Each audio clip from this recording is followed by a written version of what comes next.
I'm trying to do this without laughing. Good evening, ladies and gentlemen. Welcome to Monkey in the Morning at a very weird time. We don't normally go around this time, but boy, big dealings in the world of politics today. And I could not stop myself from going ahead and jumping into this because holy crap. I, as somebody who follows politics, I cannot believe this happened. Cannot believe they have kicked Speaker McCarthy out of the speakership. This has literally never happened in the history of our country where a speaker has been voted out. And wow. So let's get just to the beginning or the where we are right now. We are not without a speaker. The work of the House doesn't have to grind to a halt. There is still a speaker. His name is Patrick McHenry. McHenry, not Henry. Patrick McHenry. And the way that he has decided is that he is put on a list. When a speaker becomes the Speaker of the House, they make up a list of the people who will replace them. They're temporary replacements, but they have all of the powers of the Speaker. Now, this comes up in the debate we're going to watch. We're like, we got to stop until we hire a new speaker. That's not true. They probably will still do that, but that's not true. That's what happens. And so what does happen is Patrick McHenry becomes the Speaker pro temp, and he is now the acting Speaker of the House. So we do have a Speaker of the House where we're not in some chaos. There's nobody in control. None of that shit's happening. But McCarthy is out. So we had the continuing resolution the other day, and we find out that they've cut the Ukrainian spending, and this finally gets the House Freedom Caucus on board to go ahead and vote for the continuing resolution. And then it comes out almost immediately that McCarthy has made a deal that he will bring a bill with just the Ukrainian funding to the floor. And instead, they end up going with one that's already been used, but still backroom dealings with the Democrats to basically undermine the deal he made with the Freedom Caucus to get this Ukrainian funding through. And that was enough to set Matt Gaetz off, who already doesn't like Speaker McCarthy, does not like the man. And he took this chance. He's like, all right, screw it. And he filed a motion to vacate. And this would mean that Kevin McCarthy is out. And just for the record, there is no lame duck period here. This isn't like if he had lost, like if the Republicans lost the election, Democrats take over the House, and that would happen in November, and then they still have 2 months where they technically have the speakership and everything. No. He is just out. Like, Kevin, get the fuck out of the Speaker's office. You no longer belong here. He's gone. He's not the Speaker of the House. There's no lame duck period. And it's just funny. It's funny to me because, one, McCarthy was a bad choice anyway. Now, I do want to caution Republicans, be careful what you wish for, because this is not the first time that McCarthy wanted to be the Speaker. If you go back to when John Boehner was there, John Boehner leaves and he's like, all right, I'm not going to be Speaker anymore. The two choices at that time was Kevin McCarthy and Paul Ryan. Well, at the time, the Freedom Caucus was like, we are not voting for Kevin McCarthy. The Freedom Caucus, which Matt Gaetz eventually joins when he comes to Congress, he wasn't a member at the time, but it's the same philosophy, the same Freedom Caucus. That's the people who were like, no, fuck this guy. Ministry of Wrong Thing. Thank you so very much. Biden next. Fingers crossed. Yeah. Again, careful what you wish for. Remember, Kamala's waiting in the wings. So they've had a fight like this before, and a deal is made. Like, you know what? Okay, McCarthy, we'll just go with Paul Ryan. And so we had Paul Ryan, who was, I wouldn't just say ineffective. He was bad. He was a bad speaker. But Kevin waits in the wings until he gets his next shot. And then we have 16 votes, or was it 15 votes to actually get to be Speaker back in January? And then he knew he was on thin ice with these guys. But at that time, he just had to have a majority kind of vote going on. And once everybody starts voting present, he gets enough to overcome Hakeem Jeffries and become speaker, just because, they wouldn't vote for a Democrat. Well, in this case, the Democrats and the Freedom Caucus basically voted together to kick McCarthy out. Whoopsie. Oh, it's funny to me. It really is. On your screen right now, this is the motion to table. This happened a few hours ago. When they first get to business today, he's like, hey, we need to table the motion to kick McCarthy out. And this is the final vote right there on your screen, 208 to 218 to just squash it. It loses. The squashing loses. So they have to have the debate, which we're going to watch. I will warn you that a lot of this debate is boring as shit. I have not watched the whole thing either. So what happened is I wake up, I'm stretching, go talk to my wife for a minute, and we're talking about the Chiefs game because there's a whole bunch of who'd they play? I forget who they played, but there's a whole bunch of their fans pissed off because there was a bad call. It wasn't a bad call; it was a good holding call, but we were just discussing it, and I was trying to make sure that I was thinking of the right play. And I come down here and I go onto YouTube and I look and I'm like, yeah, that's the play I was thinking of. It was clearly a hold. That was the right call by the refs. Bunch of whiny ass sports fans. And then I closed that and I was actually going to go lay back down. My back is killing me. So I'll just go lay down and play video games in bed. But a video caught my eye. And it was McCarthy and the vote to kick McCarthy out. Oh, it's like, I wonder how that is going. I caught it like right after it happens. So I scroll all the way to the end because I don't know who's winning. Jets, thank you, Cryptic. It was the Jets who were whiny ass fans this week.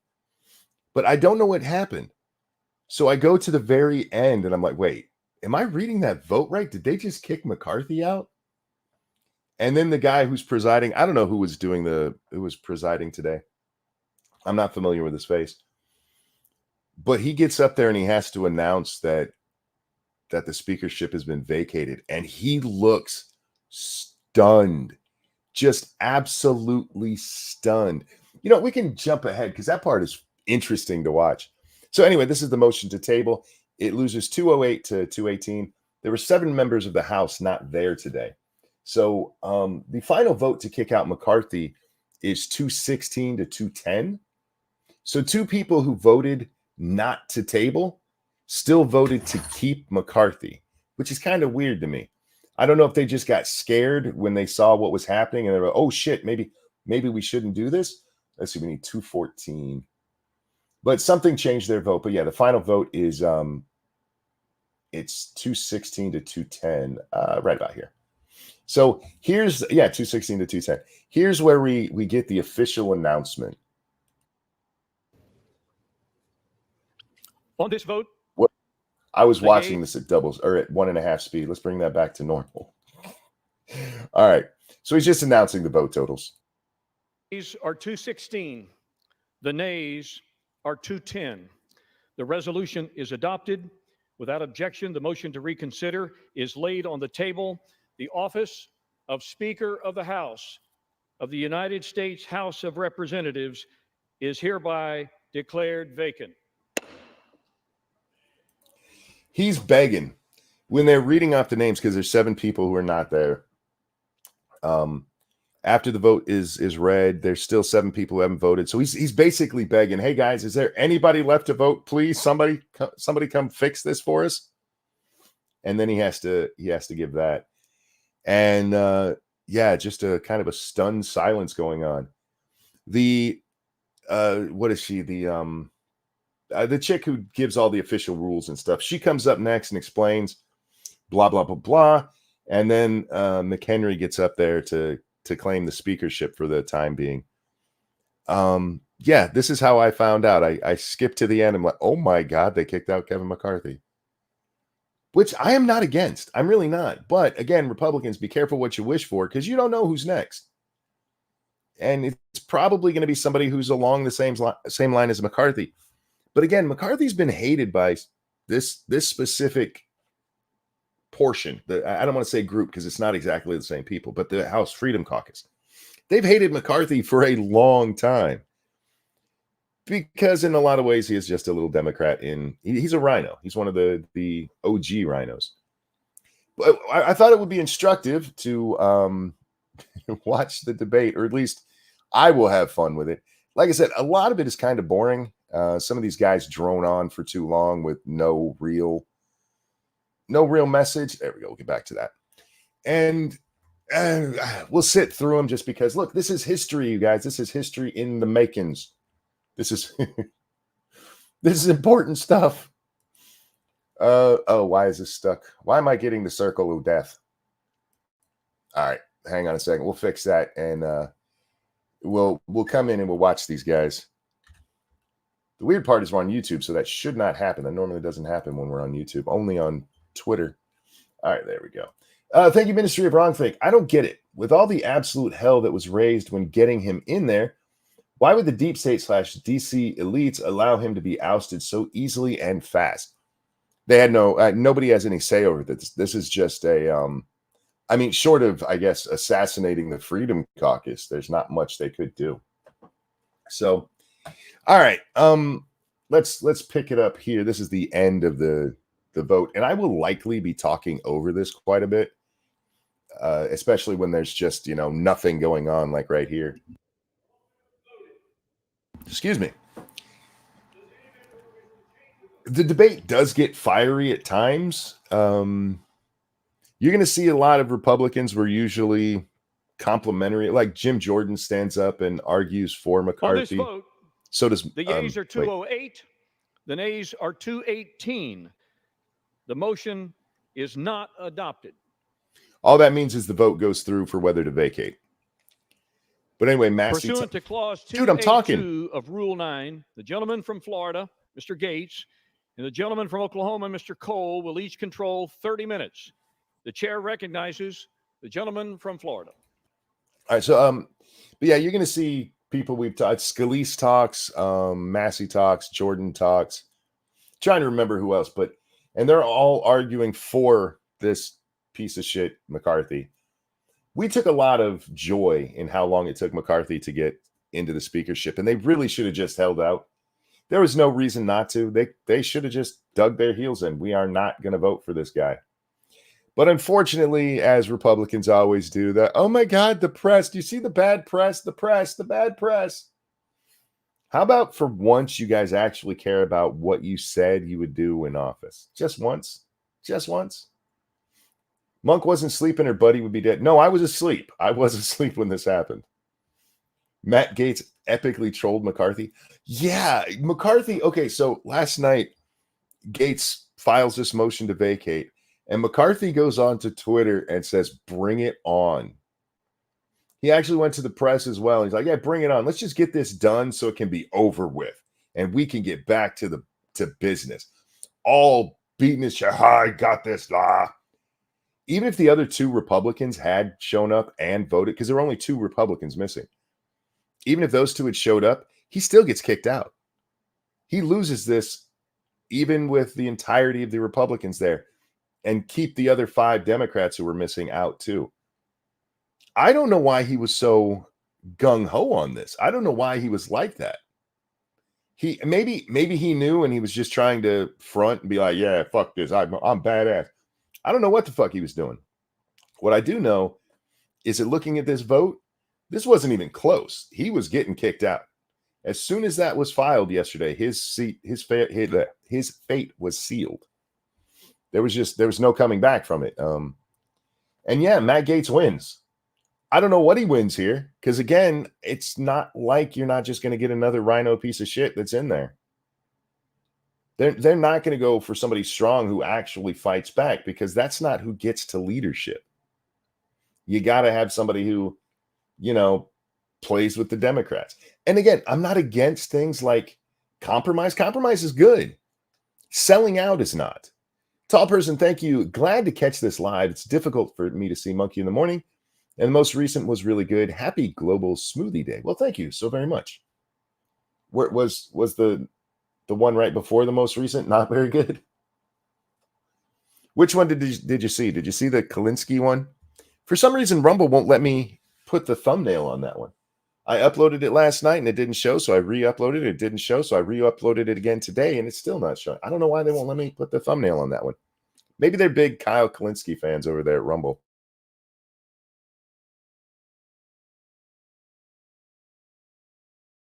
Sorry, I had to take a drink and burp. Bring it on. Famous last words. Yeah, I don't know why he was so confident. And yeah, that does. It's one of those this didn't age well things, and it didn't age well in about 12 hours. Now, the House Republicans are meeting as we speak. They have a meeting at 6:30 tonight, where the Republican caucus, all of the Republicans, are getting together to discuss what to do next. Unfortunately, that's not televised. It is a closed door meeting, and oh dear God, would I love to be in that room right now. That I bet there is a bunch of swearing going on. Seal, thank you so much. Did you see Gaetz nominate Trump as the new Speaker of the House? I did not. That's wonderful, though. That is absolutely wonderful. Because remember, you do not have to be a member of the House of Representatives to be the Speaker of the House. Cryptic, thank you. I like compromise too. 3/4 of the time. Fair enough. We know what compromise means on Capitol Hill, though. It means give in to the Democrats. All right, I can close that. Yeah, there we go. Let's look at his face, man. Look how upset he looks right now. Because at this moment right here, with the way the continuing resolution, or not the continuing words, the motion to table, the way that vote went, everybody in this room right now knows Matt Gaetz won, that McCarthy's going away. Otherwise, this would have got tabled. There wouldn't even have been a vote on it. Now, people have moved to vacate a speaker before. It's just never actually been done. So this is them going, oh shit, this is about to happen. He knows. You can see it on his face. Ah, shit. Tall person, thank you. And an anecdote that you may find funny. My internet was out, and the man who repaired it was named Francis, who preferred to be called Frank. Most of us do. I don't know anybody who actually goes by Francis. Maybe people who use it like when they're writing a book or something, but when you talk to them, they go by Frank. All right, so we're going to get into the debate portion of this. Each of the people get 30 minutes. They don't have to speak the whole time. For those of you who don't watch very much politics, stuff like this, they apportion parts of that out to different speakers, and then they reserve their time. And like I said, each side gets 30 minutes. Thank you, Mr. Speaker. I yield such time as you may consume to my colleague from Virginia, Mr. Good. Now, I will say this about Matt Gaetz' side. I know he doesn't have that many people on his side because he's only going to let Republicans talk, and not very many Republicans voted for this. So he's got 30 minutes to separate between a handful of people. But like right here, as much time as he may consume, that is just a bad idea. Because what he could do is go, I give him 5 minutes, and then if he keeps going, I give him a minute more. And instead, on this side of the aisle, on Gaetz' side, we just get too wordy of bullshit. From Virginia, Mr. Good is recognized for such time as he may consume. And before the gentleman speaks, may I remind my colleagues that all parties need to be heard. Would you please clear the well and clear the aisles? And any extraneous conversations need to be taken from the floor. Now, the reason he's saying this is because, like I said, they just had that vote, and they immediately, the motion to the motion to table. Everybody's still moving around from the end of that. When a vote starts, everybody gets up and they start talking to each other. And they're quickly moving into this. So he's like, hey, shut up, people. We got some real work to do here for a second.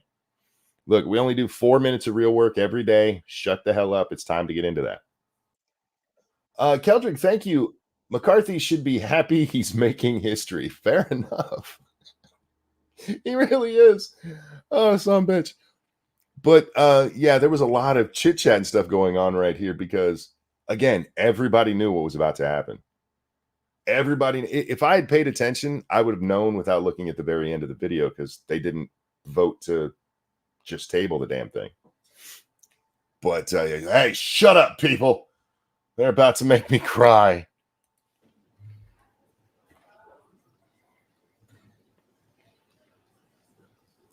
Yeah, see all the people just wandering around the well there. You just got people standing around. Sit in your goddamn seat.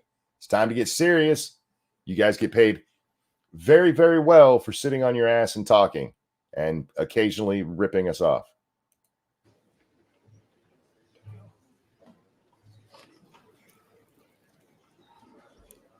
Now, I will say this too. I haven't seen anywhere where they broke down who voted which way. I was looking right before the show here, and I couldn't find anywhere that broke it down that way. But I do see people like Chip Roy sitting there. We'll see Stefanik. We'll see lots of people sitting in the background, and you can basically tell where they are by who they're sitting near.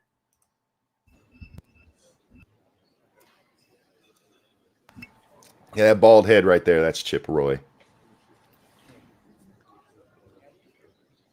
That's Sheila Jackson Lee. Virginia is recognized. Thank you, Mr. Speaker. Like so many others, I deeply regret that we are here in what was a totally avoidable situation. I must take you back to January, however, which for many of us was about not repeating the failures of the past and letting Republican voters across the country down once again, when in the past, for many years, when Republicans have had majorities in this chamber, we have passed our major spending bills predominantly with Democrat votes. Ding, ding, ding, ding. He gets it. He gets why a lot of us were like, fuck McCarthy. Why a lot of us call all of these guys rhinos. Because the only way, it's never compromise. It's giving in to the Democrats over and over and over. Like, what'd we get? Nothing. Now, when it comes to the one Ukraine bill, I did point this out, that the $300 million, at least the one that the bill that Schumer said he's going to take up, which was passed a while ago in the House, that one has some oversight for Ukraine. But McCarthy was going to go above and beyond that. He was going to pass a new bill. Something the other side of the House has never and would never do with majority control. True. The Democrats never be like, we got to get the Republicans on our side so we can call it bipartisan. Back in January, I expressed my concern that the previous 2 years. Yes, Devil's Advocate says it very well. Compromise in the sense you compromise your position. Compromise should be, okay, you give me A, I'll give you B. Or you want 100 million, I want 200 million, we'll settle at 150. That's compromise. But what happens in our government is Democrats want A, Republicans want B. Compromise is, okay, we're going with A. That's how compromise works in DC right now. During my first term here in this House, we had not used every tool at our disposal to fight against the harmful, radical Democrat agenda that is destroying the country, bankrupting the country. I don't need the harmful, radical nonsense. You might as well have said MAGA Democrats. And under which the American people are suffering. But most in here wouldn't know that I helped persuade my 5 colleagues who comprised the remaining resistance in the wee morning hours of January 7 to switch our votes to present to let Mr. McCarthy become Speaker. And that is important to remember. Most of these people did not switch their vote to yes for McCarthy. They said, I will not vote for him. So what they did instead is they all voted present, which lowered the amount of votes that McCarthy needed.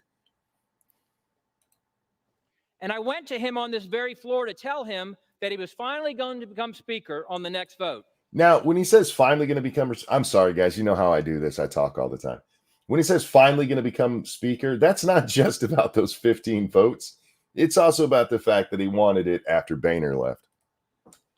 In that moment, it was clear to me that I or we could have asked for anything in exchange for switching our votes to present, but I and we asked for nothing. The very next week, I requested and had a meeting with Speaker McCarthy to tell him he had my full support and that I wanted him to be successful because the country needed him to be successful.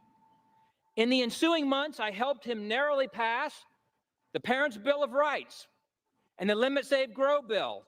I think both of those by just 1 or 2 votes, helping persuade some of my most conservative colleagues to come along despite some of the concerns they had with those bills. And we remain united as a conference through the Limit, Save, Grow vote as we passed a bill that was cutting spending to pre-COVID levels for non-defense discretionary See spending. what I mean? They just talk too long. All he's laying out is that we did all of these things, and I was part of it in helping McCarthy. He's just making the point that he's not anti-McCarthy, yet he's voting to kick him out. Or just over $100 billion, historic spending cuts, as the Speaker had committed to do in January, and it also included a host of other conservative fiscal reforms. Unfortunately, however, that unity and that commitment to significant year one cuts and spending reforms were discarded.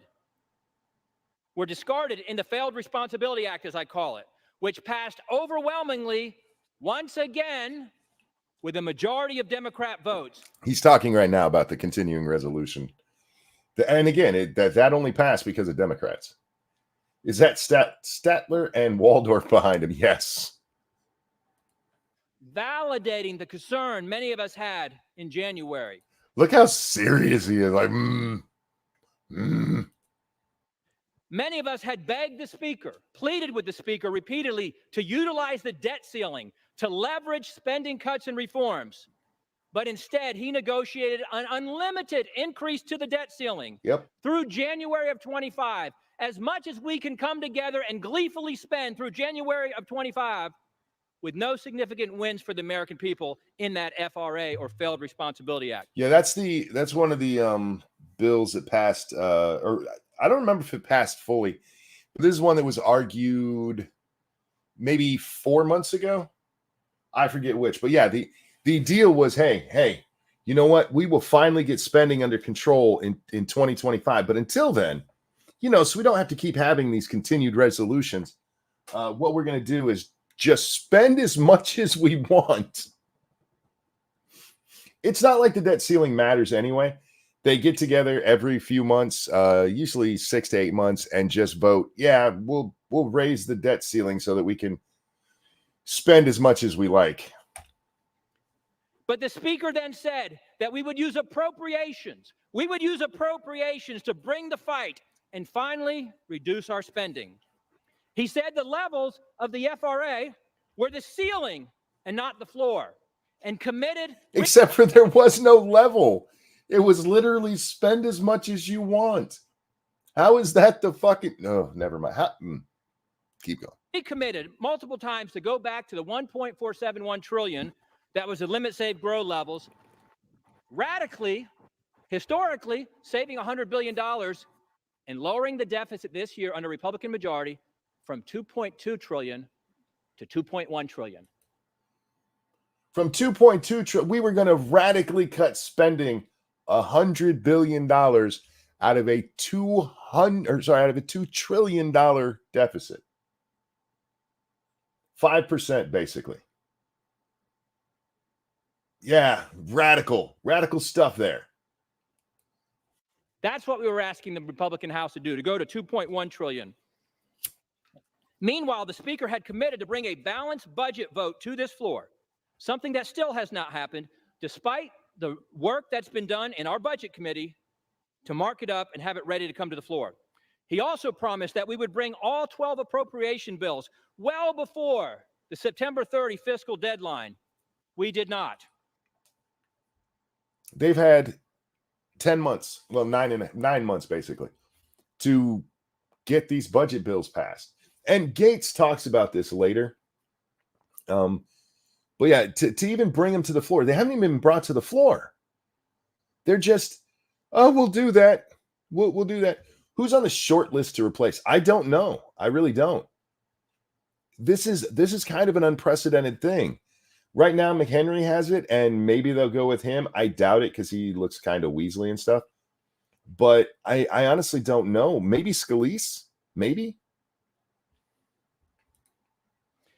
We simply, as Republicans, needed the Speaker to cast the vision, request the support of the entire conference, all of whom voted for the Limit, Save, Grow levels, except for 4 who wanted to go even further, to lead us in joining him, sticking with him, supporting him, and sending the most conservative spending bills with the most conservative cuts possible to the Senate as the best starting position for negotiations with the Senate. I just want to remind you, these are the most conservative people here. And the most conservative thing, look, I'm bitching about all of them now. The most conservative thing they could come up with is cutting $100 billion out of a $2.2 trillion debt.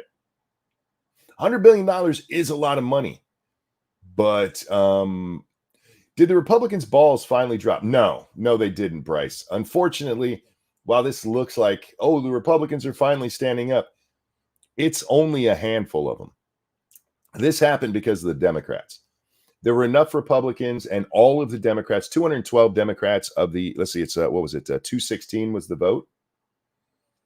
4 Republicans voted for this. 4. So no, the Republicans didn't get balls. Matt Gaetz did. Many of us begged and pleaded with the Speaker to do that over the past 5 months. When the Speaker failed us to pass our spending bills, bringing only one of 12 to the floor before the August district work period, members began to negotiate amongst themselves without the Speaker to find compromise. And this is part of the problem with McCarthy. McCarthy never wanted to be Speaker so that he could get stuff done. Something really weird happened in our political landscape in 1994. This is where this all goes back to. It goes back to 1994. Before 94, we might know who the Speaker of the House was, but it wasn't typically a household name. It was just some dude in the House. Like Tip O'Neill, people knew who he was, and his name came up now and then, but that's not... It wasn't what happened when Newt Gingrich comes in. Newt Gingrich comes in, and suddenly the speakership is almost treated like the presidency. He's the big man on campus. Cryptic, thank you so much. A rhino has his ivory harvested by some poachers today. It's a start. I want them to be extinct. Fair enough. But anyway, Newt gets in there, and this becomes a rock star position. And that's what McCarthy wanted. He didn't want to actually be a leader. He wanted to be the rock star. I want to be a rock star. That's what he was after. And that's why he led as he did. And that's why he got kicked out like he did. Among those who reluctantly agreed last month to split the difference between failed responsibilities 1.586 and the limit safe grow 1.471, I reluctantly agreed to do that, to go to 1.526 in order to pass our bills on to the Senate. Dangerous says, Matt Gaetz, this will never work. A few days later, holy shit, this actually worked. I think Gaetz knew he had the numbers. I think the Freedom Caucus, somebody just said that both Boebert and Marjorie Taylor Greene voted to keep McCarthy. I'm not shocked by that, especially with Marjorie Taylor Greene. She was on McCarthy's side the whole time because, look, you might like some of the stuff she does, but she's a politician in D.C. and she wants to keep her job, so she's sucking up to the guy who's in charge. Donald's voted no too. I'm not shocked. He was one of the first to switch to present. Remember when he voted present in the speaker's thing, and he just looked like somebody broke his favorite toy? But yeah, I think he knew, because he only needed 4 votes, especially with there not being anybody, with 7 people missing from the thing. Sorry, I said 212 Democrats. It's 207 voted. So 9 Republicans, whatever it is. Matt Gaetz knew he had the votes before he did this, because otherwise it would just be embarrassing himself. He did not need that much. He did not need very many votes. And I'm positive he knew going into this, he had them. I think the Freedom Caucus got together and they said, fuck it, let's pull this trigger. We then essentially forced the Speaker, with the pressure of the calendar, the debt ceiling. Time out. Who is it? Samora says Jim Jordan, Byron, MTG, and Boebert all voted in favor of McCarthy. Jordan is not a surprise there. Jordan, whether you like him or not, he is an establishment Republican. Which part of that is helping himself and being a lieutenant of the speaker, which is what he was. And he will be for the next one, too. The shutdown threat of the calendar to bring those 4 bills to the floor last week, all of which I voted for, despite some of them not cutting to the levels we'd agreed to, and other concerns I had with the bill. Lancelot, thank you. Is a Democrat or Republican to get the position? Also, is this the first ever speaker getting booted? To the first one, a Republican will be elected to the position. The Republicans still run the House. So when it comes to the vote, Jeffries will be nominated as one of the candidates, and then the Republicans will put somebody up. Jeffries will get all of the all of the Democrats, and the Republicans will have to agree on who's the speaker. But as for, is this the first time it's ever happened that a speaker was vacated this way? Yes. This is historic. This is historic. I reluctantly voted for the 30-day conditional CR, or continuing resolution, because it cut an additional $10 billion in the month of October, going back to the pre-COVID 1.471 levels for defense, non-defense discretionary, 30%, and it had border security. I voted for that. Again, just giving his credentials. However, when that vote failed, just giving his credentials that he's not anti-McCarthy just based on McCarthy. He was trying. He tried to work with this asshole. But the only way you're going to work successfully with McCarthy is if there's a D after your name. The speaker this past Friday in the Republican conference meeting made it abundantly clear that he was willing to do anything to avoid the temporary discomfort and the pressure of a pause in the 15% of the non-essential federal government operations, which would guarantee that we would lose to the Senate Democrats and the White House. If you're not willing to say no, then you're guaranteed to lose. And that was confirmed with the passage of the unconditional 45-day CR this past Saturday, once again with 209 Democrat votes. The Republican bill, 209-1 Democrats, 51-0 in the Senate side. The speaker fought through 15 votes in January to become speaker, but was only willing to fight through one failed CR before surrendering to the Democrats on Saturday.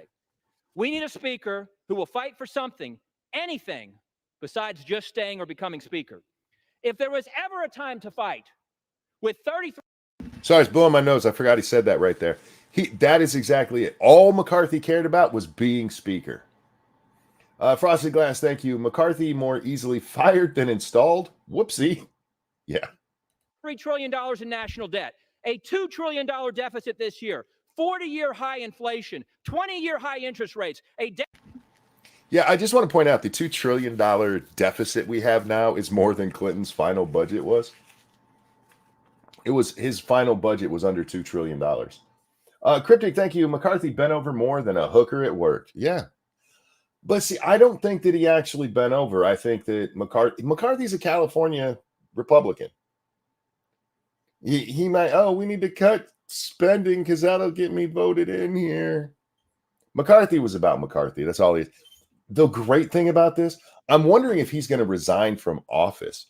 He doesn't have to. There's no reason he has to leave the House, but it will be interesting to see how he responds to everybody going forward. Because he just got fired, basically. He does lose some money for this because the speaker's paid a little bit more than everyone else. But I would love to be there right now and see him and listen to him. Unfortunately, all that shit's going on behind closed doors. I'm sure there's going to be statements and stuff in the press, but I would love to see like the first time him and Gaetz have to get together, like the first time they accidentally share an elevator together. These 8 Republicans voted to oust McCarthy. Biggs, Buck, Burchett, I think. Gaetz, Good, Mace. Wait, Nancy Mace went with them? I'm actually kind of shocked on that. Rosendale and Crane. All right. Thank you for getting the names because I had not been able to find them yet. I appreciate that. Downgraded credit rating, and for the first time in modern history, the polls showing, despite all the help of the media blaming Republicans in the House, the polls showed that the public was blaming Biden and the Democrats for an imminent shutdown. Yeah, and this part's important. Every other shutdown, at least in my lifetime since I've been paying attention to politics, every one of them, the media has been able to convince people, those damned Republicans. And in this one, even though it's been plastered everywhere, the Republicans are going to make us go into debt. They're going to cause little Timmy to die, and we're going to get blowed up, and the Ukrainians they're just going to get genocided. Despite all of this bullshit, the polls were still like, yeah, we're with the Republicans on this. And it's mainly because of the inflation that's been going on.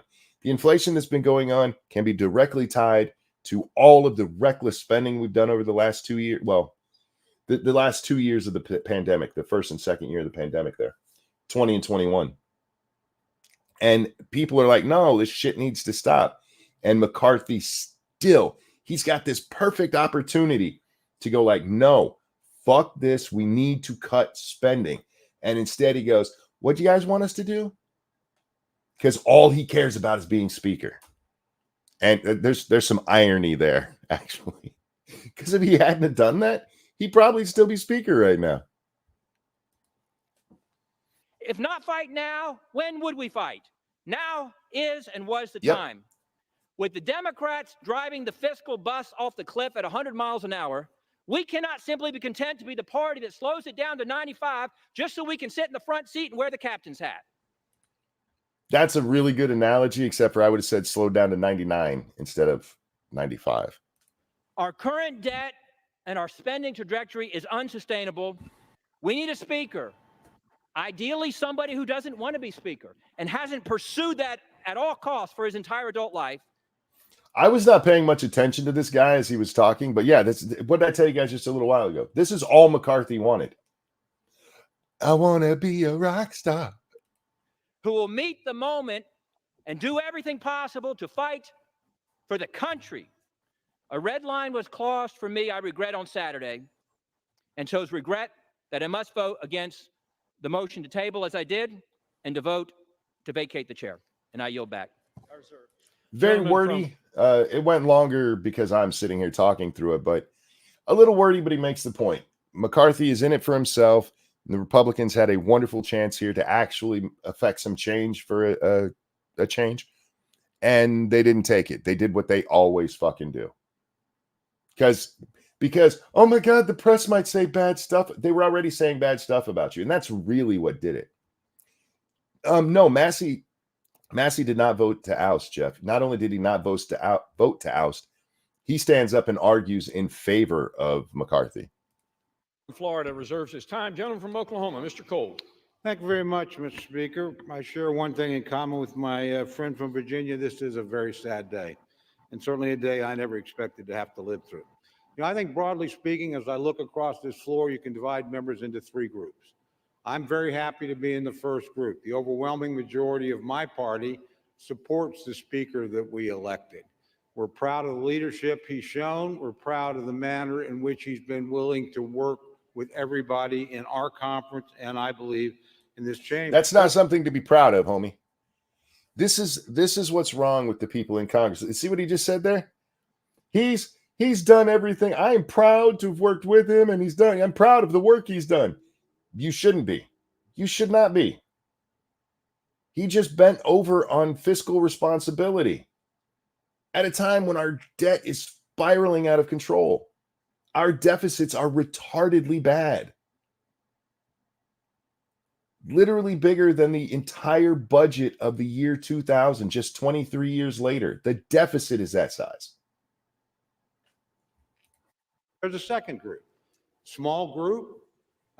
Honestly, they're willing to plunge this body into chaos and this country into uncertainty. You piece of shit. Once again, this doesn't plunge things into chaos. There is a pecking order. There's already somebody who's the temporary Speaker of the House with all of the rights and responsibilities that come with that. And all they need to do is like, all right, who are we going to put up that we all agree on? That's literally all they have to do. They're like, oh my God, you're throwing us into chaos. You are literally doing what the left does. This is a fear-mongering tactic. Oh my God, the chaos. You're willing to throw us into the chaos to stand up for what you believe in. Sir, that's what they're supposed to do, stand up for what they believe in. That's literally what you guys are put up there for. You tell us what you believe in and we vote for you on that. And then you get up there and you don't act that way. That's why a lot of us don't vote for you fuckers anymore.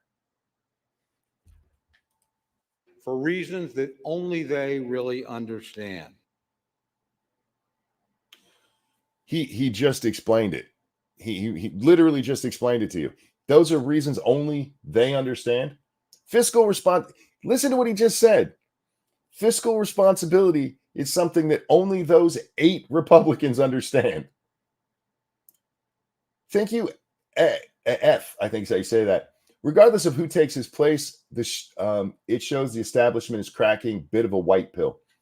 Again, I don't think it shows the establishment is cracking because there were so few Republicans that went for this. For all that Cook just said about how McCarthy's bills all passed because of the Democrats, this only happened because of the Democrats. Chaos is that green tie. I know, isn't that ugly as shit? Maybe on St. Patrick's Day, but come on, man, just every day. I certainly don't. And then there are friends on the other side. I don't understand it. Okay, even if you support McCarthy, you should be able to look at what they're saying and go, all right, I see what you're saying here. I see what you're saying here, but maybe this is the wrong course of action. Maybe we just need to hold his feet to the fire a little bit more, and this will be a wake-up call for him. Hey, I think we need fiscal responsibility. He's not giving it to us, so I don't think he should be speaker anymore. I do not understand that argument. That makes no sense to me. That's what this asshole just said. Republicans, you're conservatives. I don't understand conservatism. I only say it so I can be elected. Friends, honestly, with great sincerity, I have a lot of friends over there. And I recognize that my friends on the other side have a very complex set of partisan, personal, and political calculations to make. And I certainly wouldn't presume to give them any advice about that. But I would say, think long and hard before you plunge us into chaos, because that's where we're headed if we vacate the speakership. How? What chaos? What he's counting on here is that people at home don't understand what happens. I love green. I like green fine, but that's just an ugly color of green he's wearing. That's a St. Patrick's Day. Look how silly I'm being green. Cryptic, thank you. Fiscal responsibility hasn't been a thing for Republicans since the early 80s. They spend as much as Democrats, nothing conservative about them. No, you're wrong. They've spent more than Democrats. Look it up. Republicans, when they hold the White House, they spend more than Democrats do. And they get away with it because everybody just assumes that, no, they're the responsible ones. No, they're not. Pay attention. You know, I personally think there's really 3 reasons why we've come to this point. Oh, let's hear it. That's because at each 3 of these critical minutes, the speaker did the right thing. All right. First, there was a speaker vote. You know, he got 80. The first thing is the speaker vote. He did the right thing in the speaker vote. Running? Putting his name in the hat? I suppose so. All right. Fair enough. 85% of the vote in our conference, 90% of the vote from Republicans on this floor. Yet we had a small group that decided, no, they would dictate what they want. As I heard him say this part, I was like, are you also against the Electoral College? The fact that these people have that kind of power, that they decided they would do what they want. Can I say that about you? You decided you'd do what you want. That's a bullshit talking point. That's politics, sir. That's democracy. The small group, they tried to tell us what to do. He didn't let that happen. He fought. Now, he fought for himself, but he fought for 90% of us. Nope. You were right with just the first part. He fought for himself. And what he did was lie to people. He lied to people. He did give some concessions. We got to give him that credit because he put people on the rules committee. Ooh, big deal. But the big things, fighting for fiscal responsibility, he didn't do that shit. And he didn't do that because this will make the Republicans stronger. He did that because he wanted the power. He wanted to be the rock star. I want to be a rock star. I'm going to keep singing that all day. That wanted him to be the speaker. and I appreciate that. Then, of course, we had the debt ceiling deal. Nobody here thought he could pass a bill. Nobody in America thought he could pass a bill. He did what speakers are supposed to do. He passed the bill. Speakers are not just supposed to pass the bill. They're supposed to pass a good bill that is in line with what they've said. That's what they're supposed to do, as close to it as possible. And instead, what he did is gave people a blank check.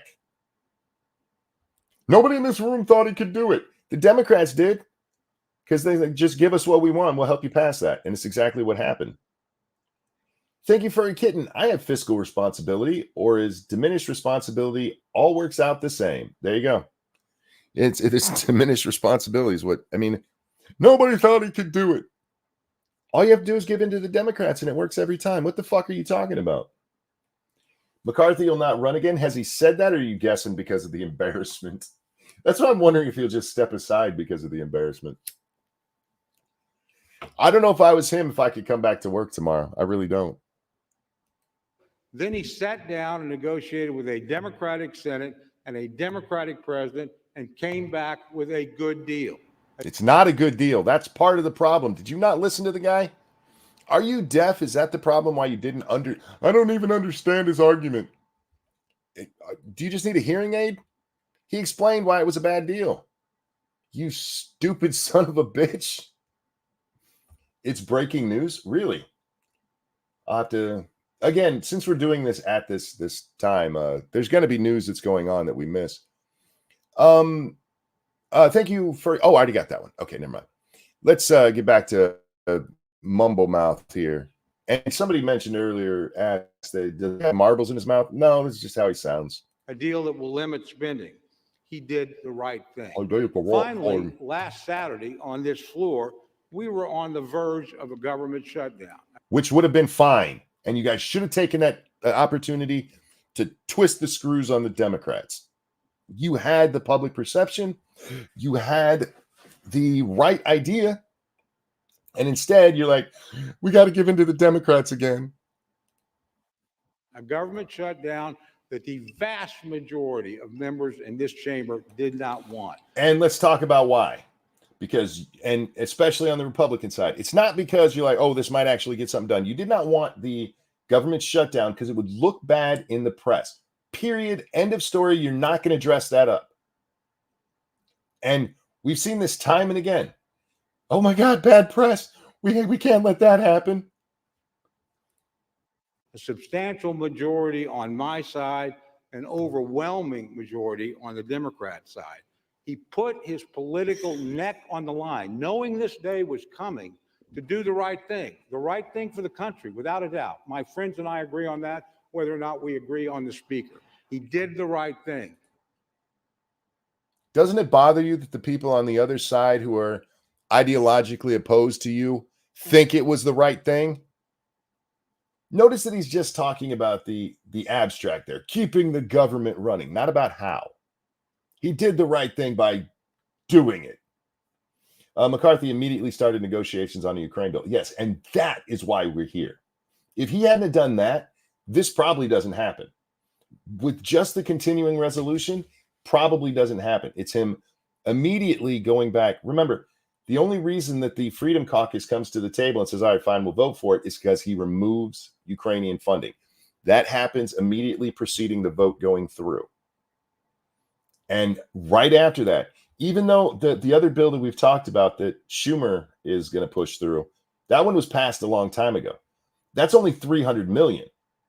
There's billions of dollars that they wanted for Ukraine in this. And McCarthy's like, all right, we'll just do a straight up Ukrainian vote, which he knows is going to pass. Basically giving a giant fuck you to the Freedom Caucus. That's why we're here. See, he mentions the CR. He does not bring that part. Remember, there's three things. He ran for speaker, he did the debt ceiling, and he does continuing resolution. The continuing resolution is not why we're here. It's him breaking his promises to them that we're here. Thank you, Snubberth.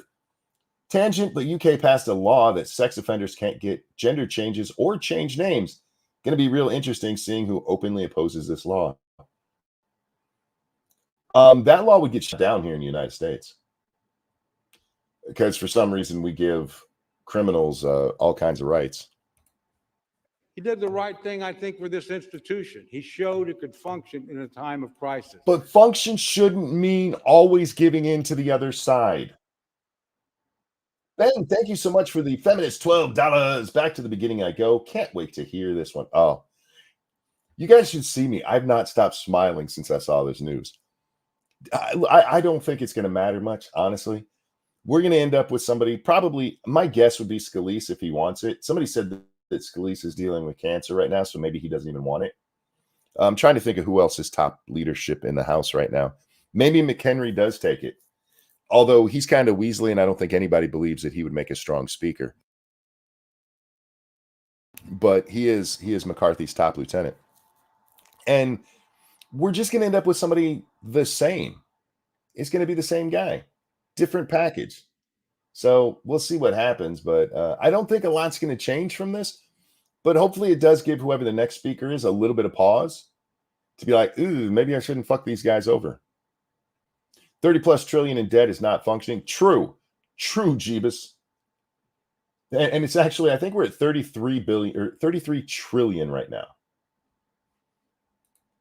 And finally, I think counting. he did the right thing for our party. Of course you do. He made sure that we could continue to negotiate and achieve some of the very objectives my friend from Virginia laid out. I think he did the right thing for my party by being a sellout.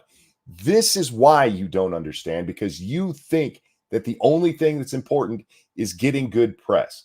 That's all you think. It's all you care about. We can't have the press mad at us. And achieve them in divided government, which calls for some degree of give and take. Where was your take? I saw the give. Where's your take? I would have given you Ukraine, except, you guys kind of did that on the back end. Maybe some border funding, maybe. And shocking, the Democrats were like, oh, you want to spend some money? All right, we'll let you spend a little bit of money. So I'm very proud of this, Speaker. JMK says, can't they nominate anyone? They could nominate Trump. Yes, they can nominate anybody. You don't have to be a member of the House to be Speaker of the House. Very proud to stand behind him. Tomorrow morning, whether I win or lose, I'm going to be pretty proud of the people I fought with, and I'm going to be extraordinarily proud of the person I fought for, the Speaker of the House, Kevin McCarthy. For the next 45 minutes. And with that, I reserve the balance of my time. Look at McCarthy sitting there as everybody just clapped. This is what McCarthy wants. See, look, everybody cheer me. I'm the speaker. I want to be a rock star. That's what he's for.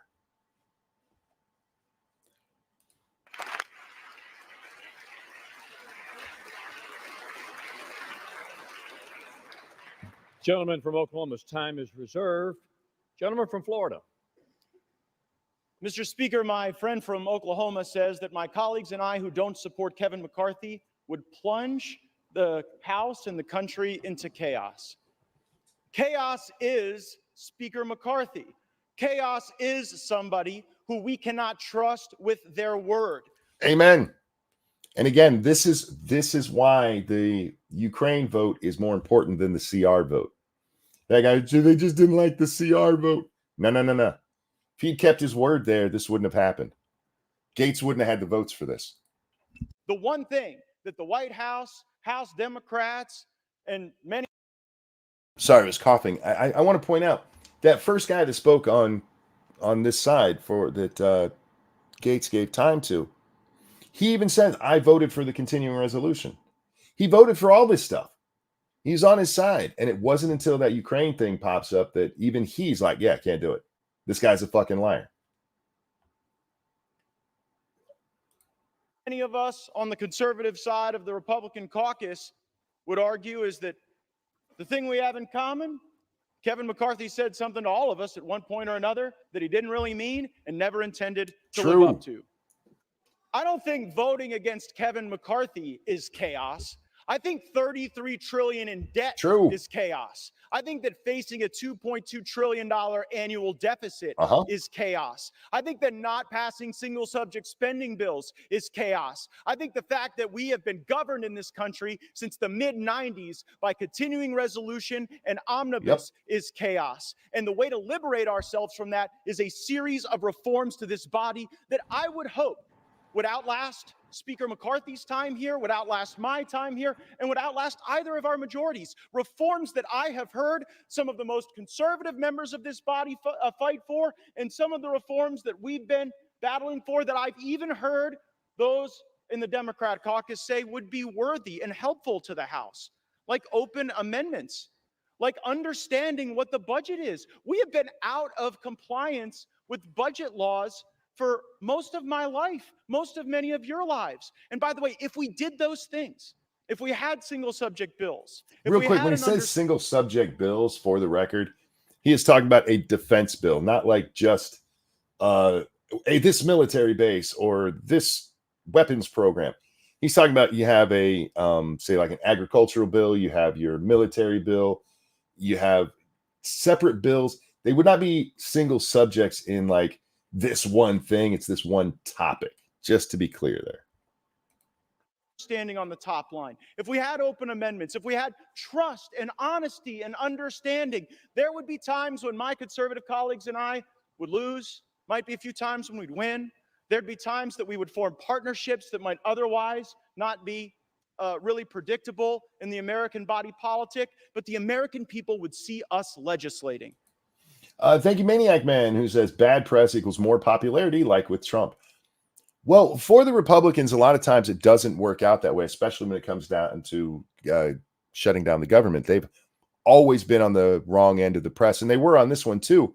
It's just that this time, you're right. The country was going, no. The Democrats are wrong here. And McCarthy went, yeah, but my butt is dry and I need something jammed in there.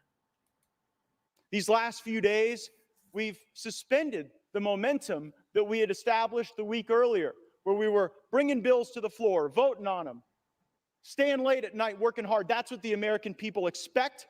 It's something Speaker McCarthy hasn't delivered, and that's why I've moved to vacate the chair. I reserve. Gentleman's time is... He made a mistake there in not calling out, like I was doing throughout that. There's a lot of stuff he could have called out that guy specifically said and rebutted it directly. Still not a bad little speech, though. Reserve, gentlemen. Early Monk. It's not my fault. Blame Congress. From Oklahoma, Mr. Cole. Thank you very much, Mr. Speaker. I yield 2 minutes to my very good friend. Tailfin says everybody knows the government doesn't actually shut down. You would think everybody knows that, but a lot of them don't. A lot of them don't. McCarthy went out like a bitch. Yeah, he did. And you know what?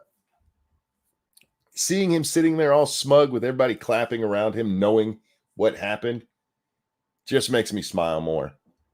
That little fucker was always about himself.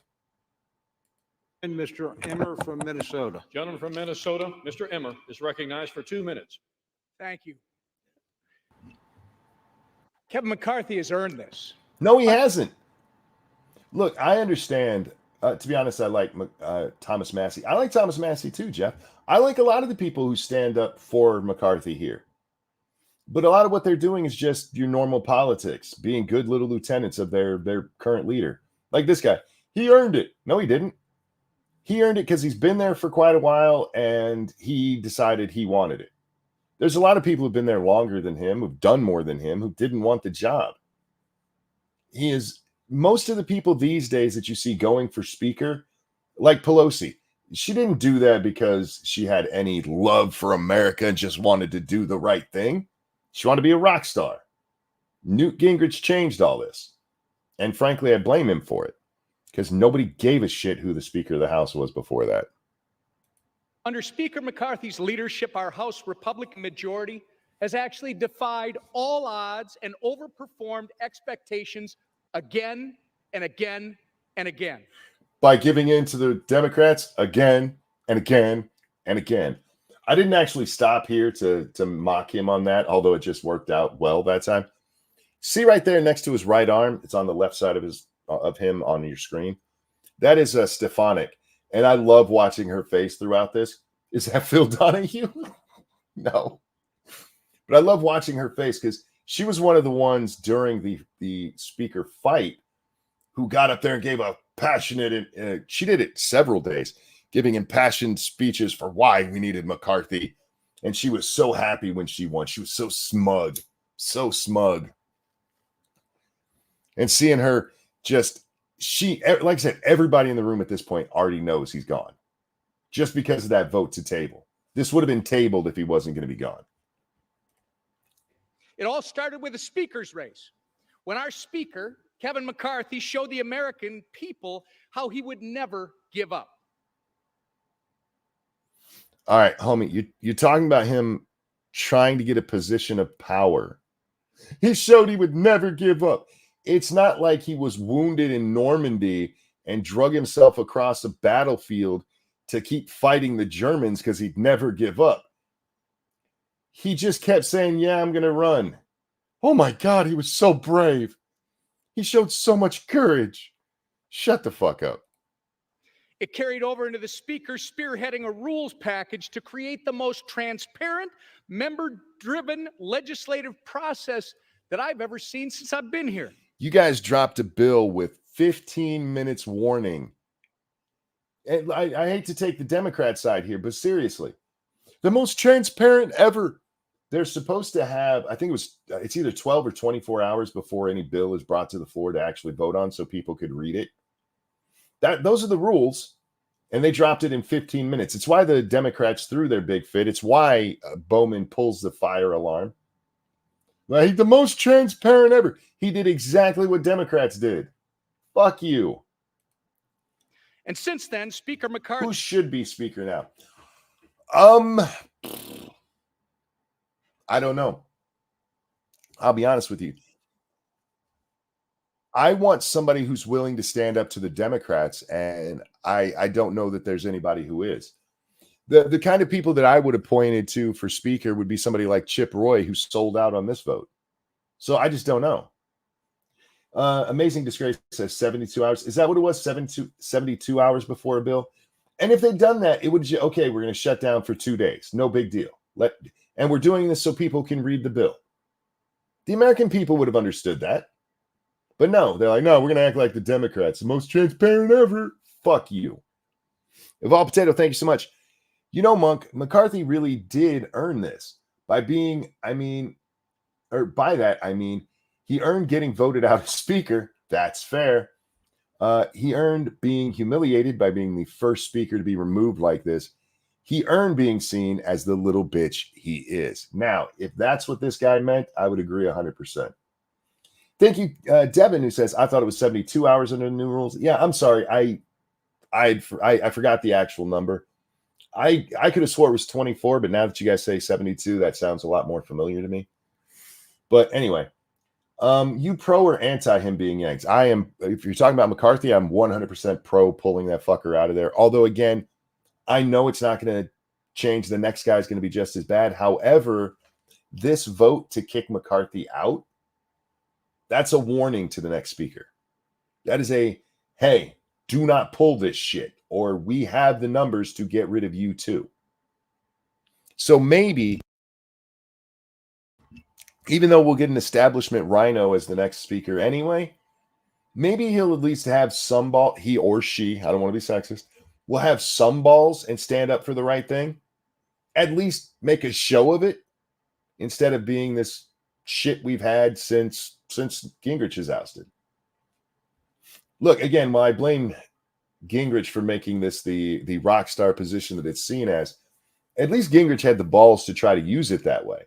He stood up to the Democrats. And while he eventually did give in on the first government shutdown in my lifetime that I remember, it wasn't without concession. This dude just looks nerdy. He looks more like a reporter than a congressman. He looks like in his off time, he flies around and saves kittens from trees.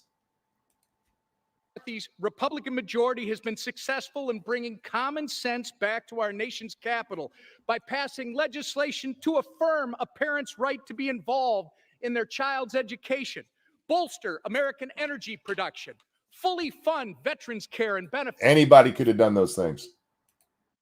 fight back against the regulatory state, and continue delivering on our promise to rein in Democrats' reckless spending by passing fiscally responsible appropriations bills. You couldn't even come together on cutting $100 billion from a $2.2 trillion deficit. Fuck are you talking about? We did it. We did all the stuffs, except for none of that happened. Not even getting the bills passed properly. Look, once it comes out of the House, you can't blame McCarthy for it not passing in the Senate and the White House signing off on it.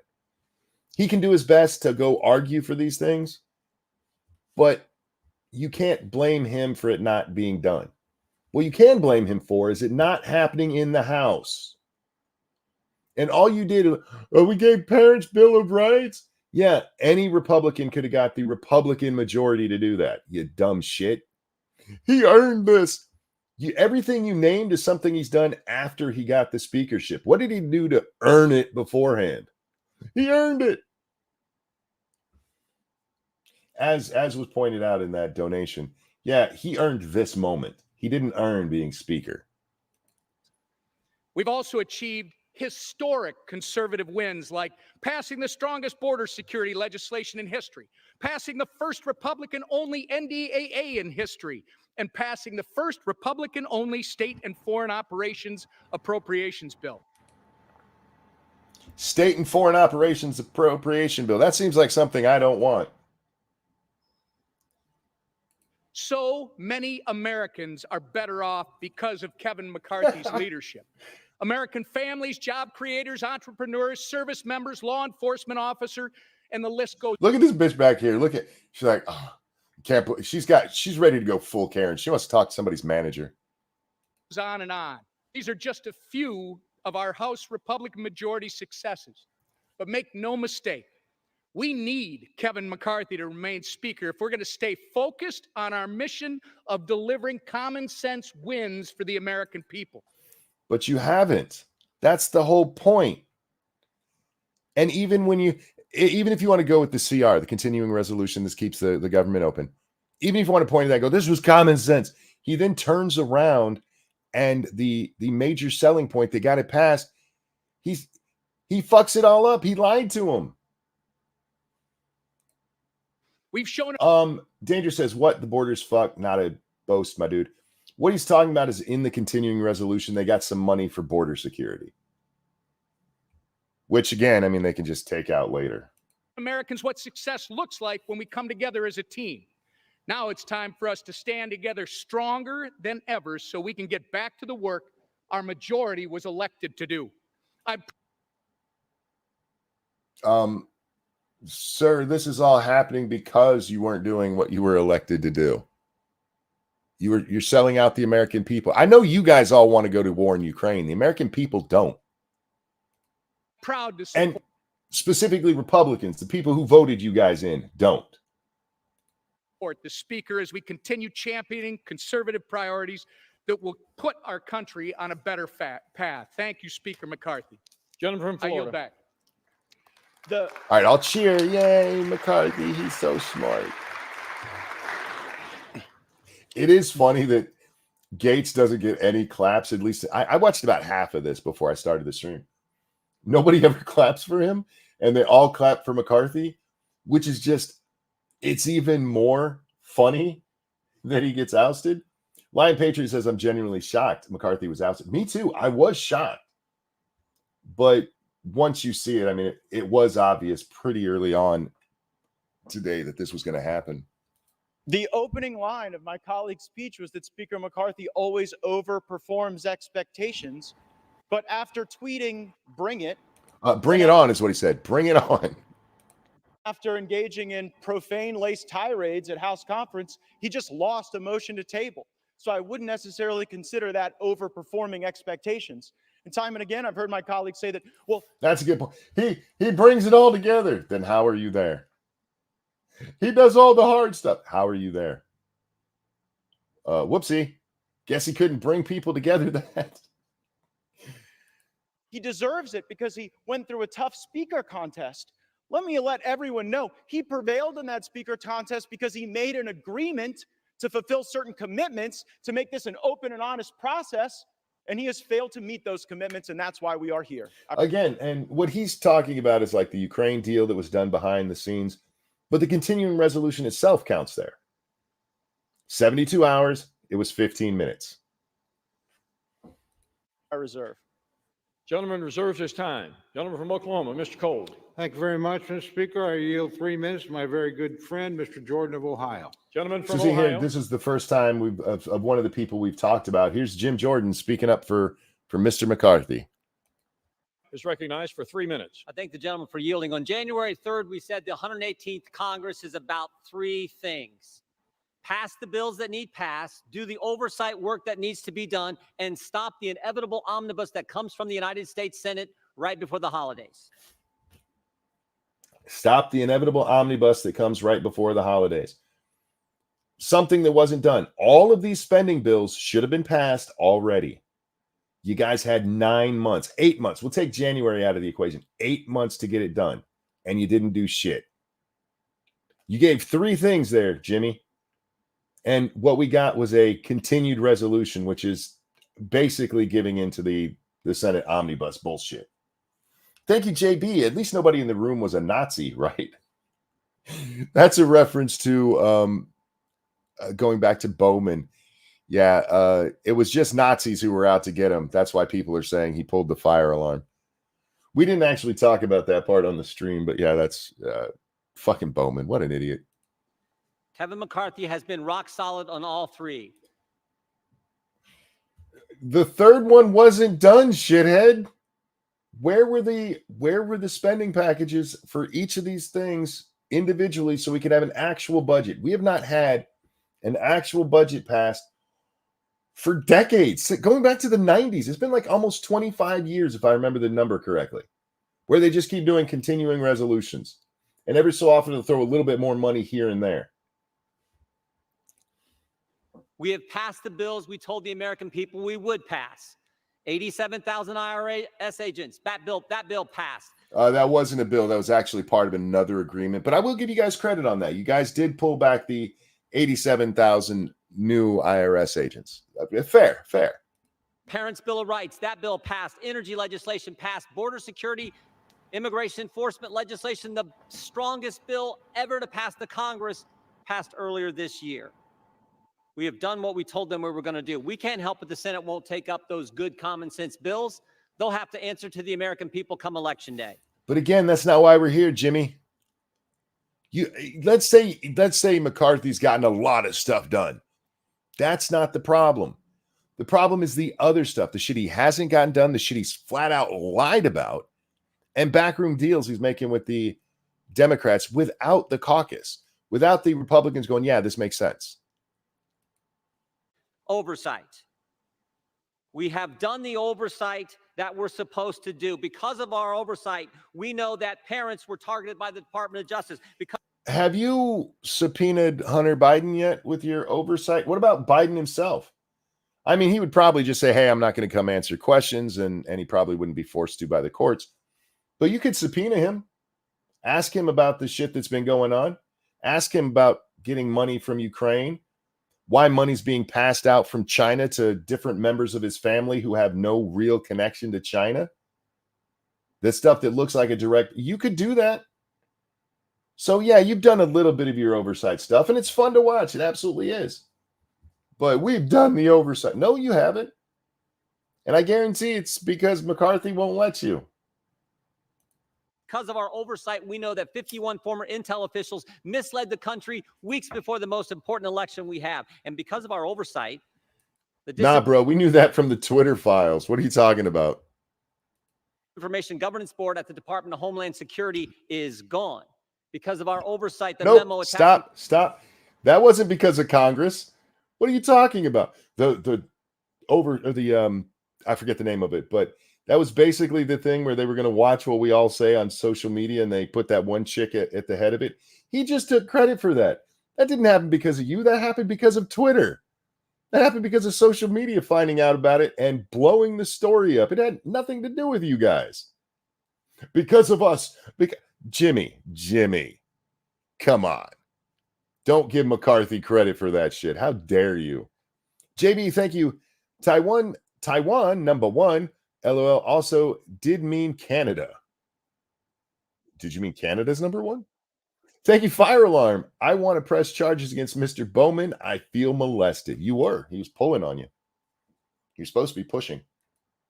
Pro-life Catholics has been rescinded because of our oversight. Unannounced visits to Americans' home by the Internal Revenue Service has stopped. Has it? Has it? Monkey's right. I love hearing that. We actually have Elon to thank for that. True. Yeah.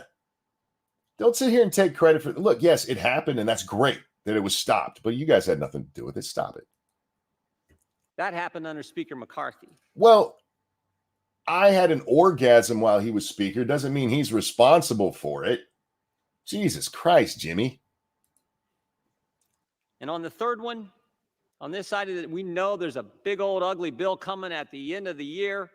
All kinds of spending, all kinds of garbage in it. We're still in that fight. Frankly, to Matt's point, we don't know how that one's going to shake out. You just said he'd done them all. You just said it. Seriously. You had just told us that he'd done all three. And well, on this one, we're still kind of fighting. We don't know how that one's going to work out.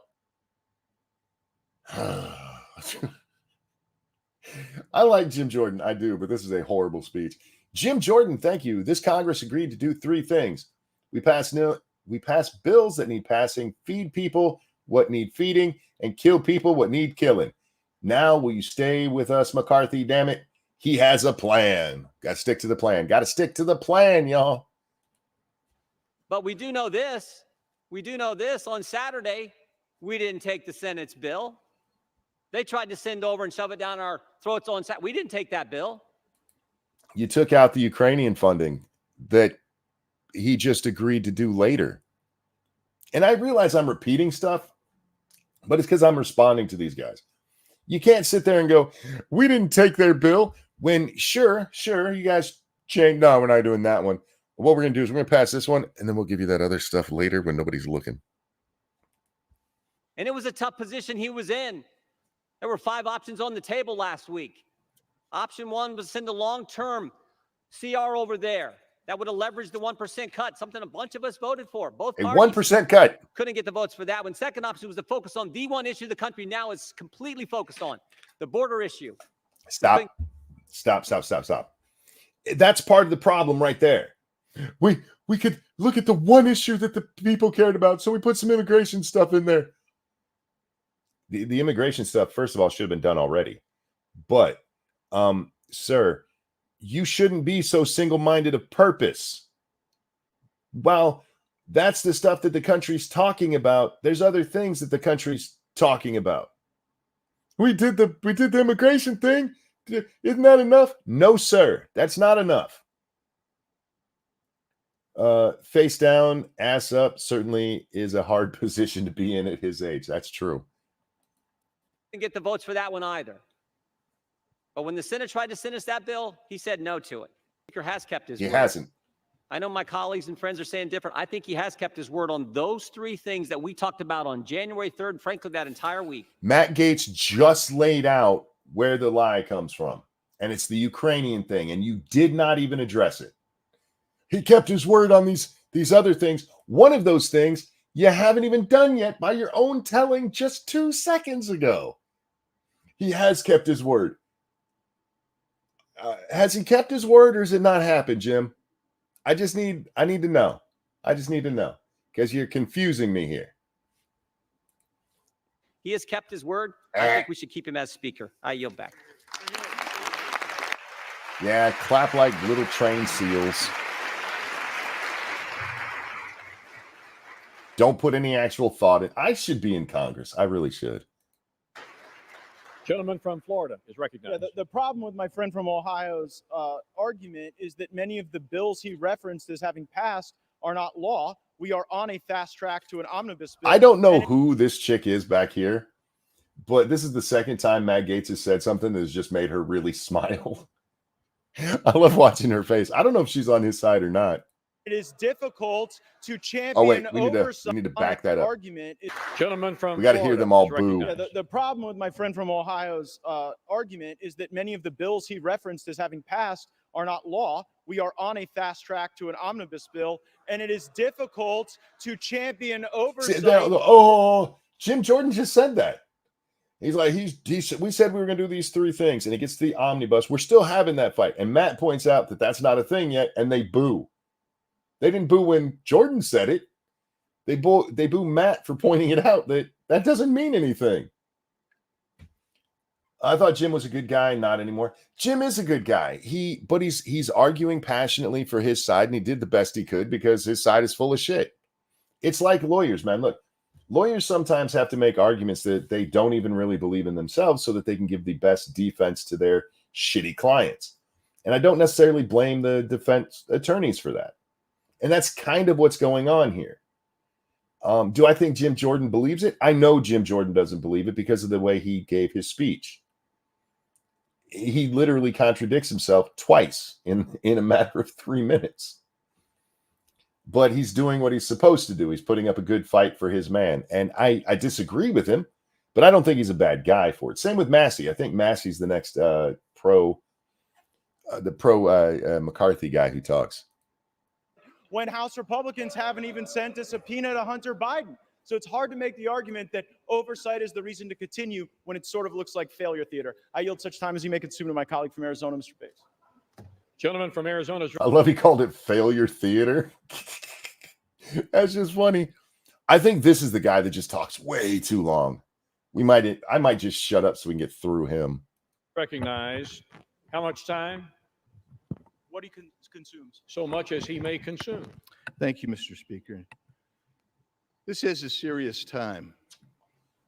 And my mind immediately goes to the young deputy from Cochise County who 2 nights ago, while trying to apprehend a runaway vehicle smuggling humans across the border, suffered major injuries, transported to Pima County, where he's in a Tucson hospital fighting for his life. I'm talking about a border that remains wide open, where drugs come through. Yeah. The Tucson sector. This would go a lot faster if he could say a whole sentence. I just paused in the middle of my sentence thinking of the word. But he keeps doing this thing where he'll say a couple of words and then continue, and it just drags this shit out. The most gotaways known and unknown of any sector along the border. Yeah, Bubba just said speak more than 2 words at a time, right? Oh my God, it's annoying as shit. And he talks for a while like this. Terrorists coming in. Yeah, fuck this. For him, we're going up to 1.5. People conducting criminal conduct coming in. Criminal gang members. Human smugglers. Hey, that's better. They're coming across our border to the tune of hundreds of thousands every month. He's almost speaking at a normal clip. 2x him. Beat you to it. Nuts. Now, I appreciate my colleagues and their position, but I would suggest something. I don't think you can just skip to last weekend and say, oh my goodness, a CR came out last weekend on Saturday. I think we need to go back to January. I'll say this body came together on the Republican side and we passed a good border security piece of legislation, H.R. 2. That's good. And then last week we passed the DHS bill and the DOD bills, which had funding for our CBP, ICE, military leaders, military men and women. But why were we successful in doing that? What happened to motivate us to get there? Thank you, John, who says, please interrupt. I appreciate it. And done. Well, for one thing, we didn't bother to pass the 12 appropriations bills as required under the Budget Control and Impounds Law of 1974. We didn't do it. And you know how many times that's not been done? 25 years in a row. And you know how many CRs this body has passed in that same period of time? 130. Yeah, let that sink in. It is law that they have to pass budgets. Doesn't have to be a... Hi, beautiful. Hi. You in bed? After this is done, I'll still come tuck you in. Okay. Do I need to mute this? No, why? I didn't know if you were coming to tell me something. I'm in the middle of the stream. That's why. No. Say hi to Lady Monkey. Say hi to them so they can hear how you sound. Mm-mm. She's still a little bit sick, guys, and her voice is a little froggy. It's cute. Hello, peoples. I'm not sick. My voice just hasn't figured out how to come back yet. Isn't that cute? Oh my goodness. Give me a kiss. Somebody said, is he sucking on marbles? I feel maybe that's what I sound like. Not you, him.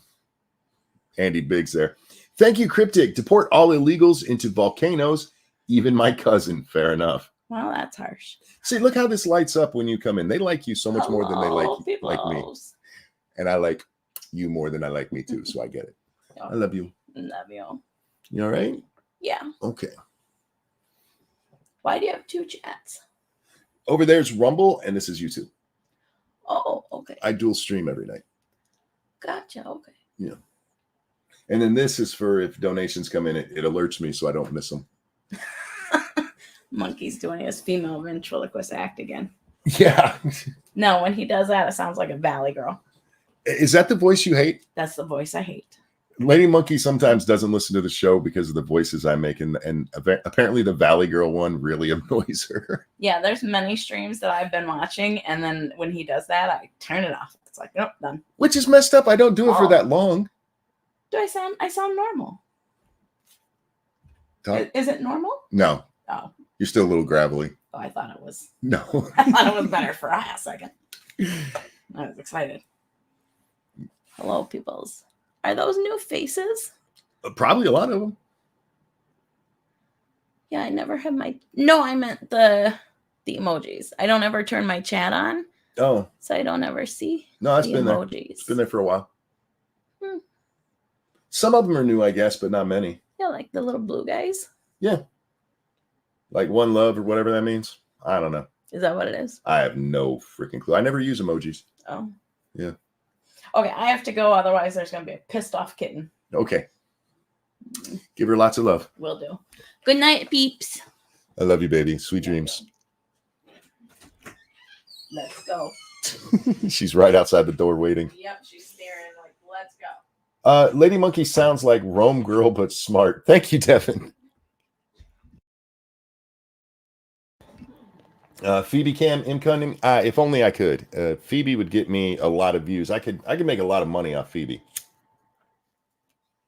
Yeah, poor Lady Monkey. She's feeling much better than she was, but her voice still hasn't come back. It's just a little bit of a cough when she wakes up. Cryptic, thank you so much. Hero Lady Monkey. She left. I'll tell her you said hero later. Anyway, let's get back to Andy here. Seems kind of anticlimactic after having Lady. I always love talking to her, and on stream it's always fun. And now we're getting back to these boring people. What's with Jack's voice? That would be funny if he came on and actually sounded like that. Thank you, Lancelot. Can we get her instead? Unfortunately not. She's going to bed. She goes to bed very early. All right, back to this shit. Remember, guys, it's a good day. McCarthy got kicked out. And for me, that's a good day just because it's funny as fuck. Remember, I take funny over pretty much everything else. You know what that gets you? A $2 trillion plus structural deficit, like we had in fiscal year 23. And we're going to have this year. A $33 trillion national debt, which is where we sit today. Leads you to somewhere north of $700 billion in interest payments. Yeah, it's quickly becoming that our interest payments on our debt is the single biggest line item on the debt. Or on the deficit, sorry, or on our budget. And you know why that happened? Because this body is entrenched in a suboptimal path and refuses to leave it. Refuses to leave that path. You cannot change if you're unwilling to change. We had every opportunity to change. We were promised to change. We were promised we were going to go ahead and we were going to get those 12 bills done. And if we got those 12 bills done, you know why you do 12 bills? Because it allows you to reduce spending, get rid of wasteful, duplicative programs. It allows you to set an agenda to restore fiscal sanity. We chose to not do it again. We were Biden just banned travel to conventions that are anti-green energy to push his green energy deal. Did he really? Darth says she sounds too pretty for you. This is a true story. Every time, as cute as I am, every time somebody's met her, like if at work and stuff, everybody's like, oh my God, she's so pretty. Like they thought I was going to show up with some dog. Like no way this jackass shows up with a pretty girl. promised we'd do it. That's why at the end, some people said, we'll vote present. JMK says, I know numbers are boring, but this is important stuff. It is. And it's all stuff we've talked about, and he just is bad at delivering it. $33 trillion in debt is retarded. $700 billion in interest. I mentioned Clinton's bill or his final budget. That's a third of Clinton's final budget. If it was the same thing, would be just interest payments on the debt. A third of it, as it is right now. What is it? Like 25% of the debt. It's absolutely outrageous, and we're just spending more and more. And this is why, when it came to this debt fight that we just had, Republicans were on the winning side of it, because it has the inflation that everybody's told, like, this is coming, and everybody, no, it's not. No, it's, we can keep spending. Keynesian economics says all of this nonsense, and people are like, no, this is coming, and it's finally here. And you guys had the chance to fix it, or to at least make an important dent in it. And you fucking assholes didn't do anything. Alan, thank you so much. He says, good evening, monkey. No, Jack. Jack is probably out living life. Remember, he actually does stuff outside of his house.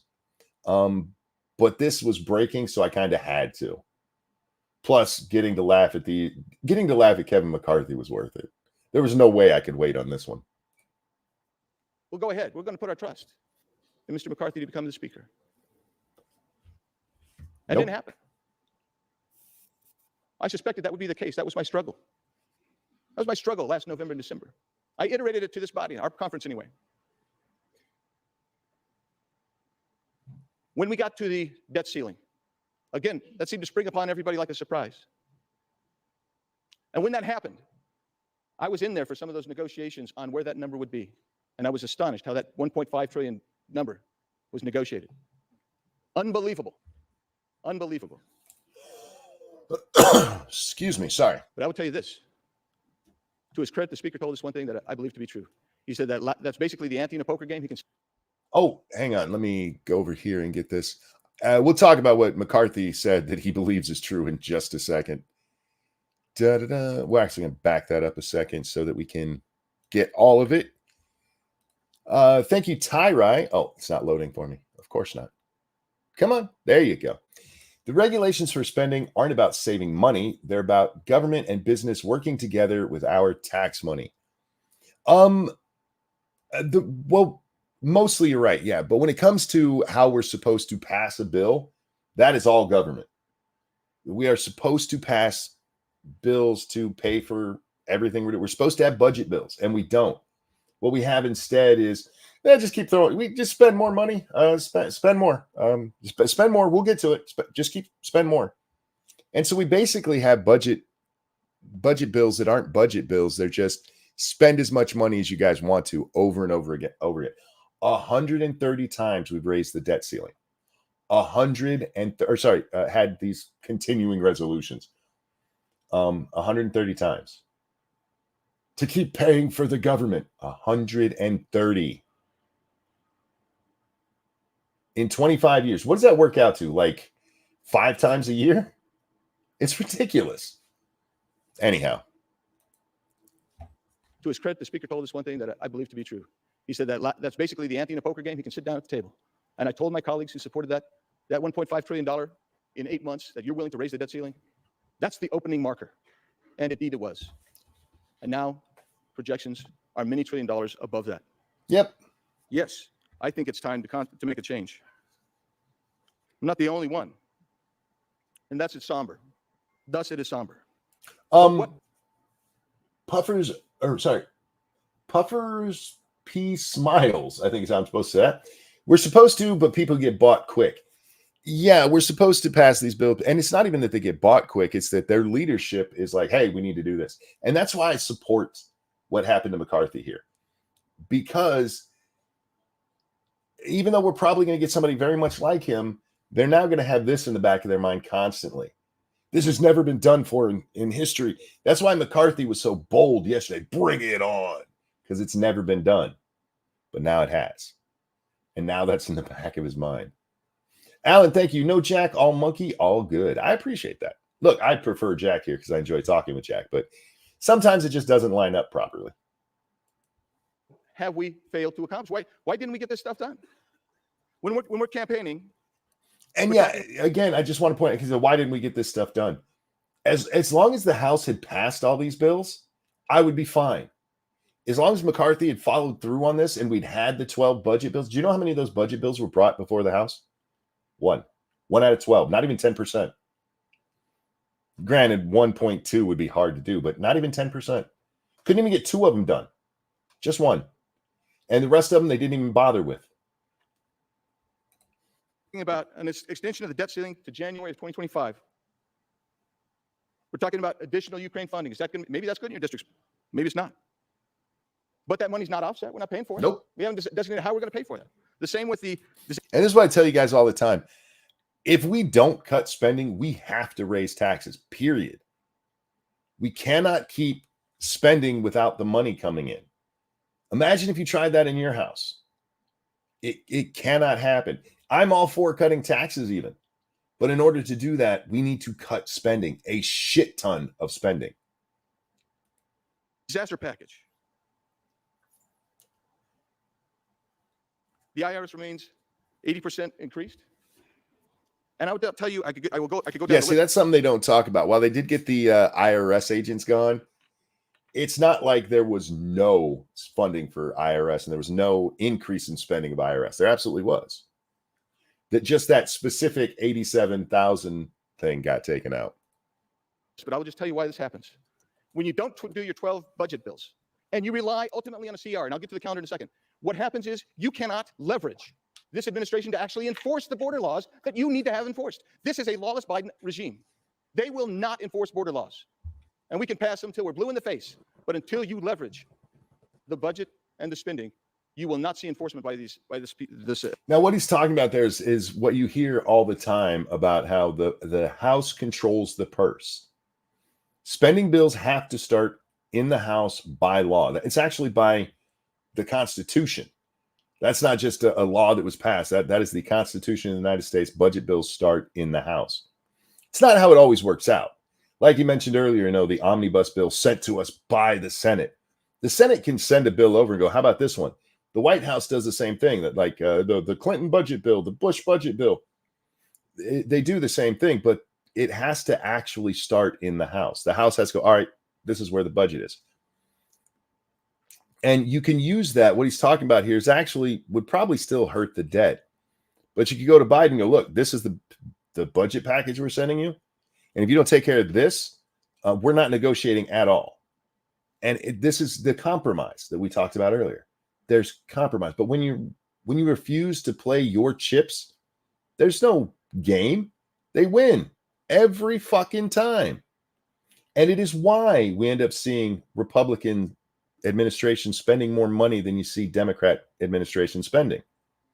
Because to get just a little bit, they'll give Democrats everything they want. And then Democrats can go, no, it wasn't me. It was Reagan. It was Reagan who spent all that money. Well, Reagan did spend all that money. He did sign off on it. But that's because in order to get the defense spending he wanted, he let the Democrats have anything they want. And would it happen that way? Probably. Would it guarantee that there would be a reduction in the deficit or even in the debt? No. But at least you recognize that you have some leverage. And that's what he's talking about here. We didn't use any of the leverage we have. None of it. Not even a little. And he's absolutely right. Administration. So now take a look at the calendar that we were just provided last week. We're supposed to finish by November 3rd, our 12 bills. By November 17th, that's when we're supposed to see that the conference committees have come together, both sides, and we've resolved this. I don't believe that that's going to happen. Yeah, they've had 8 months to do this, and now they have a month to get 12 major spending packages done. Anybody got faith that they'll do it? It wasn't going to happen before. You were betting on the come again. At some point, I'd urge you to stop betting on the come and bet on the reality. That's why I can't support the speaker any longer. I'll be voting for the motion to vacate. Yield back. Yeah, a long speech, if he could talk better, it would have been much better. But what he said is absolutely true. Gentleman yields back his time. Gentleman from Florida reserves. Members are advised to direct your comments to the chair, please. Gentleman from Oklahoma. Thank you, He did direct his comments to the chair. Mr. Speaker. Mr. Speaker, I yield 2 minutes to my very good friend from Arkansas, Mr. Westerman. Gentleman Oh, I'm from- sorry. I thought Massey was next. Maybe that the little chunky chick right here. She's kind of cute too. I think maybe she goes next and then Massey. I forget the exact way. I know Massey's coming up. From Arkansas, Mr. Westerman is recognized for 2 minutes. Selah, S-E-L-A-H, Selah. This unique word scattered throughout the Psalms signals to the reader to pause, reflect, consider, and maybe take a deep breath before moving on. Psalmists use Selah to emphasize the significance of a statement. This guy's boring as fuck. No passion in his voice whatsoever. I love it. For example, King David wrote, "Blessed be the Lord who daily bears our burden, the God who is our salvation." Selah. I don't know why you're giving me Bible scriptures. It was pretty easy to understand. This word means stop and consider. That's all you had to say. But King David, he did something. Selah. I get what he's trying to say. He could have done it in like 2 seconds. Hey, everybody, we just need to stop and consider. Just slow down. Is this really what we want to do? Has Stefanik thought about running for speaker? I don't know. Maybe. But I bet she is right now stroking Kevin's balls to make him feel better. That is a profound statement with huge implications. It deserves more than a cursory consideration. Within the next hour, this House will vote yea or nay to vacate the Speaker's chair. A profound action with huge implications. Yes, and this is why they piss me off. As I've said over and over again, we're probably going to get somebody very McCarthy-like, because those are the kind of people who end up in positions of power like this, especially ones like this where you're not being voted on by the public, you're being voted on by your peers. But if this had happened a long time ago, if this wasn't the first time in history, maybe Republican speakers would have been a little more, what's the word I'm looking for? A little more hesitant to just bend over for the Democrats on whatever they want. Maybe if they actually thought, this could cost me my chair, instead of thinking, oh no, this is mine. As long as I want it and we have the majority, this is mine. Maybe then they would consider, this is not such a good deal. This is a major moment in our history, and it is a good one. This was last tried in 1910. Joseph Cannon won the vote. 113 years later, my office is in the Cannon office building, and Uncle Joe Cannon's statue sits just outside this chamber. No living human has taken the vote we're about to take. It deserves that we pause, we reflect, that we consider deeply the ramification of our actions. Now, see, he said this was last tried 100 and whatever years ago, but that's not true. They tried to do this to Boehner, and it failed. They never got it to the floor this way. It failed in the motion to table, or it succeeded in motion to table. So it's not like this hasn't been tried since then. It hasn't been tried. Yes, it has. It just hasn't succeeded ever. And the last time it got to this point, it was then. To my fellow Republicans who would consider voting yes to removing our Republican speaker, It bothers me that I know more about history than these guys. That's not even like deep history. The Boehner thing was what, 20 years ago? This guy's clearly old enough to have been around 20 years ago. please pause and ask yourself two questions. Will your yes vote make America stronger? Will your yes vote strengthen conservative policy? For the record, I just want to point this out. So far, everybody has referred to the Freedom Caucus, this 8 people here who are making this happen, as the conservatives. The people who are speaking in favor of McCarthy, they haven't called themselves conservative once. It's those damn conservatives over there. Those damn conservatives. They're conservatives Will this strengthen? Yes, this will absolutely strengthen the conservative position, because you rhinos now realize it's not just you who can side with the Democrats to make shit happen. Be careful with what deals you're making, because we can do it too. Yes, it absolutely strengthens it. If you believe yes is the right vote, please stand before this body and the American people and articulate your plan. I love this. Articulate your plan. We hear this all the time, especially like the do nothing Republican Congress. Remember that? Articulate your plan.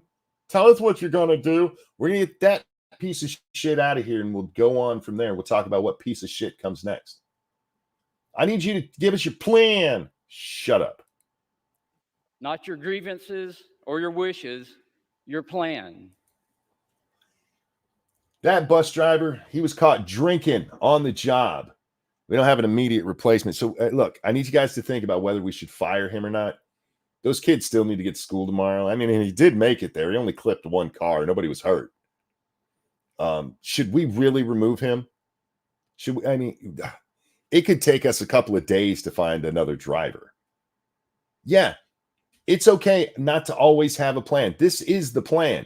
Get rid of this piece of shit because he doesn't belong there. Remember the Canadian Parliament didn't remember who we fought against in World War II? Yes, I do remember that, John. Yes, I do.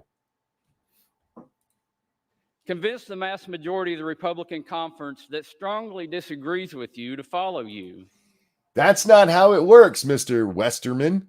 He doesn't have to. They don't have to convince the vast majority of the Republicans who disagree with you to follow you.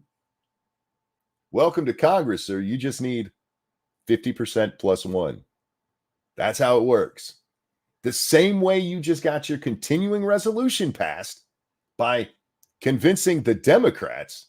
That's what they're doing. How dare they use our tactics against us? Fuck you. Monkey's seriously overestimating the integrity of the school system. It was just the example I grabbed out of my ass there, Tailvin.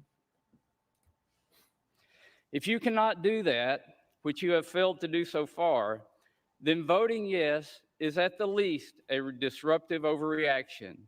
In reality, it's selfish, bad for... It's selfish? Are you kidding me? You are literally supporting a guy whose only intention ever was to become speaker. Disruptive. Bruh, stop spamming my chat over there.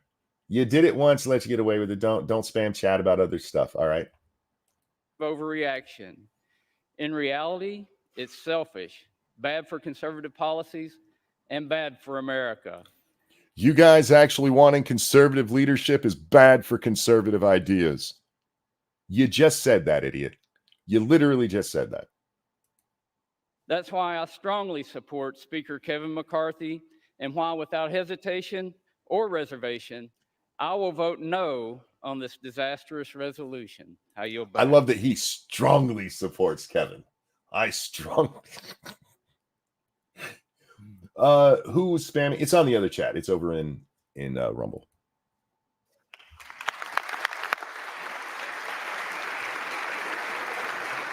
Oh, look at them all. Oh, Massey is next. I just saw him put his paper up there. Gentleman from Florida. There's nothing selfish about wanting a Speaker of the House who tells the truth. I reserve. Gentleman reserves his time. Gentleman from Oklahoma. Well done, Matt. I don't know if you noticed it, but here, let me go back. Right there. Do you see over on the right-hand side of the screen? You see who's sitting down there? Ilhan Omar came to check out Matt Gaetz' ass. There's a great picture going around on Twitter. She happens to have her tongue out, and she's clearly just staring at his ass. I don't know why she's staring at his ass, but she's got this face like, white boy. I want me some of that. Speaker of the House who tells the truth. I reserve. Oh, but anyway, Gentleman I meant to reserves talk it. about what he said. Yeah, very pithy, to the point. Nothing selfish about wanting a guy who actually keeps his word. Well said. His time. Gentleman from Oklahoma, Mr. Cole. Mr. Speaker, I yield 2 minutes to my very good friend from Kentucky and fellow member of the Rules Committee, Mr. Massey. Gentleman from Kentucky, Mr. Massey, is recognized for 2 minutes. Mr. Speaker, as the only still serving co-author and co-sponsor of the motion to vacate Speaker Boehner. I can tell you this. Oh, did you hear that? The guy before him tells us this hasn't happened since what did he say, 1913 or something like that? And he just said, as the only member or the only person who's still in the Congress who wrote the motion to kick out Boehner. It literally has happened recently. Motion to vacate is a terrible idea. Of course. Is the Because only you member didn't think of it. who's serving here who took every chance to vote against Speaker Boehner and to vote against Speaker Ryan. I can tell you that this chamber has been run better, more conservatively, and more transparently under Mr. McCarthy than any other speaker that I have served under. Yeah, but you served under bad speakers. Okay. This is a shit sandwich. This is a shit sandwich coated in snot, and this is a shit sandwich coated in snot and vomit. So the shit sandwich is still the best option because it's only one nasty thing, but it's still a nasty thing. How about this? Don't eat the shit sandwich. Find some bologna. Go have yourself a nice ham sandwich. It's the best it's been. That's a really low bar. Tom, really low bar. We're talking about Boehner and Ryan, for fuck's sake. As a member of the Rules Committee, one of three conservatives who were placed there out of trust. The Speaker gave us a blocking position by putting three of us on there to keep an eye on the Rules Committee, to make sure the process was fair and even. You mean like when you guys dropped a bill 15 minutes before people were supposed to vote for it? Good job. I can tell you it's been fair and even. None of us are voting. Well, what are you going to say? You're on the Rules Committee. Are you going to say, yeah, we haven't been doing that? I can tell you it's been even. All right.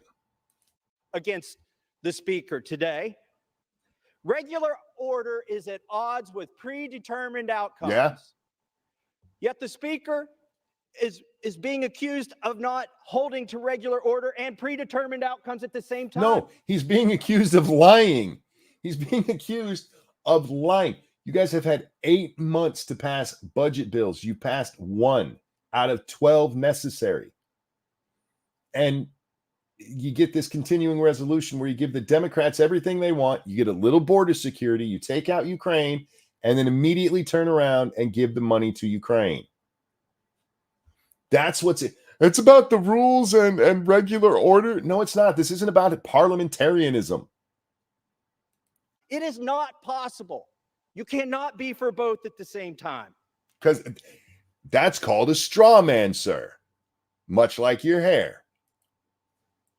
I was a party to the January agreement, and I can tell you that there were promises in there, but there was never a promise for an outcome. There was never a promise that you could force Joe Biden to sign something. Nobody said that you could. That's not what they're arguing.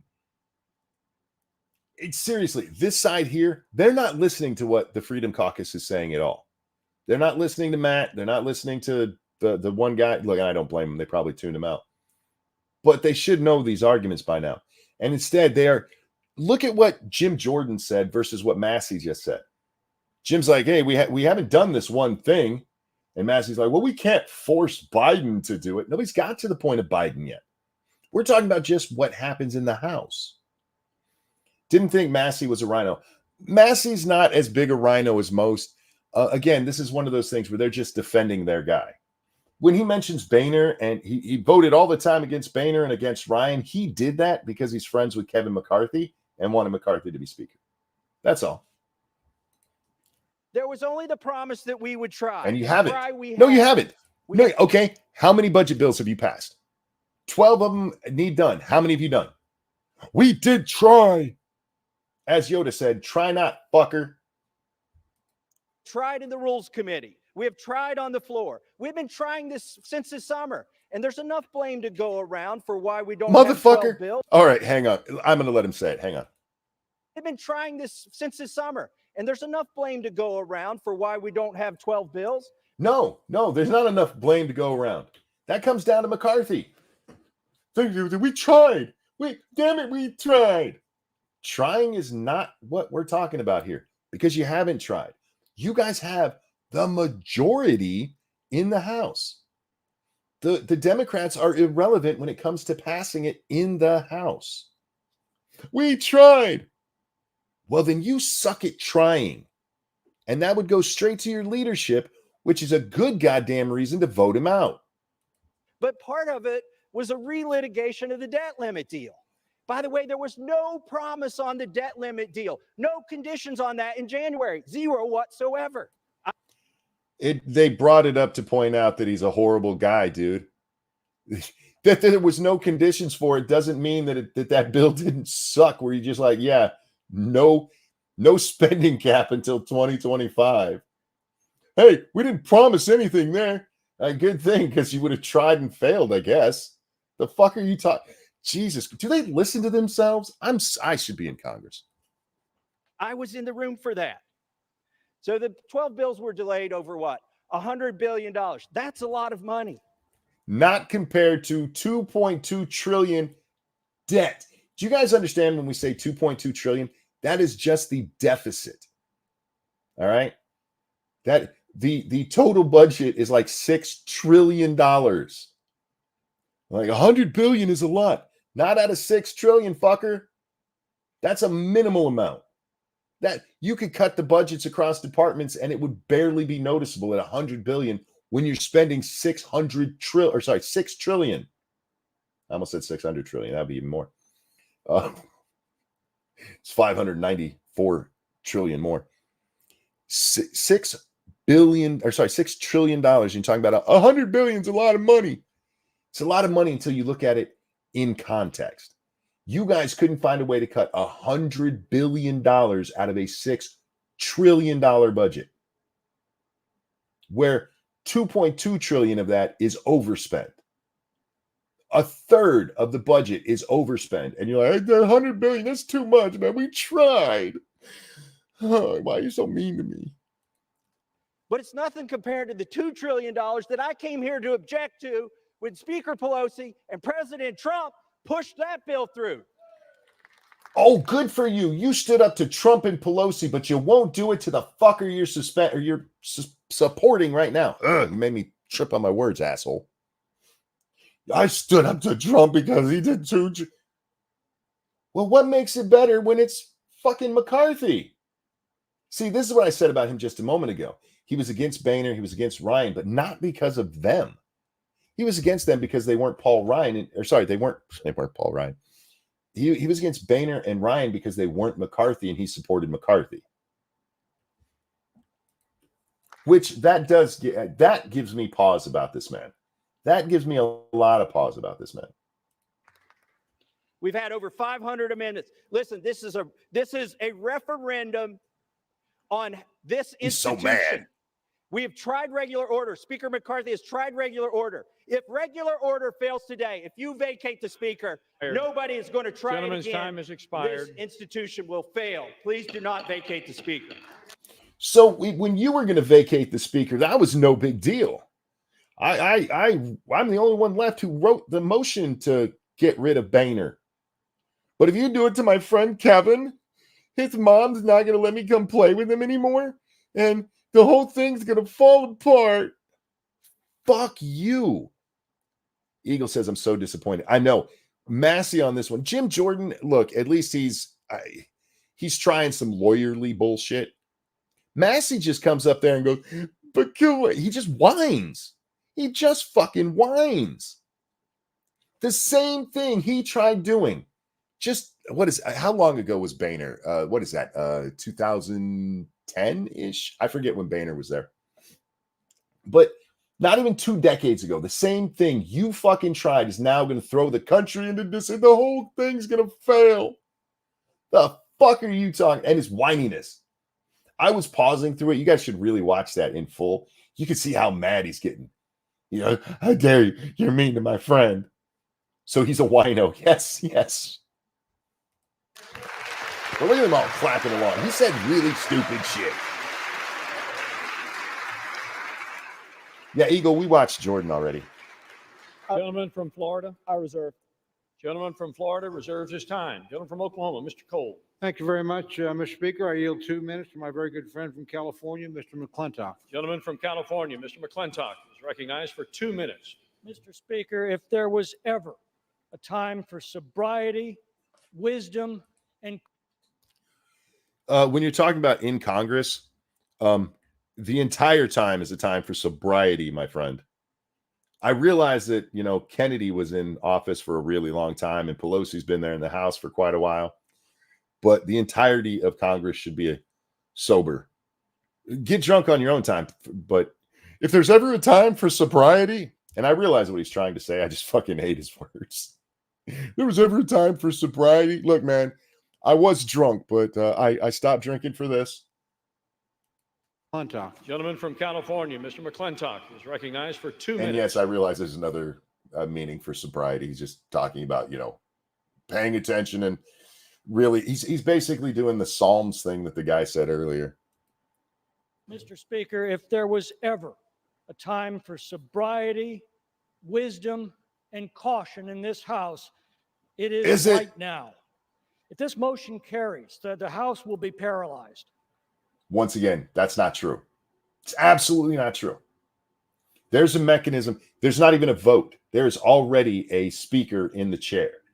He is a temporary speaker, but he has all of the rights and privileges. He can even have McCarthy tell him what to do. But it's going to grind it to a halt. Stop lying. We can expect week after week of fruitless ballots while no other business can be conducted. That's not true. Did you hear what he just said? No other business can be conducted. Not true. Not true at all. The Democrats will revel in Republican dysfunction, and the public will rightly be repulsed. Mr. Scott, awesome. Thank you. If Lurch can make it to DC, Monkey can make it. I nominate Ranting Monkey for Speaker. I appreciate it. I would do a great job. And Wicked Felina, thank you so much. In tears, Mr. Munko Lantern, most beautiful cussing I've ever heard. Well, I appreciate that. Thank you so much. It'll end when the Democrats are able to enlist a rump caucus of Republicans to join a coalition to end the There's no impasse. This House will shift dramatically to the left and will effectively end Republican House majority that the voters elected in 2022. None of what he just said is true. None of it. Again, this only strengthens the conservative position because the conservatives now hold the power. Fuck with us and we will kick you out. And again, they're not doing this just because they didn't get their way. They're doing this because they were flat out lied to. Flat out lied to. And this motherfucker gets up here, oh my God, this is going to grind to a halt, and then basically the Democrats are going to be in control. That's not true. You're a liar, sir. You're just lying. And this, in turn, will neutralize the only counterweight in our elected government to the woke left's control of the Senate and the White House at a time when their policies are destroying our economy and have opened our borders to invasion. What did you guys do to stop their wokeism in the continuing resolution the last time you guys had some leverage? What'd you guys do? We got a little bit of border funding. Good for you. What about that woke agenda? We can't stop their woke agenda. You haven't tried. Massey just said, we tried, man. You haven't done shit. What are you talking about? There are turning points in history whose significance is only realized by the events that they unleash. Oh, no. This is one of those it's not. times. No, it's not. This is one of those times where we know what it's going to be. I've been explaining it to you. With these 8 people, you get another speaker who comes in there and lies and pulls that bullshit that McCarthy did with Ukraine funding. We're going to kick you out. Don't do that shit.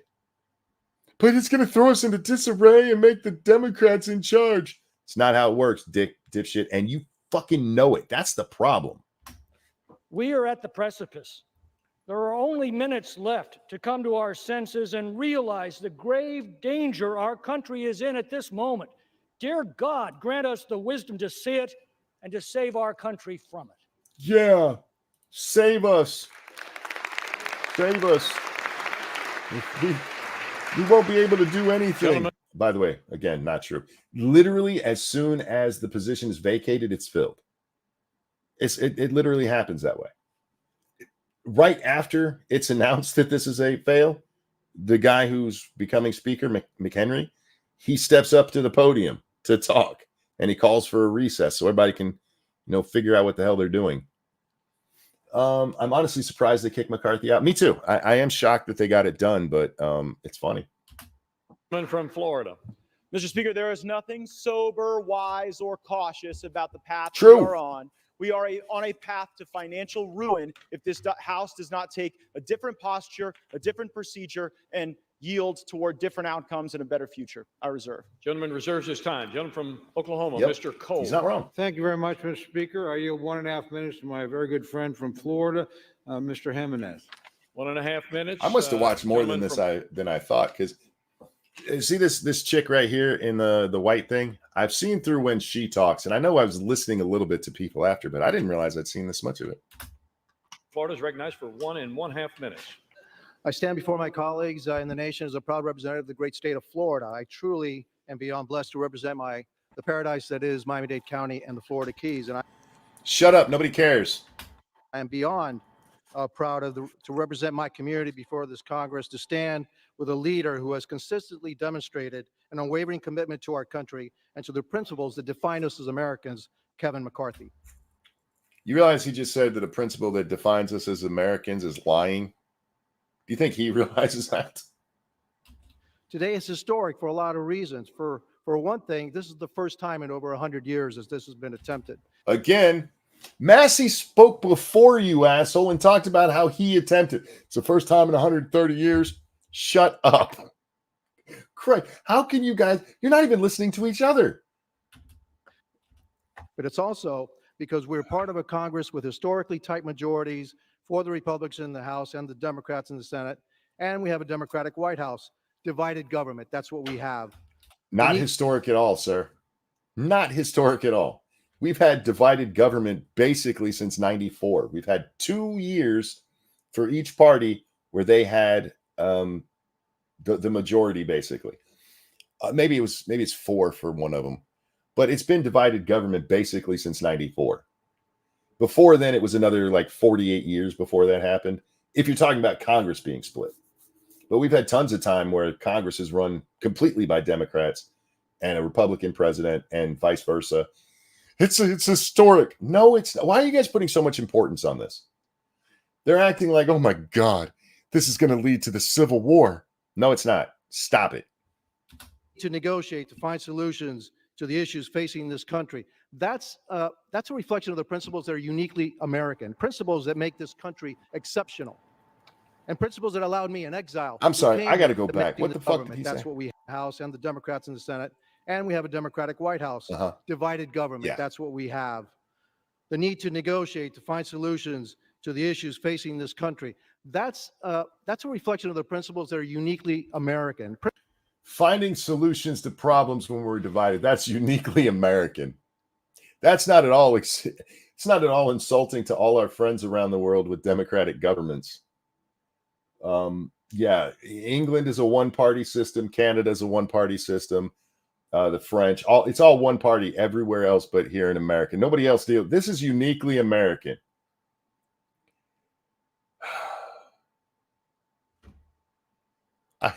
I hate politicians. At least say something intelligent. We're the only ones who ever argue and figure stuff out. Principles that make this country exceptional, and principles that allowed me in exile, who came here from Cuba, fleeing communist Cuba, to serve in this very institution. You see, I wasn't born here, and everything that I am, everything that I ever will be, is thanks to America. Fuck does that have to do with Kevin McCarthy? I got out of Cuba. Good for you, but it's not relevant. Look, he got out of Cuba because we argue in America. That's what he just said. Well, I mean, I suppose that you can twist shit to make that work, but it still has nothing to. Actually, no, you can't, because that's actually stupid, really stupid. But even besides that, it has nothing to do with McCarthy and him getting kicked out. The best part about it is that my story, the story of the community that I'm so proud to represent, is a story of many in this body, is that we are not the exception in America. We are the rule. No, sir. Most people in America were born here. That's just fact. That's the America that Kevin McCarthy has fought for his entire career. Kevin McCarthy is a champion for the American dream, and he's proved it as our speaker. How? Thomas Jefferson once said, "I predict future happiness for Americans if they can prevent the government from wasting the labors of the people under the guise of taking care of them." Thomas Jefferson also said that, I forget the exact phrase, but basically that when you fuckers aren't doing what we say, we should kill y'all and start again. You guys aren't doing what the American people have put you there for. Do you want to read that Thomas Jefferson quote that says that we should rise up against our government? Nah, bruh, not right now. Not right now, because I got a lie from McCarthy. I got it out of Cuba. No wonder the Dems hate you. You literally are off the plantation. Thank you, Chaos. Indeed. The Tree of Liberty. Yes. The Tree of Liberty quote. You don't see him giving that quote, do you? McCarthy. Gentleman's time has expired. Yeah, wander Thank off. you. Let's keep Kevin McCarthy our speaker. A great man, a great leader, a great speaker. Thank you, and I yield back. Yeah, you might have been able to give your speech if you cut out all that bullshit about Cuba that was entirely unnecessary. And then your time's up. Keep McCarthy. Somebody clap. Gentleman from Florida, Mr. Gaetz. Mr. Speaker, may I inquire as to my remaining time? Gentleman has 9 3/4 minutes remaining. That'll take us about 45 minutes to get through. Sure. Gentleman reserves his time. Gentleman from Oklahoma, Mr. Cole.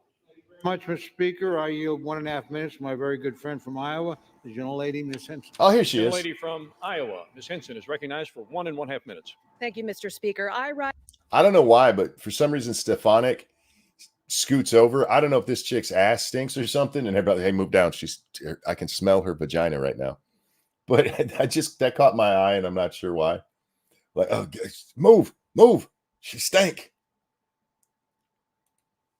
Today in support of our Speaker, Kevin McCarthy. Let's be very clear here. We would not have a House Republican majority without the relentless efforts of this man. You would have had a House majority long before if you didn't have him as your leader. We wouldn't have a majority. Yes, you would. Yes, you would. Speaker. You guys mostly have a majority right now because Biden sucks so hard. Let's be honest about what's happening. Under his leadership, Joe Biden's policies have had a check and balance. His policies have created a horrific border crisis, 10,000 illegal immigrants a day surging across our border. Under Speaker McCarthy, Republicans have passed legislation to secure our border. Joe Biden has done everything to squash American energy, selling our oil reserves to China. Under Speaker McCarthy, Republicans have passed legislation to unleash American energy dominance. Joe Biden has spent taxpayer dollars like there's no tomorrow. Under Speaker Kevin McCarthy. Okay. Joe Biden has spent money like there's no tomorrow. And Kevin McCarthy did the debt ceiling deal where there's literally none. Spend as much as you want until January 2025. Literally all the way through the Biden administration. But hey, that Biden literally threw it. That doesn't end until the next president, or if Biden until Biden's second term starts. Biden's spending all this money. And who gave him the green light, sweetheart? Who gave him that green light? I want to say, oh yeah, Speaker McCarthy. And again, notice none of them are addressing what the actual issue is. Not one of them has brought up that Ukraine bill yet. Not one. Not one. They're talking about everything except that. Speaker McCarthy, we have returned to passing single subject appropriations bills and ending the status quo of omnibus spending. Explain the continuing resolution. Let's see, that had border funding, according to you guys. You did take out the Ukrainian funding, but that's coming in, so we're still counting it. How are those things the same? The continuing resolution just continues all of the bills that are out there right now. Single issue only. Bullshit. See, this is why you should watch me instead of other political commentators, because most of them aren't this smart. Is it okay for me to toot my own horn? One of the most valuable pieces of advice that I received was from Kevin McCarthy when I got here to DC. He said, support me and I'll take you to higher places. That's the hey, I'm going to be speaker someday. You want to lick my balls? Me to separate the signal from the noise. Okay. The noise is those who are causing chaos for their own personal benefit while ignoring the need. Matt Gaetz and company get no personal benefit from this. This is a detriment to them. They have put a crosshair on themselves because of this. For their own personal benefit. Who's the only one here with personal benefit? Matt Gaetz isn't running for speaker. He hasn't said, hey, I want to be the next speaker. The only person who gains from being the speaker is the current speaker. He wanted that big office and to hold the gavel and to get the fatter check.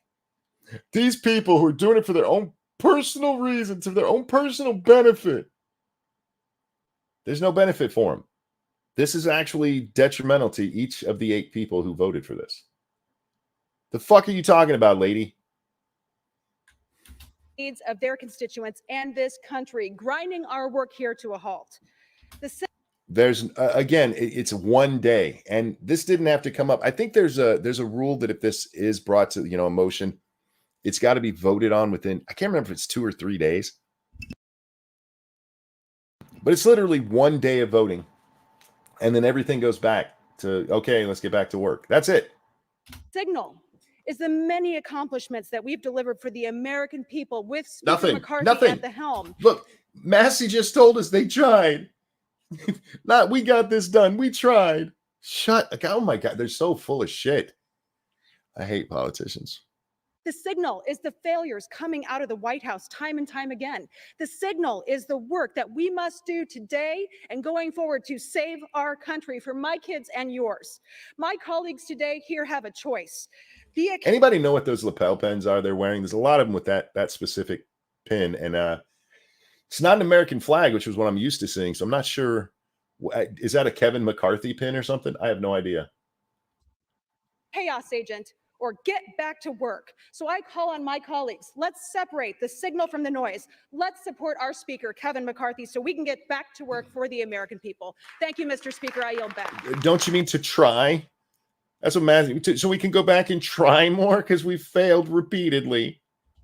I love how it changes. Gentleman from Florida, Mr. Gaetz. Like I said, they don't even listen to each other. They don't even pay attention to what each other is saying. She's sat behind every speaker so far.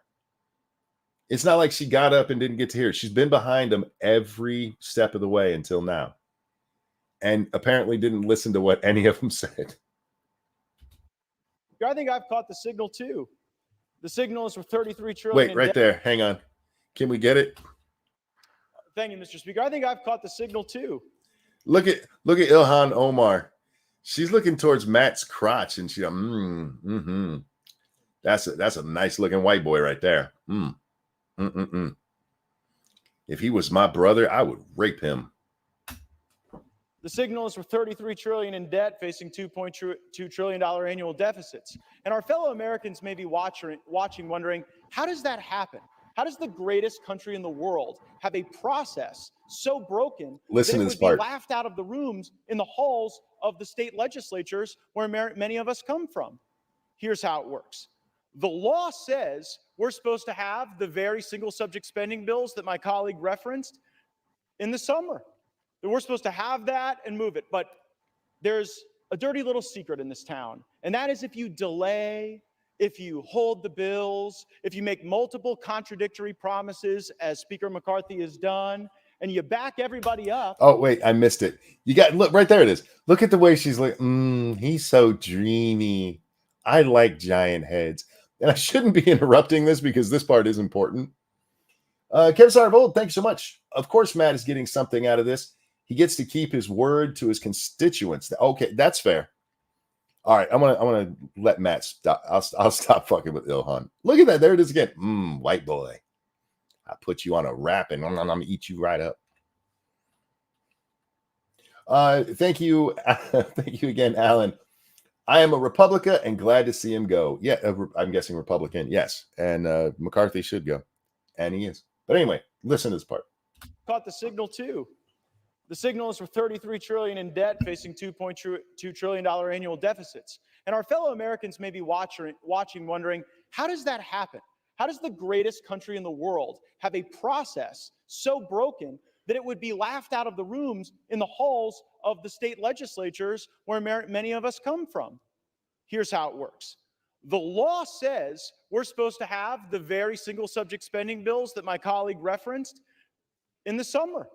That we're supposed to have that and move it. But there's a dirty little secret in this town, and that is if you delay, if you hold the bills, if you make multiple contradictory promises, as Speaker McCarthy has done, and you back everybody up against shutdown politics, well, nobody wants to shut the government down. No one cheers for a shutdown. And of course, when people are backed up against shutdown politics, the decision calculus changes.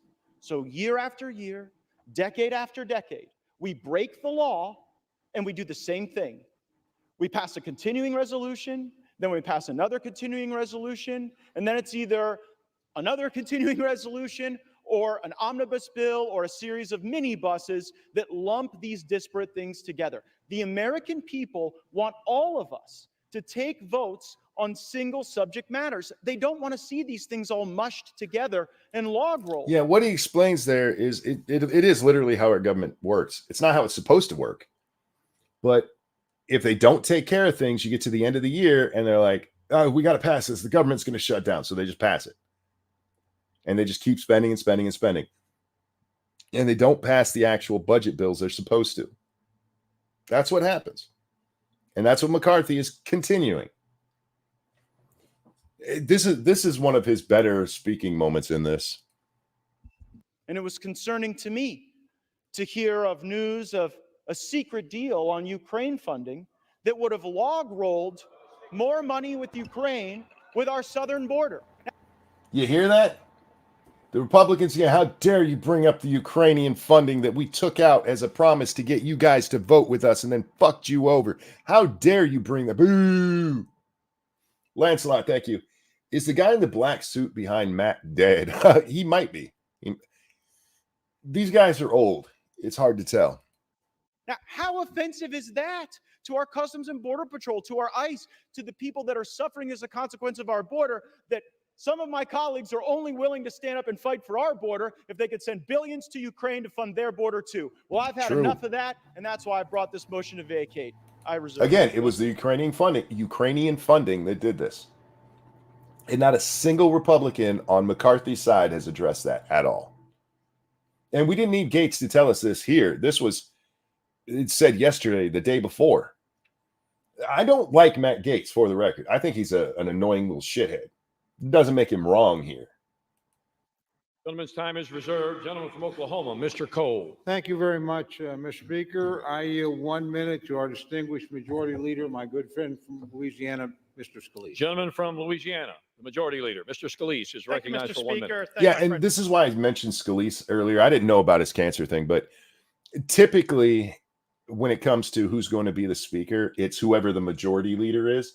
And while McCarthy is the Speaker of the House, Scalise here is the majority leader. So normally it would be, okay, we're going to vote on that guy. So, gentleman from Louisiana, the majority leader, Mr. Scalise, is recognized for 1 minute. Mr. Speaker, thank my friend from Oklahoma for yielding. And when we go back to January, as many people have, we knew that it was going to be a narrow majority. Okay, there's a little bit that's been said by Gaetz' side about January, but most of it is about this past weekend. Address that, for fuck's sake. We also knew that it wasn't going to be easy. Nobody said it would. How many of us came here because we thought this job was going to be easy? McCarthy did. How many of us thought the task ahead of us to address the problems of this country was going to be easy? One thing we did You're not addressing them.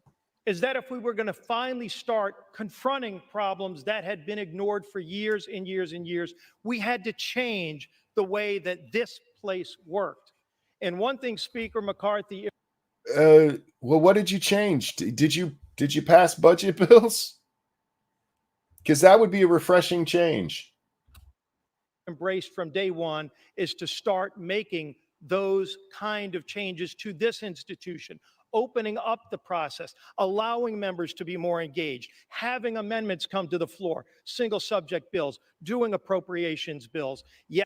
The appropriation bills that you guys haven't passed? We're not even talking about the Senator Biden yet, just in the House. You guys haven't passed them. 1 out of 12.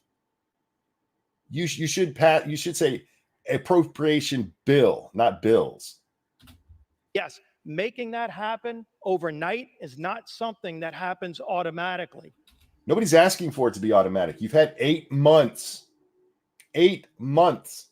And you haven't done it. Yeah, we can't do it overnight. Maybe they do think there's wizards. But it started to happen, and we are now seeing the fruits of it. Just last week, we had 4 different appropriations bills on this House floor. 4 different ones. Now, those bills took weeks and weeks to finally get to the floor, going through an open committee process. Did you hear what he said? Those bills took weeks and weeks, not months and months. Weeks and weeks. Well, maybe, and I'm just throwing this out there, if you'd started that back in, I don't know, February, they'd be passed by now.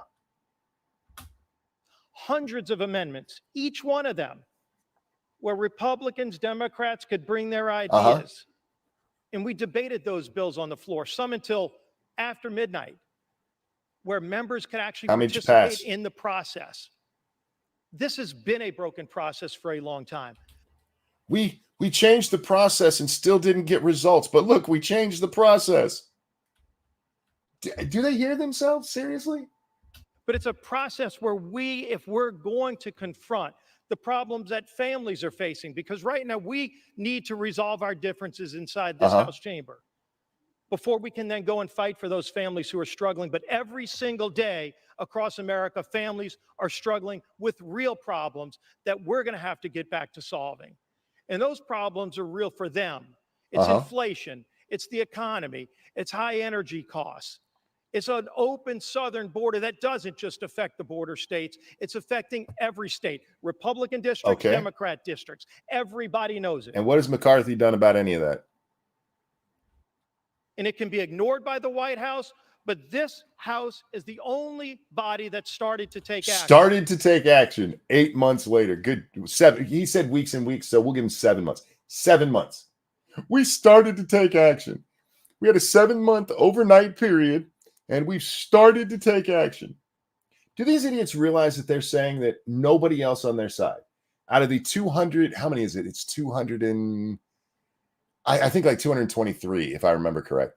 But all of these other Republicans, none of them, not one of them, could do what McCarthy did, except they all could. When we, with H.R. 2, and then with the border bill last week, and with over the action we took last week, over 70% of government funding passed out of the House. Yes, and part of it was in a continuing resolution, fucknut. Basically an omnibus bill, not a single subject bill, but we just can't do it. Well, then what you just told me is that McCarthy's not good at it either. Let's get him out of there and get somebody who can. Because remember, we're only talking about in the House where they have a majority and should be able to get shit passed. And they can't. Everybody voted, Republican or Democrat. This House passed funding for over 70% of the federal government's operation. In a single thing, when you're talking about, hey, we were getting the single subject bills. 70% of the government in one bill, sir. Pick a lane. I don't care which one, but pick a lane. It's sitting over in the Senate where they've passed 0. And we're going to beat up each other and talk about our internal processes, and we need to get our internal processes working better. Thank you, Kevin Sarbold.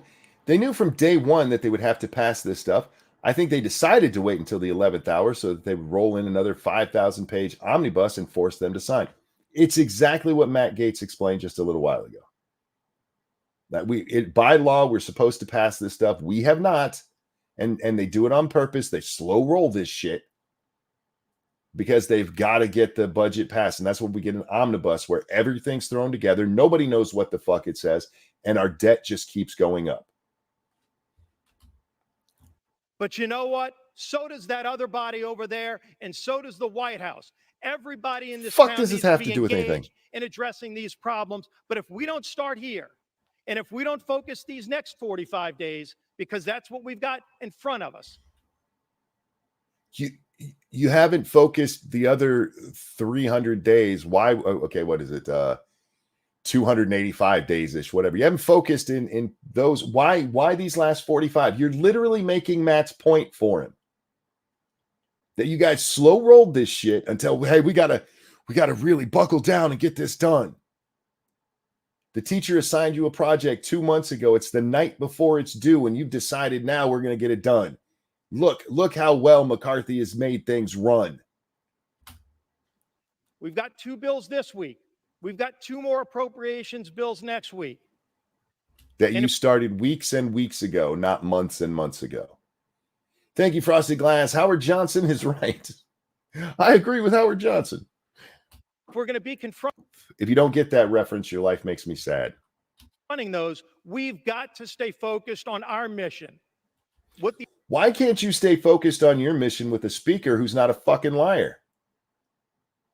We got to stay focused. See, this is what I was talking about just a second ago.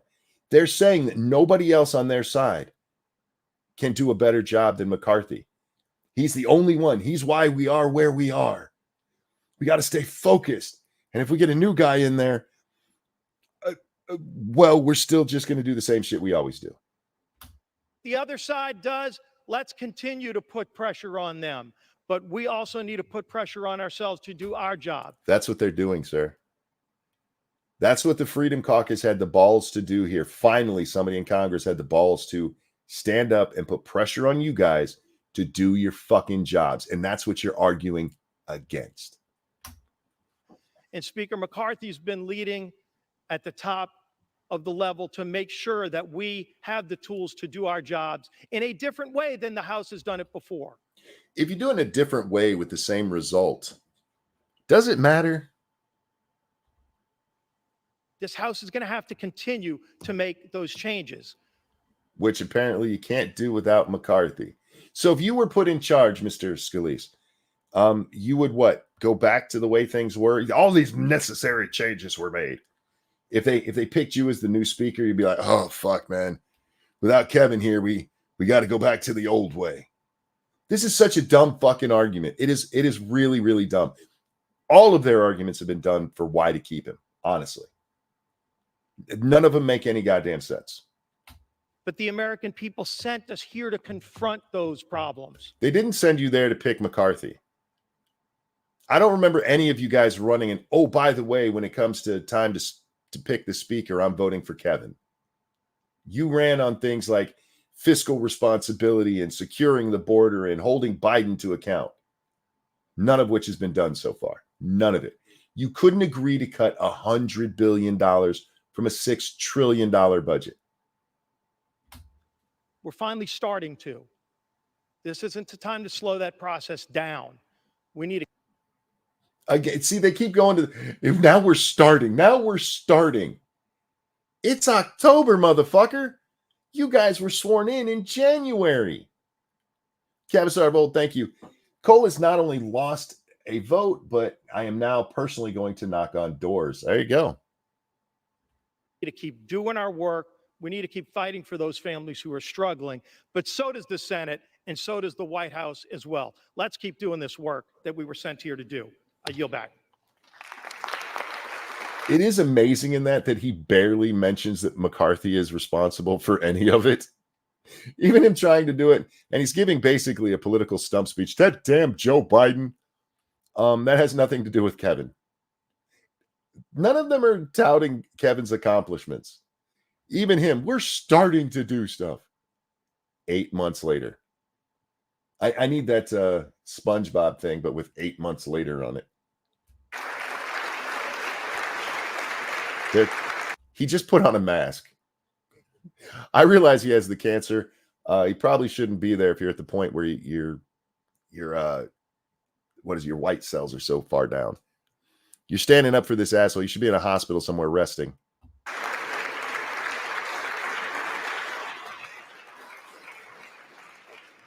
Gentleman from Florida is recognized with 7 3/4 minutes remaining. Mr. Cole commands 12 1/2 minutes Damn it. left in this debate. Gentleman from Florida. I agree with everything that the majority leader said in those remarks. By the way, I have not seen the rest of this is as new to me as it is to you guys. Except one thing. It is astonishing to hear any colleague give Speaker McCarthy credit for moving on to the single subject appropriations bills. As you heard my colleague, Mr. Biggs, say, that was never the plan from Speaker McCarthy. The week before we moved on to those single subject appropriations bills, the plan was another CR. He pitched a CR. They tried to get us to vote for a CR, and only when a brave few said, we are done governing by continuing resolution. We are here to eulogize the era of continuing resolution. We will not do it. We will not pass it. These bills can go. The spending may rise and fall as the years pass. But the notion that we're going to lump in the Department of Education and the Department of Labor with our military and our troops and our Border Patrol is fundamentally unserious, and I would suggest chaotic. We cannot do that. It was only because we forced that to happen. And by the way, if we continue with Speaker McCarthy, the appropriations process will go right back to what he wanted it to go back to. Just a sideshow, just a puppet show, just something to keep the hamsters on the hamster wheel. Which there's proof of because we just had a continuing resolution. As they continue to back people up against a calendar, centralize power with the lobbyists and special interests that move all kind of money through the leadership. And then that's how they get their way. And that's why the American people have been getting screwed decade after decade. And are tired I'm of not it. going to tolerate it anymore without a fight. I reserve. Gentleman's time is reserved. Gentleman from Oklahoma, Mr. Cole. Thank you very much, Mr. Speaker. I yield 2 minutes to my very good friend, fellow member of the Appropriations Committee, Mr. Garcia of California. Gentleman from California, Mr. Garcia is recognized for 2 minutes. Mr. Speaker, I want to recalibrate our minds on what is actually happening here today. This proceeding looks important, it feels consequential, but let's look at what else is happening across America. What else is happening across America is irrelevant to what's going on right here, unless you're going to talk about the failings of Speaker McCarthy or the accomplishments of him. Today, about 300 Americans will die from fentanyl poisoning. Today, about 11,000 people will illegally penetrate our borders. Today's debt is approaching $34 trillion. Today's mortgage rates just hit a 25-year high, now approaching 8%. Our energy prices are again at back-breaking highs with gas approaching $8 a gallon in my district. Today, China and the CCP grow stronger with an intent to go. Oh, real quick, where's the rest of the Freedom Caucus to back Matt up at the podium? It might just be that none of them wanted to be speakers. They thought Matt would be more passionate about it. And with Matt in control of the clock, it just makes more sense for him to answer. He is the one who brought the motion to the floor. So kind of makes sense. All of these people that they're dragging out to back up McCarthy, they didn't have to do any of that. Again, the vote, what is it, 210 or 200, what was it, 208, 210. 210 of them supported McCarthy. And again, not one of them has really shown an accomplishment of McCarthy. This guy's talking about the world sucks. You guys have had 8 months. What have you guys done about any of it? What have you done about any of it? All you're doing is highlighting how this fucker has failed. Go to war by 2027, and our military is experiencing record low retention and record low recruitment. This is the reality of today for 335 million Americans under President Joe Biden. It's a dark and scary reality. This Republican... Does anybody believe that McCarthy is the one to stand up to Palpatine? Majority here today in the House is the only firewall against the damaging far-left policies of the Biden administration. The single subject appropriation bills that we were supposed to be voting on this week will literally fight to reverse the darkness of these realities and fight inflation, cut spending, secure our border while enhancing our nation's security. All right. We were supposed to be voting on these this week. It is October, sir. You're having to take one goddamn day to make this vote. Literally 2 hours, 25 minutes, and 15 seconds of your life. And actually, I think the continuing God, I keep saying that one. The motion to table might have taken a little longer. This might have picked up just after it starts. So 3 hours of your life. We were supposed to be doing that this week. You've had 8 months, and you're bitching because you guys are wasting a day. Do you hear how you sound, you fucking dumbass? We've had 8 months. Today's the most important because we were going to finally do something. And you guys called us out for being dumbass rhino pieces of shit, and it's not night. There's fentanyl. And investing in our soldiers at a meaningful level. But today, this body filled with people in fancy suits, led by a few Republicans who are running with scissors and supported by Democrats. They want us to actually do what we say and run it with scissors. Personal issues with the Speaker, have uncertain intentions and even more uncertain goals, and they've decided to make today about drama. Not about solving problems and helping our constituents, but about drama. About the drama. So, did I mention fentanyl yet? We need to be the no drama option for America, this party, this majority, and I fear that this self-inflicted drama of today jeopardizes our majority and by definition removes the last layer of defense protecting America from this Biden administration. The Freedom Caucus wants you guys to stand up to Biden. That's what they asked for. It's what they're asking for. And your argument is that them asking you guys to actually do that is going to help Biden. Maybe sobriety is needed in this house. Let's dispense with the drama, do our jobs, and move on with defending this beautiful country. This is part of your job, fucker. Let's move on and do our jobs. This is part of it. This is literally part of your job. It's in the rules. We should move on and do our job. You're doing it now, jackass. But it sounds good, doesn't it? That sounds good in a soundbite. We should move on and do our job. Part of your job, stupid.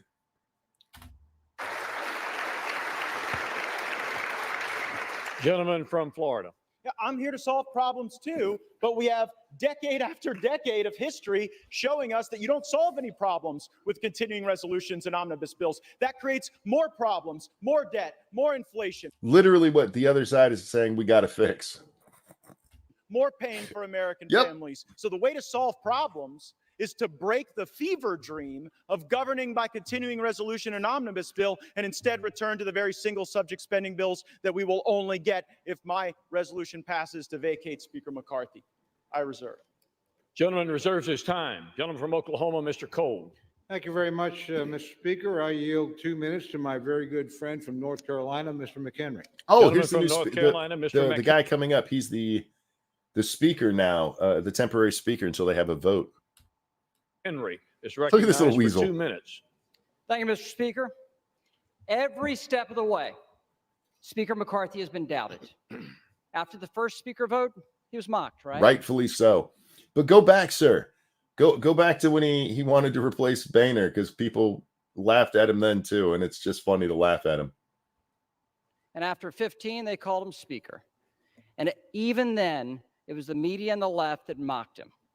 I mean, I guess you can consider me media, but I'm not left, that's for sure. And I mocked the shit out of that little motherfucker. We did. How many days did we do following that? Did we do like 4 whole streams or was it 5? Just mocking the shit out of that retard. It's just the left. No. The left actually likes McCarthy. With the narrowest Republican majority in a generation, what did we achieve? We brought the president to the table when he stubbornly said for 100 days they would not negotiate on the debt ceiling. I took him at his word. The speaker said, no, we'll get him to the table. And sure enough, we did. The result? The most conservative spending package we've seen in generations, the largest spending cuts year over year that any Congress has passed. He was going to give them unlimited spending until 2025, you fucking retard. This is our new speaker. See that fucking bow tie? Conservative outcomes. So I understand I need your to start position doing on that. the left. I understand that. But my friends on the right, why? My friends on the right. They keep doing that, talking to the Freedom Caucus, referring to them as the actual right.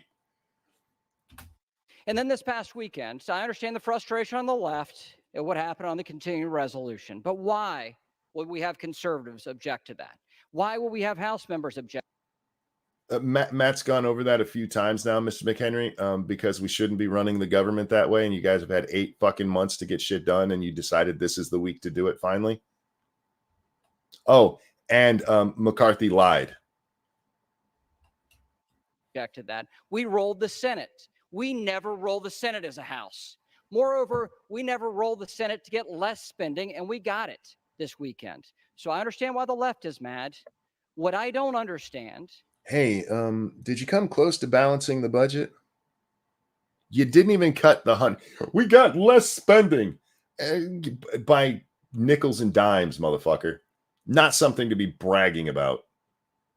Is why some Republicans think that that's a bad thing. Okay, well, let's stop right there. We got less spending. We got less spending. And then McCarthy came out and said he was going to give a bill for Ukraine. We're not talking about the $300 million that's sitting in the Senate right now. We're talking billions of dollars that you're not adding into that. We got less spending. He took the very thing that got the Freedom Caucus to vote and turned his back on it, immediately made a bullshit deal with the Democrats to give that funding back. Go fuck yourself. The frustration for me today, I understand where the liberals are. Of course you do. Of course you do. Because you're a fucking rhino. You understand where they're coming from because you agree with them, dickhead. Just not when you're campaigning. Constitutional order, except in a moment like this when you are questioned on that. Mm-hmm.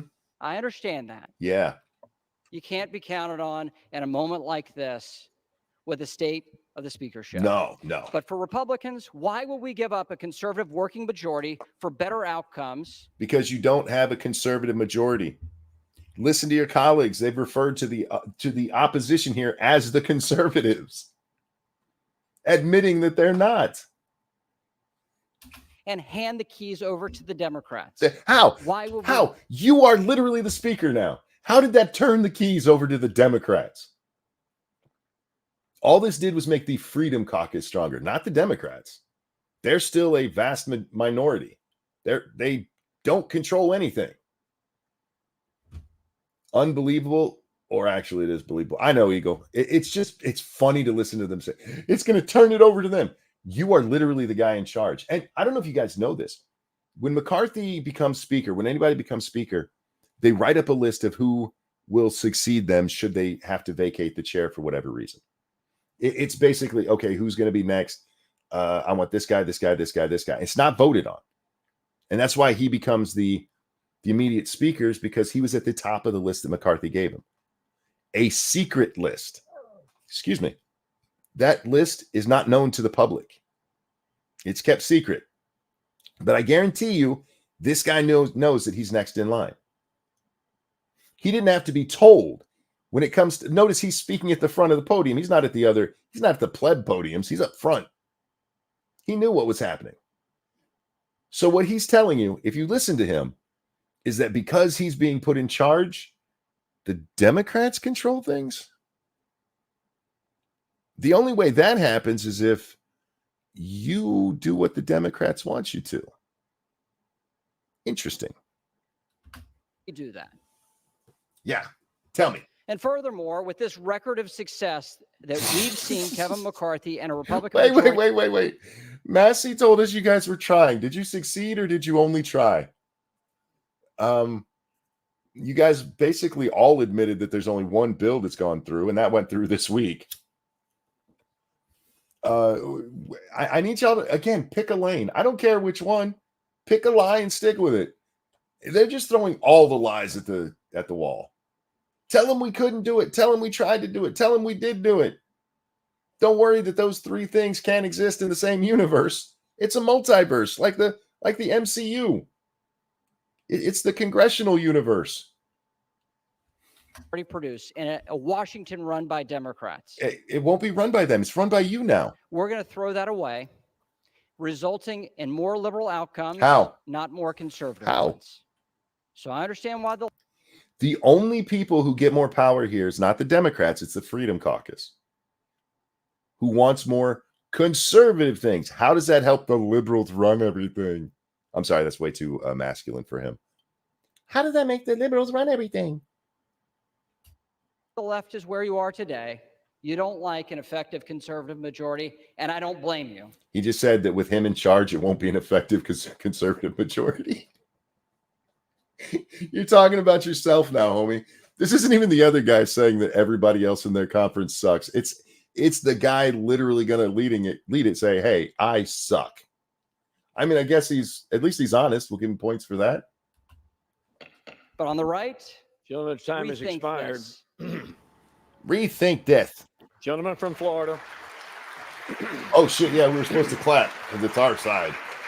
It is lovely to hear from the principal architect of Mr. McCarthy's debt limit deal, but here's the reality. The only Republicans in America who believe that the debt limit deal was conservative are in this chamber right now.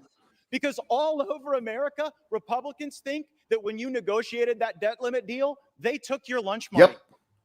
I reserve. 100%. Oh, God. I could hug Matt right now. Again, I don't like the guy, but this is funny as shit. Gentleman reserves his time. Gentleman from Oklahoma, Mr. Cole. Thank you very much, Mr. Speaker. I yield 1.5 minutes to my very good friend from my home state, gentlelady, Ms. Bice. Gentlelady from Oklahoma, Ms. Bice, is recognized for 1.5 minutes. Thank you, Mr. Speaker. I rise today in support of Speaker Kevin McCarthy. Under his leadership and a very small 5-seat majority. Sorry, what is she wearing around her neck? That is horrible. Somebody tell her that, please. That was my grandma's. Your grandma had bad taste. House Republicans have achieved, contrary to popular belief, numerous victories. Oh, please do tell. We passed the Parents' Bill of Rights. Yes, you guys keep bringing that up. The Lower Energy Costs Act to lower the cost of gasoline and restore American energy independence. The Fiscal Responsibility Act, which was one of the largest enacted cuts with enforceable spending caps in American history. And when it came time for the continuing resolution, since that didn't pass through the Senate, and again, can't blame him for that, did you guys push for that same stuff? Because that's where it becomes important, sweetie. Hey, we passed it. Did you get it done? When you had the leverage, did you get it done? And that is directly related to what she's... The Fiscal Responsibility Act, which it had limits and stuff, but when it came to when it was actually time to get things done, we just threw that in the trash. Go ahead and brag about things you got done. And yes, again, it has to go through the Senate. It has to go through Biden. So I can't blame them for failing there. What I can blame you for is when it came up time for the continuing resolution for the debt ceiling limit, you guys gave up every fucking time. The time where it really mattered, when you could actually get it passed because it had to be done, you caved every time. And H.R. 2, the most conservative southern border security bill in history. All of this while fully funding our military and our nation's veterans. Let me be abundantly clear. Please. Attempting to remove Speaker McCarthy will put this House in a stalemate. These guys voting against McCarthy are not okay. These are the most conservative people in your caucus, and your argument is that they're going to start voting with the Democrats. Are you retarded? And paralyze our ability to fight for our constituents, and instead create a fight amongst one another. Again, we have 43 days to restore fiscal responsibility. You just told us you did it. We passed that budget. Do you see how she does that? We have 45 days to restore fiscal responsibility. You passed a budget. It doesn't get through the Senate, so it's dead. Fine. What have you done since then? Nothing important except for give in to the Democrats and the spending time and time and time and time again. And now you're like, but we got 45 days to do this. What were you doing all along, bitch? Jesus Christ. And advance conservative appropriations priorities, which is exactly what my colleagues have asked for. Instead, we are threatening. They didn't even get it. Don't say that. It's what they've asked for. Yeah, they asked for it. And then you guys told them to get fucked. And now you're like, see, we gave it to them.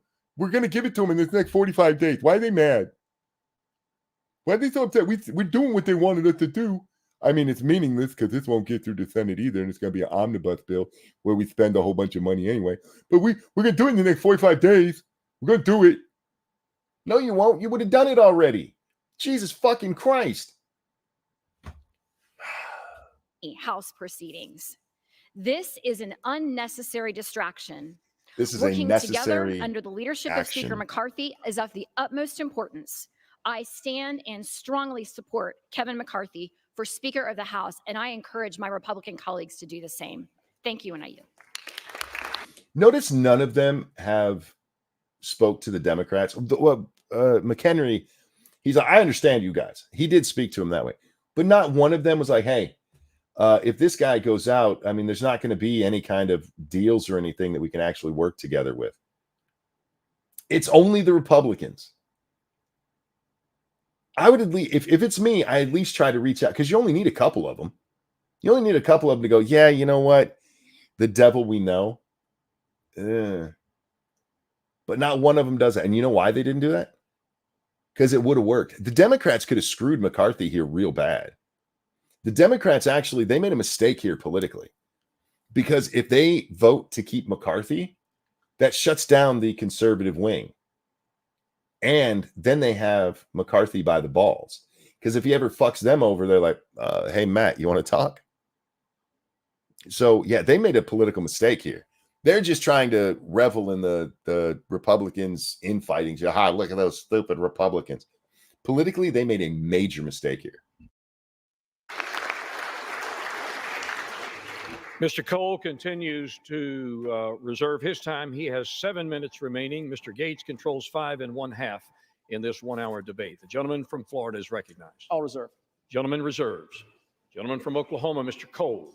Thank you very much, Mr. Speaker. I yield 2 minutes to my very good friend and our distinguished conference leader, Ms. Stefanik. Oh, here we go. The Stefanik gentlelady talks. from New York, Ms. Stefanik, is recognized for 2 minutes. She was very passionate about McCarthy during the speaker fight back in November or back in January. So this should be interesting. Anyone and everyone who knows Kevin Oh, McCarthy, she's yelling. whether they are friend or foe, knows that Kevin McCarthy is a happy warrior. What the fuck does that mean? By the way, your dress is ugly as fuck, and whoever bought that for you doesn't like you. He is tireless. He has that uniquely American grit. Where has McCarthy ever showed grit? Does that just mean a different thing to her? He's got the grit. He is. Never mind. Let's let her talk. That little milquetoast motherfucker. You really said grit? All right. Under Kevin's speakership that lasted 15 rounds of him never giving up, this Republican majority has exceeded all expectations. They keep bringing up his speaker fight like that makes him Rocky Balboa or something. He stayed in there. He didn't leave. Well, I mean, there was no real reason for him to. Seriously, you know what he did during that? He sat. Did you guys see how he sat? He sat so gritty. We reopened the People's House. We passed the strongest border security bill in our nation's history. We passed an energy plan to unleash American Yeah, you guys energy keep saying dominance. that. We passed defense bills to support our troops. Under Kevin's leadership, he's brought hundreds and hundreds of bipartisan members of Congress to Israel, our greatest ally. Okay. Under his leadership, some people went to Israel. They were allowed to do that whenever they wanted to, and several people have. Lots of our politicians go to. Under his leadership, we went with Democrats over there. Yeah, that happens all the fucking time. That is literally not an accomplishment. When you're having to point to that as his major accomplishment, you know he has no fucking accomplishment. He's a good travel agent. He elected the most diverse class of Republicans ever, with the largest number of Republican women ever in American No, he history. didn't. The American people did that based on Joe Biden's horrific presidency so far. That wasn't because of McCarthy. What are you talking about? This boy from Bakersfield, he cares deeply He's got the eye of the rhino. Yes, indeed. about his constituents, his country, and the American people. And that includes each and every one of his colleagues. He's been to our districts, Gentlelady will toasted at our suspend. weddings, celebrated the birth of our children. Wait. I pay attention to what she says here. After she's hey, your time is up. Listen to the shit the bitch is saying. He's been to our districts, Gentlelady will toasted at our suspend. weddings, celebrated the birth of our children, and has cheered us when we haven't believed in ourselves, which is why the Republicans strongly support Speaker McCarthy and are proud he is our speaker. And I yield back. You had nothing to yield back. What she says is he's been to our districts, he's toasted at our weddings, he's seen our babies, and he believed in us when we didn't believe in ourselves. Apparently he's Tony Robbins, who also, socializes. None of that is a reason for him to be speaker. He gave a toast at my wedding.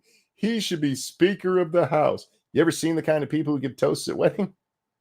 It's usually the best man who's drunk off his fucking ass and trying to be funny. He saw my baby. That's that. He's looking at babies and drinking at weddings when he should be out there actually doing his fucking job. You went personal on this. And again, I'm telling you, that bitch has seen his balls.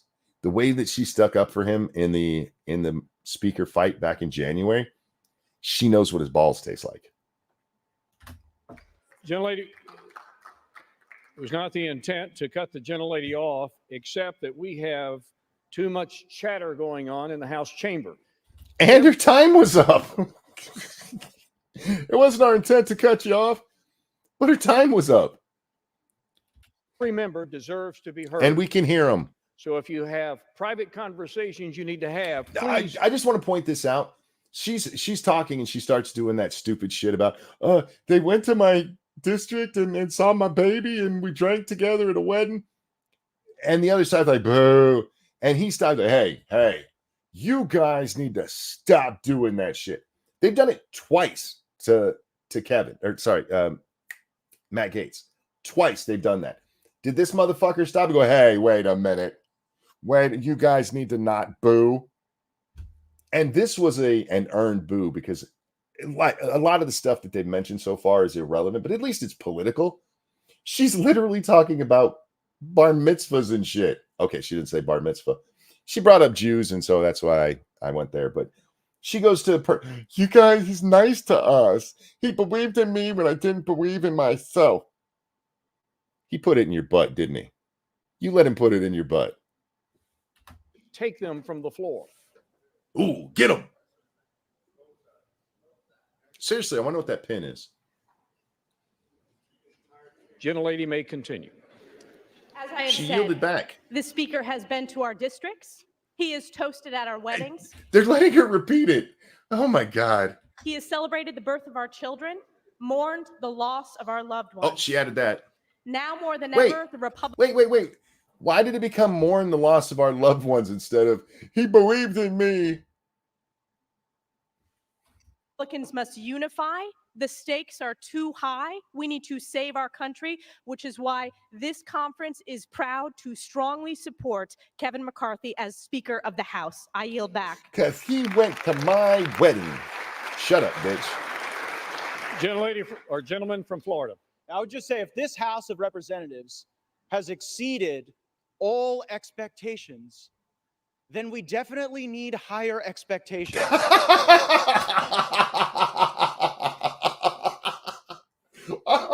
Oh, fuck, Matt. Hit him right in the nuts. Oh, my God. That was perfect. If we've exceeded expectations, we need higher expectations. I'm going to get a fucking shirt that says that. Fuck me. Wow. I was not expecting that. See, for those who are like, how come nobody else is talking? That right there. That's why. Fuck, man. Oh, my God. That was emasculating. Holy shit. And while it's heartwarming and kind that the speaker calls people on their birthday and visits their district and congratulates them on their children, please know this isn't a critique of the individual. It's a critique of the job. Yes. The job hasn't been done. We've had multiple contradictory promises. And it's just quite something. For those of you keeping track at home, the last 3 speakers you've heard opposing my resolution all voted for the debt deal. So, like, if you believe that the debt limit deal that Speaker McCarthy brought into law was a good thing, maybe you agree with their perspective. I think the debt limit deal was a terrible deal, and that's one of the reasons. It really was the original sin of the McCarthy speakership, and it's one of the reasons I seek to vacate the chair now. I reserve. Gentleman, time is reserved. Gentleman from Oklahoma, Mr. Cole. Thank you very much, Mr. Speaker. I yield 2 minutes to my very good friend from the great state of Louisiana, Mr. Graves. Gentleman from Louisiana, Mr. Graves, is recognized for 2 minutes. Thank you, Mr. Speaker. I want to thank the gentleman from Oklahoma for yielding. Mr. Speaker, we've been here for 8 months. He sounds like my wife. Got that gravelly going on. One of the tightest majorities in modern history. Yeah, stop. They keep bringing this up. One of the tightest majorities. The stuff they're voting on is just majority vote. They're not having to pass 2/3 or any of that other nonsense that the Senate has to deal with. We're talking seriously just straight up 50-50. You have 50 plus 1. You should be able 50% plus 1. It's what is it, 226 or whatever. You should still be able to get shit done. 217. Maybe that's what it is. But either way, you should be able to get shit done because all you need is a majority. With the slimmest majority, that part does not matter. Dumbass. Dumbass. This majority, this conservative majority, with the majority of Republicans voting for the strongest border security in my lifetime. Okay, you guys have kept saying strongest border security in my lifetime. By the way, the border sucks. Pick a lane. Thank you, Frosted Glass. Why is Droopy Dog in charge of McCarthy's side? I don't know. Fighting against this incomprehensible energy policy that's driving up energy costs 40%, utility and gasoline payments. You guys have had all your energy payments brought down by this, right? Right? They fought for that in the continuing resolution, right? Oh, no, they didn't. They did it when it was meaningless, which is, again, you can't blame them for it not going further. You can blame them for when it came time and you have leverage not using it. That's why I blame him, sir. You fucking asshole. And now you don't get to come, hey, we're working on it now. Pushing Americans into energy poverty. We passed legislation to unleash America's energy. Good for you. Pushing back this administration's brainless policies on energy. And did Biden sign that? No. So did you fight for it in the debt ceiling or the continuing resolution fight? No, you didn't. Fuck off with that nonsense. You don't get to take credit for shit that you didn't keep fighting for. That is McCarthy's sin. He did it when it didn't matter. When it did matter, he didn't do shit. We've passed legislation to pull back, to stop spending $4.8 trillion. Then I want to make note, my friends that are carrying this motion to vacate opposed. Say again? You were going to cut the budget $4 trillion? I need to see that vote. I need to see that bill. Because you're talking about cutting our spending by 2/3, which I would absolutely support. But there's no fucking way you guys did that. And if you're talking about just bringing it down to $4 trillion, that still leaves us in debt, dickhead. We've passed legislation to streamline regulations, permitting, environmental laws for the first time in 40 years. Again, my friends here oppose. I would just reiterate what I've already said. To get people back into the workforce. Again, my friends over here opposed. I keep wondering, what is going on? Are we redefining what conservative is? Did you cut spending in any of that? They love doing this. He opposed it. But why? They opposed it. Are they just not conservative? They opposed it because it wasn't conservative, you fucking dick nut. What's going on in this country today? What's going retards like you were up in charge. That's what's going on. In this body? Where you have Freedom Works, Heritage, Chip Roy, and Jim Jordan say something's conservative, and these folks say it's not, and they're right. And all of a sudden, my phone keeps sending text messages. Damn it, people are texting me. What the? Okay, I can't wait to see where this goes. Now my phone is getting text message. I'm sorry you normally don't have anybody to text you. I live in a basement and I get texts on a daily basis. So I don't know why you're so hated in your friends and family group, but suddenly he's getting texts, you guys. Let's find out why. Text messages saying, hey, give me money. Oh, look at that. Oh, look, give me money. I filed the motion to vacate. Oh, I read about this, but hadn't seen it. This is him bitching that Matt Gaetz is using this for fundraising. Yeah, that's what politicians do. When they're pushing something, they put that in their fundraising stuff. You do it too, sir. I promise you. The Democrats have been bitching about Republicans doing this, even though they do it also. This fucking idiot. Hey, I got a text saying, please give me money. Well, it's nice that you're in the friend group of Matt Gaetz, I guess. But what are you bitching about? Politics? Look, he's trying to raise money off of this.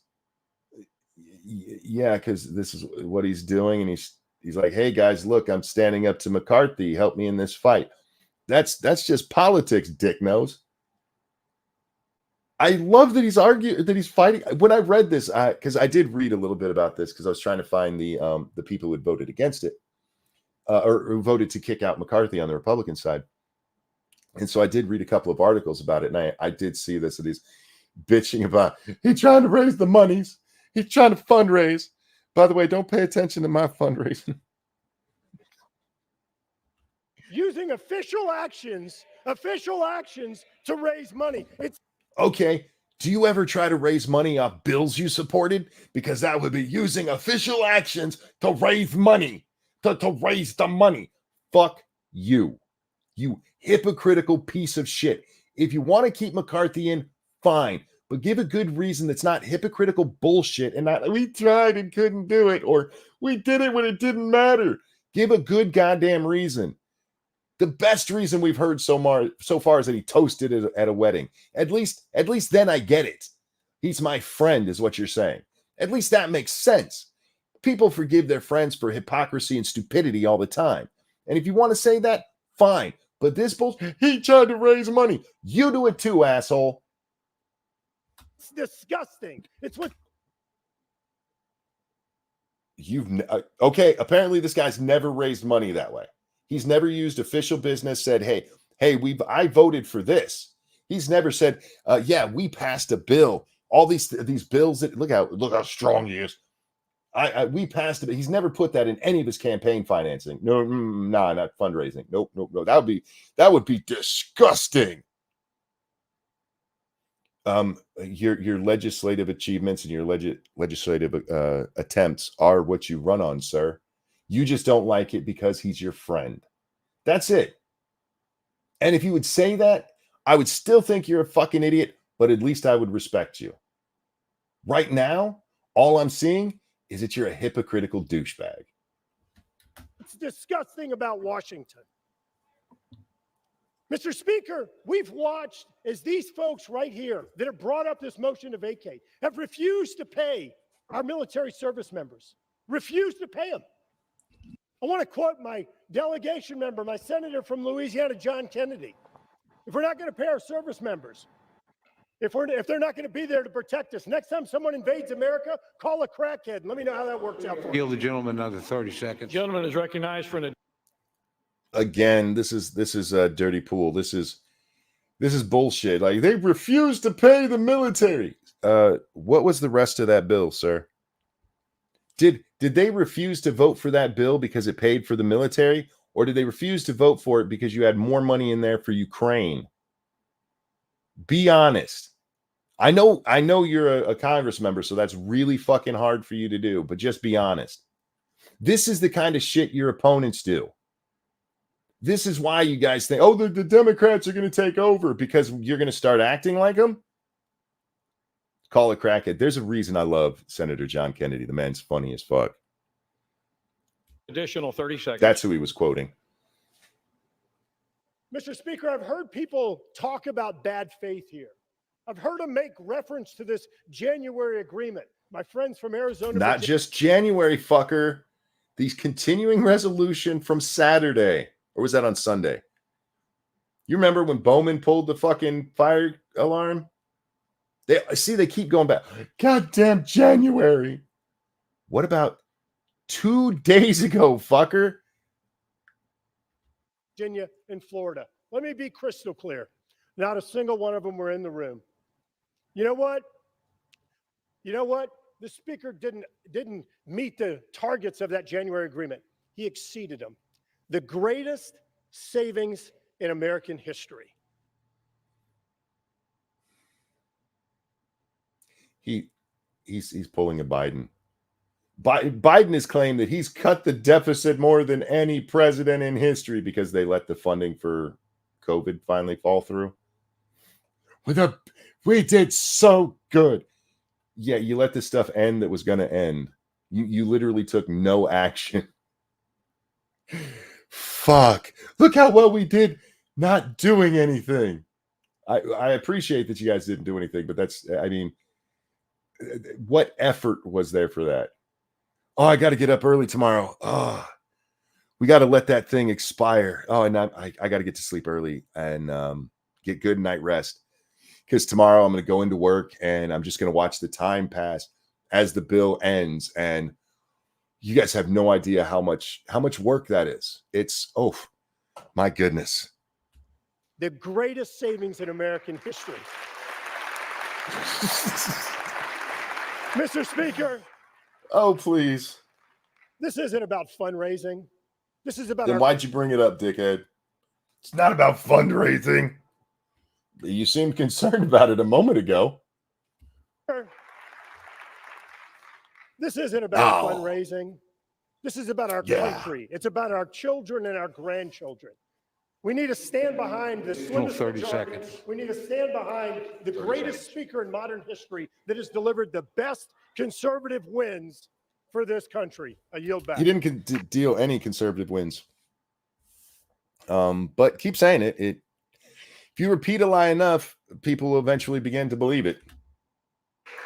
Oh, whoops. Was I quoting the wrong people?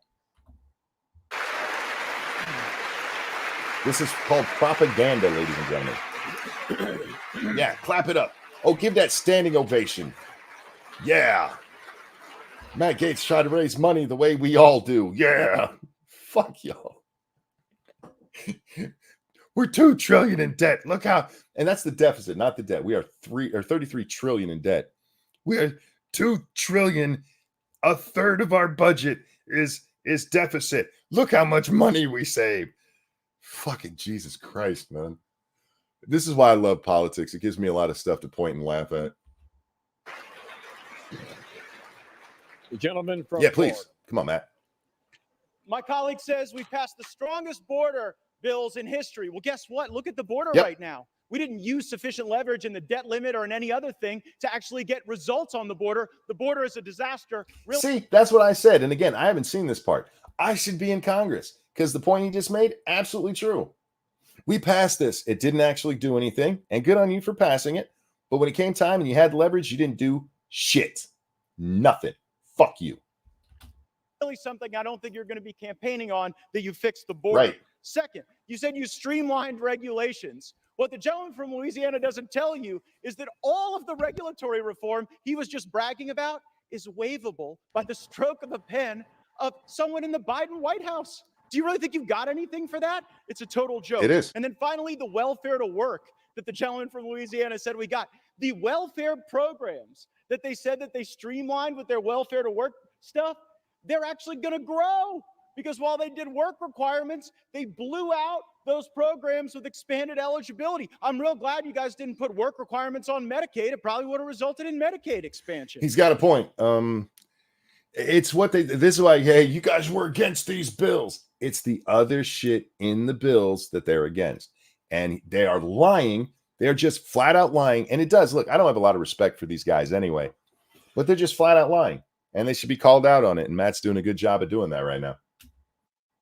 And when it comes to how those raise money, I take no lecture on asking patriotic Americans to weigh in and contribute to this fight from those who would grovel and bend knee for the lobbyists and special interests who own our leadership, who have Oh, Get boo him. all you want, Get him, Matt. who have hollowed out this town and have borrowed against the future of our future generations. I'll be happy to fund my political operation through the work of hardworking Americans, $10 and $20 and $30 at a time. And you all keep showing up at the lobbyist fundraisers and see how that goes for you. I reserve.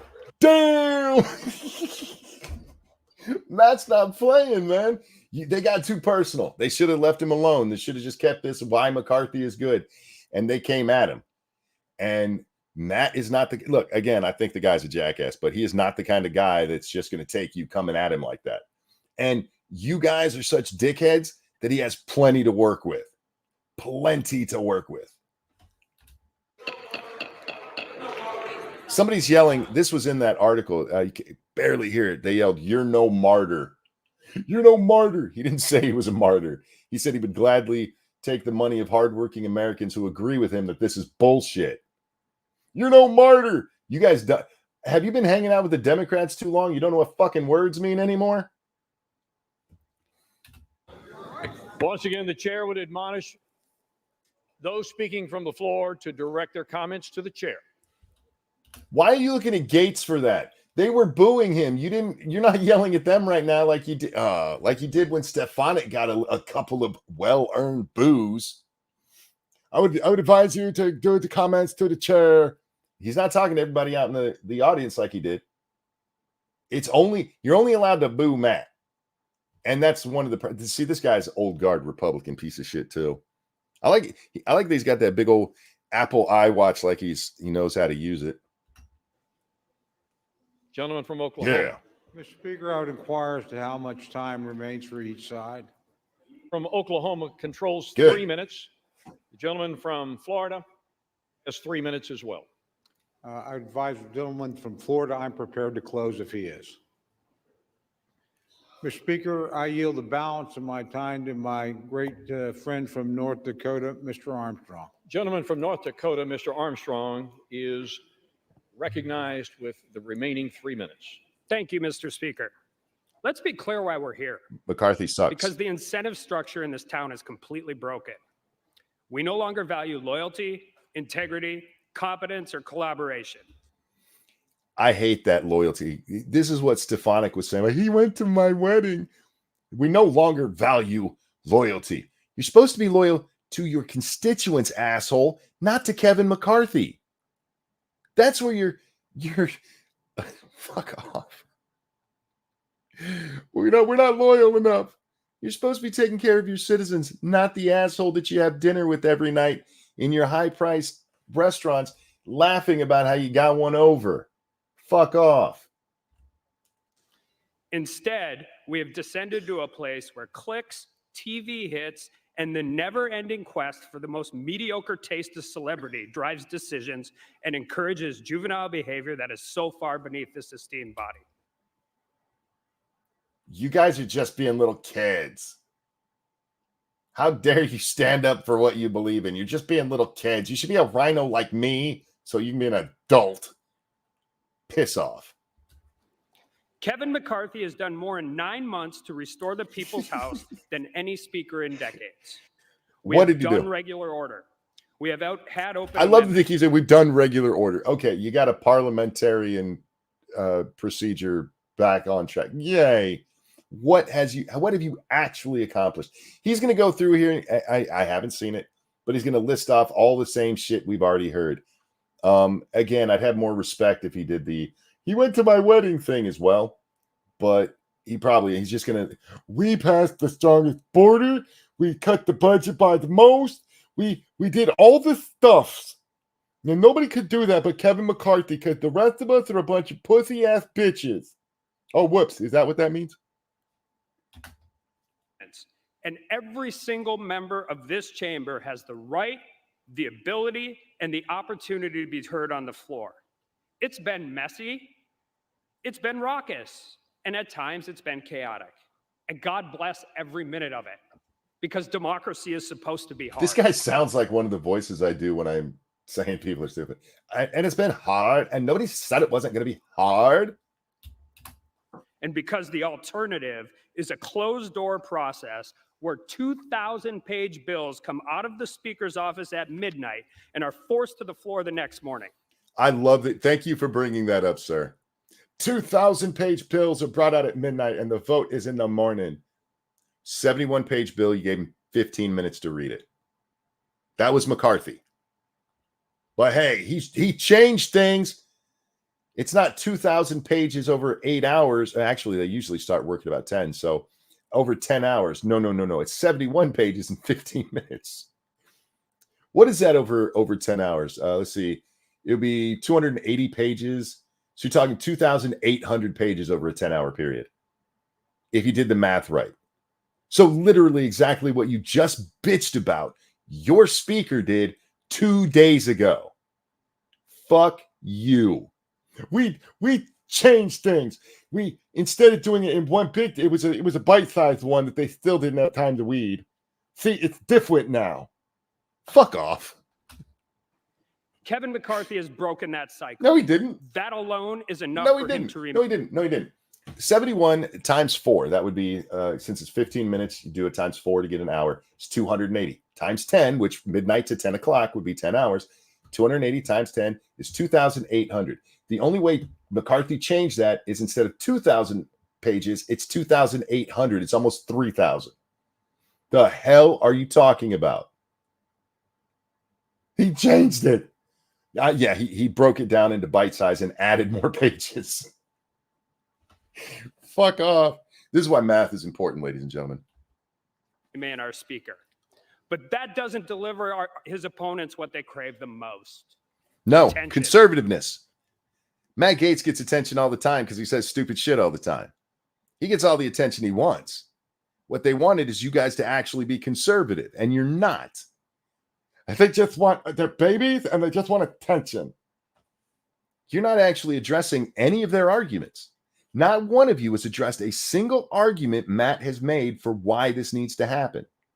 Not one of you. How many speakers have there been? There have been 3 speakers on Matt's side. Their arguments are very simple to understand. Maybe the problem is it's not 2,800 pages. It's been not a goddamn one of you has addressed exactly what was said. You haven't addressed. Look, you guys keep going back to January. He's not going back to January. Matt said that this started for him with the debt ceiling fight. That was only like 2 months ago. That's not January.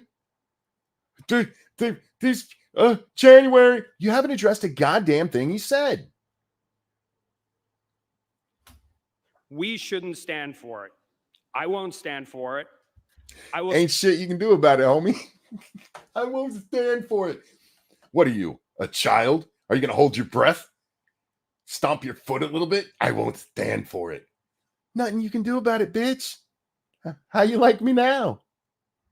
Stand here with our speaker, with our leader, that the overwhelming majority of our Congress supports. Yeah, the thing is, that's not how the speaker is chosen. It has to be the overwhelming number of Congress, the entirety of Congress. You know those Democrats you're always willing to bend over for when you're passing bills? You need them. Whoopsie. Further than where the opponents are sitting today in this chamber. They're not over here, they're over there. Are you really trying to, and maybe he's talking about the Democrats, but he points to where Gaetz is. Are you suggesting Gaetz is your enemy? Because he wants you to be conservative. As somebody elected, I guarantee you, if you go look at this guy's campaign ads, you'd be like, I'm the conservative you can believe in. Those bastards over there, they're on the other side. Clap it, yes. Good point. You said stupid shit. Yay. So we're going to face these challenges Oh, together. by the way, I am childish, and I have no problem with that. So if anybody wants to call me a child, him calling Matt Gaetz a child is just bullshit. But if you want to point out that I'm being childish, I accept it because I am. And I say bring whatever comes next. Do you? Because we believe in the job you have done. What do you mean bring what? Just a minute ago you said you won't stand for what comes next. Which is it? They can't pick a lane, man. They just can't pick a lane. Mr. Speaker. Yeah, tell us We about it. believe in your vision. And most importantly, we are proud to call Kevin McCarthy our friend and our Speaker of the House. And with that, I yield back. Oh, he didn't say, Did you hear that like it was a mic drop moment? Matt dropped the mic a moment ago. He did that. Ho! They're trying to make it seem like this guy actually said something. It's beautiful. These people are so worried about how they look. They really are. That's why, even though there was no moment there, the guy before him had much more of an moment than this. You got him. Yay. He didn't say anything, dumbass. But look at that soundbite. Yeah, look how they cheered for him. Yeah. Jesus Christ, you're a bunch of fucking actors. It's our government, folks. Yeah, give him that standing ovation for saying nothing.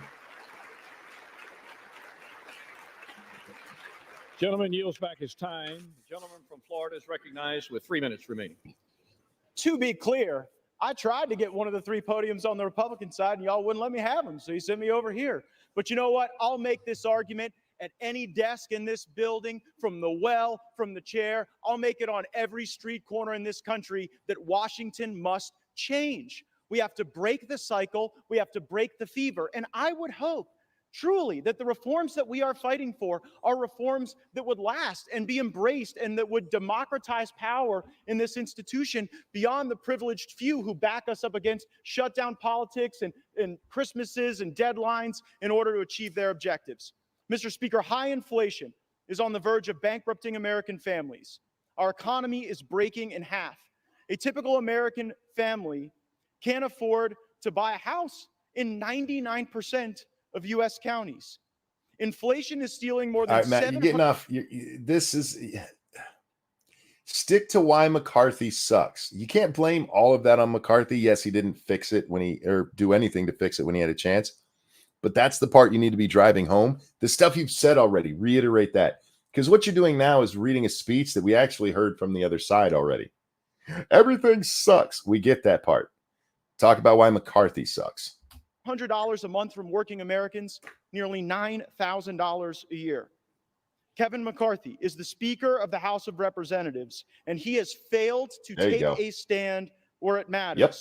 So if he won't, I will. I make no apologies for defending the right of every hardworking American to afford a decent life for themselves and their families, and we have a greater opportunity to do that and to build coalitions under new leadership. We have to rip off the Band-Aid. We have to get back on a better course.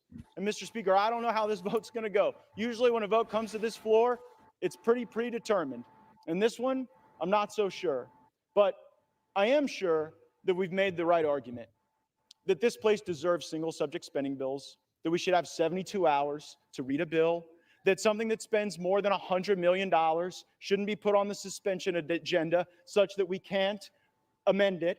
And there shouldn't be secret side deals made on a continuing resolution to lump Ukraine in with border security. That is not right for Ukraine or border security, because it fails to give either of those issues the dignity that they would require. But we can return that dignity to this House. We can get back on a better path. We can have single subject appropriations bills. We can set a budget top line. We haven't had a budget in this place since I was in high school. So let's get a budget.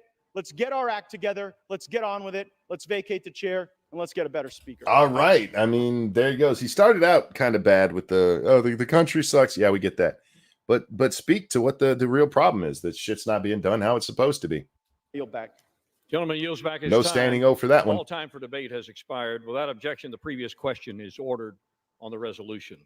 The question is on adoption of the resolution. Those in favor say aye. Those opposed, no.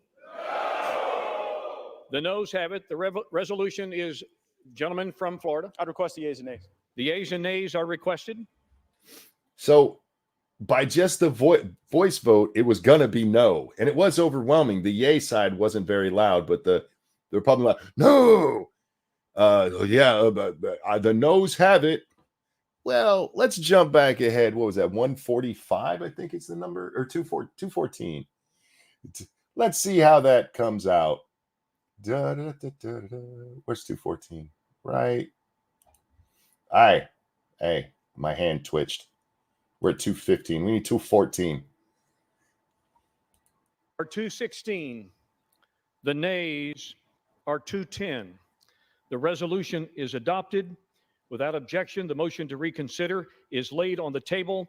The office of Speaker of the House of the United States House of Representatives is hereby declared vacant. He is so stunned by the actual vote. He actually believed that stupid voice vote thing. Howdy, Jack. How you doing, my friend? Oh, not bad. Not bad. I didn't get the notification that you were live, so I was fucking around. I never got the Twitter notification. That's probably better for you. We actually just watched the full hour debate about whether or not to kick out McCarthy. Oh my God, what a fucking shit show. Oh, it was great. It was fucking great. Matt owned them. Yeah. He absolutely destroyed them with his arguments. And their arguments boiled down to stupid shit. We got stuff passed when it didn't matter, and he came to my wedding. Those are their arguments. Oh my God, what pissed me off was that dipshit Graves from Louisiana, who's like, yes, he's the most conservative speaker since we've been alive. Newt Gingrich, motherfucker. Also, well, no. bullshit. Wait. See, you know how they're getting around Gingrich? They keep saying in decades, which Newt is gone by 2000, or they say in a generation. So basically, they're talking about Boehner and Ryan. Yeah. Yeah. They played a lot of little semantic games like that. Yeah. Boehner and Ryan were both fucking rhinos, and Yeah. McCarthy's no different. Fuck McCarthy. He's no different than John Boehner was. He was capitulating.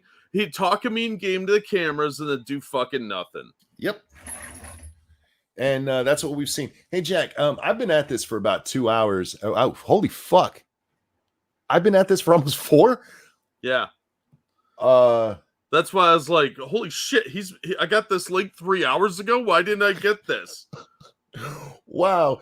I thought it was only 2 hours. I was going to ask if you would mind holding things down for a moment while I get a drink and use the restroom. I'll be right back. Yeah, that's the beauty of doing this in your kitchen. I'm like 15 feet from a bathroom, and there's a mini fridge right behind me and a microwave above that. Thank you, Alan, for the generous donation. It says, hello, Jack. Hey, Alan. Hope you're doing well. How's it going out there? Hey, Messianic. How you doing? No, I was 2 hours behind. Yeah, like I said, I just noticed that I got a link, and I did it by accident because I accidentally clicked on messages. So otherwise, I wouldn't even be here now. And I always wait on the link starting about 9 o'clock. Hey, Massive, have you petted your diamonds? I always pet my diamonds. Thank you. Sometimes I pet my gold coins too. They're all plastic, but you know they need to shine. Hey, Spittle Buggy. Yeah, I got some crap on Twitter for saying fuck McCarthy, but that dude he's just talk. He is just another rhino. He goes out to the cameras, says some conservative stuff, and that does nothing. He never released the January 6th footage in full like he said he was going to. He hasn't done anything to stop Biden. He wants to support the Ukrainian war. All these unpopular things, doing nothing on the border, giving Biden an unlimited budget, and allegedly he's making deals behind the scenes with Biden. No, fuck him. He's just another rhino. They'll replace him with some other rhino and it'll be the same shit all over again. I don't know why this is such a big deal. Thank you, Travis Gardner. Howdy, Jack. You need to read about the Oklahoma octopus. Yes, I do. I absolutely do now. Have to cut COVID shutdowns and ready to play. Yeah. The more the government shuts down, the happier I am. Thought you were on earlier, but you had such a gravelly voice. No, I don't think so. Gold coins are tasty. The chocolate-filled ones are. Oh, man, yeah, Eagle, we could dream that they're going to put somebody better in there, but I don't have a lot of faith in the Republicans. They've done nothing but fuck us all over for quite a while now. So it's going to be more of the same. Thanks for dropping links, Rebel. Appreciate it. What's up, Dead Rabbit? Hey, Cannibal. Lady Monkey actually showed up. Oh, nice. Oh, I haven't talked to her in a long time. Hope she's doing well. Thank you again, Travis Gardner. McCarthy did nothing wrong. Joe McCarthy. Yeah, Joe McCarthy did nothing wrong. He was right about all the commies. But this piece of shit, Kevin, he's fucking useless sack of shit. Sad percentage of a real McCarthy. So yeah, fuck this guy. I'm actually surprised this vote succeeded because 11 Republicans had to cross over. And when I heard them do the roll call and they said Nancy Mace, I was like, oh, nice. But Boebert kind of backpedaled. Both parties fuck us Republicans, just use lube. Yeah, pretty much. But one white pills, maybe the next person will see that they could be removed. Yeah, let's hope so. But again, I don't have a lot of faith that any of these clowns have learned the lesson. They're just mad. And they're going to take it out on Matt Gaetz and all the others that supported him. And of course, the Democrats are finding this hilarious. But there's a lot of pundits bitching and moaning about it. And you know what? I'm sorry. McCarthy was not nearly as conservative as he portrayed himself in the media. Anybody that actually saw what he was doing compared to what he was saying, those were vastly different things. The guy was a fraud. And as far as I'm concerned, he sold us out several times to Biden and the Democrats, especially on this budget thing. They control the purse strings and they couldn't fucking do anything. Are you kidding me? So, yeah, that's just more of the same bullshit. A microscopic white pill. Yeah, I understand, Dangerous. Yeah, a couple of mine did too, and I was a little disappointed. But, you know, what are you going to do? The swamp protects its own. Thanks for dropping links, Stargazer. Appreciate that. I am here, just still got to refill my drinks. I'm be muted, so I'm quiet for that. Oh, no problem. Kevin is a neocon fake. Absolutely. I think he's a total rhino. They kept saying what a conservative group they have, and they don't know the definition of the fucking word if that's the case, because they keep giving money to Ukraine. They keep giving money to all these stupid pet projects. They haven't done anything. They just talk. It's even worse than this, and I pointed it out a few times during the stream. They keep referring to Gaetz and his side as the conservatives. Yeah. Essentially saying, hey, we're not conservative. Like, yeah, we know, but why do you keep then claiming to be conservative? Well, those are the ultra mega conservatives. I guess They're the so. Extremists. They're crazy. It's funny if you listen to it and pay attention to what each speaker is saying. You can tell that each speaker is not listening to the last speaker. Yes, they just it's like watching a room full of narcissists in a support group. Yes. They're not listening to anybody else. They're just focused on what they're going to say. And they contradict each other constantly. Massey is the only one who comes close to being true, where it's like, we tried. Everybody else says, look what we did. You didn't do shit. No. And again, it's all talk. We can't blame them for passing a bill and it not being taken up in the Senate or, you know, a Biden veto or anything like that. There's only so much they can do. But where it becomes a problem is things like the debt ceiling and the continuing resolution, because those are two places the House has the most leverage ever because they control the purse strings. Yep. And you're like, hey, we passed this thing. Okay, when it came to the continuing resolution, did you push for it there? No? Well, then you only pushed for it when you knew it didn't matter. Yeah. That's the thing, is that they're a bunch of cowardly little pussies. Yep. And them trying to, especially there at the end, the last two speakers, especially Graves, the second to last speaker on I was going to say the Republican side, on the neocon bullshit side, going after Matt Gaetz. And then the last guy basically calling him a child. And several of them lying about, now we're going to be thrown into chaos. We can't do anything else till we get a speaker. Literally a speaker is named as soon as this is done. Yeah, there's a speaker pro tem automatically. Yep, Patrick Mahenry. We saw him talk. He's the bow tie guy. Yeah. So there's no reason for anything to come up. And the Democrats are going to have all the control. Why? Why would they have all the control? Because the neocons are going to hand them all the control. Which is like, what we didn't get our way, man. That's what it's been all along anyway. Yep. So all they're doing is say, hey, yeah, they're going to get the same stuff they've always had. Ooh, big change. Yeah. Wow, McCarthy. that's impressive. Yawn. McCarthy was a bad choice way back when Bonner left. Sorry, Boehner. I always say his name wrong because there's no A in there. When John Boehner leaves, and he's the one that the people like Massey are like, this is my guy. And the Freedom Caucus at the time said, no, this guy is not conservative. And so they made a deal and ended up with Paul Ryan, who was very popular at the time. That's the only reason Paul Ryan became speaker, is he was popular with the public. And as a compromise candidate, he becomes Speaker of the House. And McCarthy has just wanted it since. McCarthy does not care about doing the business of government. He cared about becoming Speaker. He wanted that fame.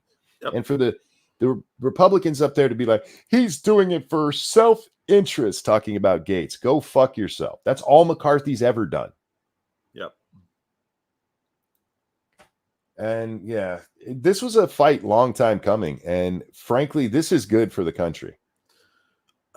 It could be, or it could be really disastrous. I don't know, but I don't really care anymore because how many times do we have to get fucked over by the Republicans pretending they're going to do something and then not doing it? There needs to be consequences, and this is the type that you get. This is why, Jack, because up until this is the first time it's ever happened, guys. No speaker has ever been forced to vacate like this. It's always been a thing, but it's never happened. It's gotten to this kind of floor vote. I don't know how many times. The one that they kept mentioning, this hasn't happened for 130 years because you ignore 1878 or something. Yeah, you ignore Boehner completely, even though they tried to do this to him. It just didn't pass the tabling. But without this, a minority group like the Freedom Caucus has no leverage because they're McCarthy's literally like, what are you going to do? Bring it on, he said. What are you going to do to me? I fucked you over. What are you going to do to me? And now they see the next speaker is like, oh, wait a minute. They do actually have some power in this regard. They aren't afraid to pull this trigger. And you and I have talked a lot about Republicans who don't do anything. And good on Matt Gaetz for this one. It took a lot of balls for him to do this. Yes. This is going to cost him politically very dearly. Him and everyone else have voted for this. There were only 11 people, and they are going to be ostracized. I thought it was 8 people. No, I think there were 11 total Republicans. It might have been 8. I don't know. It could have been. Real quick, Kevin Sarvold, thank you so very much.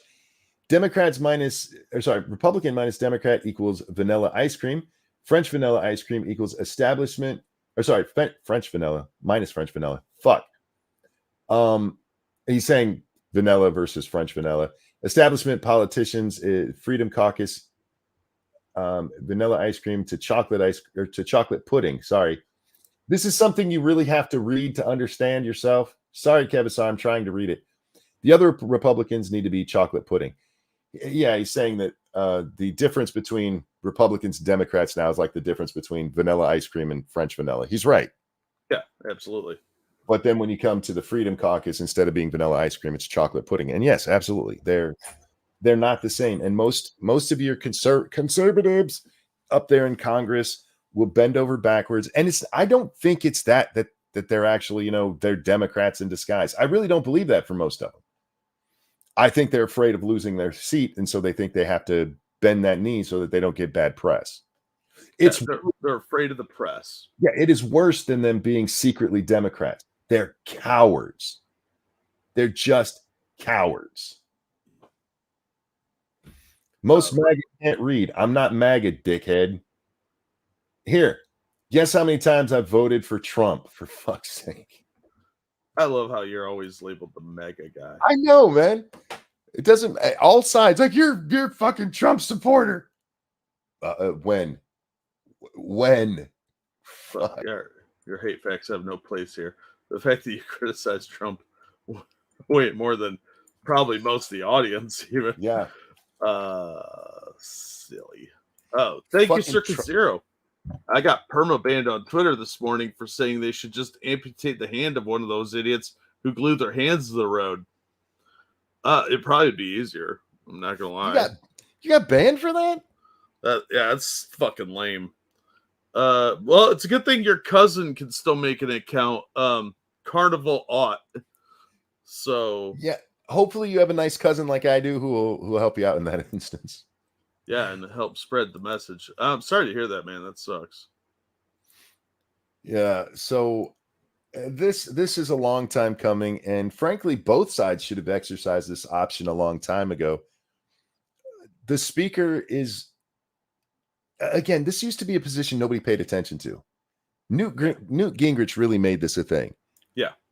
And it has led to the people who want to be stars and like, I'm the third most powerful person in the world. Nobody cares about you. You're one of 426 people that individually don't have all that much power. Yes, if the president and vice president die, you might actually get some real power in your hands. But what they do have the power to do is influence what is going on in the debate. And in that regard, McCarthy has been fucking horrible. Absolutely horrible. Mm-hmm. And that shit he pulled with giving a secret Ukraine deal in order to get we got the border funding. I understand why the Freedom Caucus was pissed off about that. And I'm disappointed in people like Chip Roy, who should have been on Matt Gaetz' side here. Yeah, I agree. Boebert and Marjorie Taylor Greene, they're two bimbo-headed bitches. I don't care about them. I never had any expectations for them. But somebody like Chip Roy, seriously. Donald's kind of showed me his true colors with some of the stuff that he's when it comes to the main election. He's one of the people out there that's lying for Trump instead of just and I've lost quite a bit of respect for him in that regard. So I'm not shocked by him doing it either. But Chip Roy, that one really did make me go, ooh, wow, what happened there? Yeah. Kevisar, thank you so much. Jordan for speaker. I don't know that Jordan's. I want Jordan on a committee. I don't want Jordan in the speakership. Yeah, he's much better on as head of committees. Yeah. That's where he really shines. He's where we need him. And look, I know a lot of people are upset with him for being on McCarthy's side here. I don't really have much of a problem with Jordan or Massey for the way they did their speeches. It would have been nicer if they just came out and said, hey, he's my friend. He's not perfect, but I still think we should support him, instead of them contradicting each other, basically. Yeah. And Jordan contradicting himself twice in his own statement. But I at least get that they're just being loyal lieutenants and they weren't like directly attacking Gaetz and them. But I get people being disappointed in them. Yeah, I get it. I'm a little disappointed in Jordan, but you still have to realize most of these guys, even when they talk a good game and stuff, they are still establishment politics. And the establishment view is stick with your leader because it makes you look weak in front of the other side. It doesn't have to. Your arguments today, Republicans, that's what makes you look weak to the Democrats. Yeah, because they were a bunch of mealy-mouthed babies today. Yep. And it literally with the guy who was doing the what's his name, Cole, who controlled the time for the pro McCarthy thing. Yeah. Like, dude, take the dick out of your mouth when you're talking. Christ. The two other speakers on Gaetz' side, I think they were ineffective just because they spoke so long. The first guy, was it the first? No, it was the second guy who every third or fourth word would stop talking. We put it on 1.5 speed, Jack, and it almost sounded like normal conversation. So they both said very good things. They were just really horrible at presenting it. And Matt did a much better job by himself. So if he had done the whole thing by himself, I would understand. But once more, I just want to point out, they did not, none of the speakers, not a one of them, addressed any of Matt's points. Not one. They talked everything else but what he was talking about. A couple of them kind of skirted near the topics, but they didn't address them. Nope. They never once actually defended McCarthy from the accusations. No, they defended him from straw man accusations. Yes. And though that's just not the same thing. By the way, I'm leaving this guy on the screen because that look on his face right there. He actually believed the voice vote. Yeah. And like the nays. Oh, you want to vote? All right. I really wish there would have been a camera on Kevin's face when the number pops over, where it's like, yeah, he's gone. Yeah, I think he was the most surprised by this. He seemed a bit nervous the other day in that interview or statement that he made about like he doesn't know if he has the votes to stay. Hey, last night he was very calm. Bring it on, he said. Yeah, that was dumb. Well, it's been brought in. Playing catch up, the protesters tried to cement their hands to the road, got stumped. Cute. Come for the stream, stay for the schizo going off in chat. Was that guy still here mad that I'm not what he wants me to be? Yeah, hey, how about this? Instead of going into a chat and where you haven't actually paid attention, shut the fuck up and listen for a while so you know what's going on. It'll help you out in life, I promise. Or be a retard. It's fun for the rest of us. Yeah, Lady Monkey was here for a little bit. Since I was streaming when she went to bed, she stopped in to say hi. Oh, that's cool. You should hear her, Jack. Her voice is still not back to normal yet. Oh. So she's got a little froggy thing going on with her cute, high-pitched thing. It's adorable. Oh, man. What a day. I was not expecting this. I really wasn't. We knew the vote was coming. As soon as Matt filed the motion, it has to come to the floor. And that's why somebody tried to table it. That's what would normally happen. That's what happened when Massey tried to do it with Boehner. And that's what everybody expected to happen. And when that part didn't, his fate was sealed. As soon as the motion to table did not pass, McCarthy was gone. They just gave him another hour of argument to let him be speaker for a little bit longer. I didn't expect this. They have to bring it to a vote. It's something like within 3 days, but he was like, let's do it now. Shut down that little pipsqueak. Maybe Mr. McCarthy, and I'm just going to throw this out there. Instead of trying that, maybe if you'd shown some remorse and been like, look, man, I understand you're upset about the Ukraine thing, but I really wanted that border deal, and that was more important to me. Besides, most of the chamber supports Ukraine anyway. So I understand you're upset, but understand sometimes we have to make these decisions. Come out there and be humble. And he's like, bring it on. Well, there you go, motherfucker. Yeah, that's what you get for being an ass clown. It just showed how entitled he was over this. And him sitting there with that smug little look on his face through all the arguments was just priceless. There's one shot, Jack, where everybody stands up to give him an ovation, and they have the camera on him.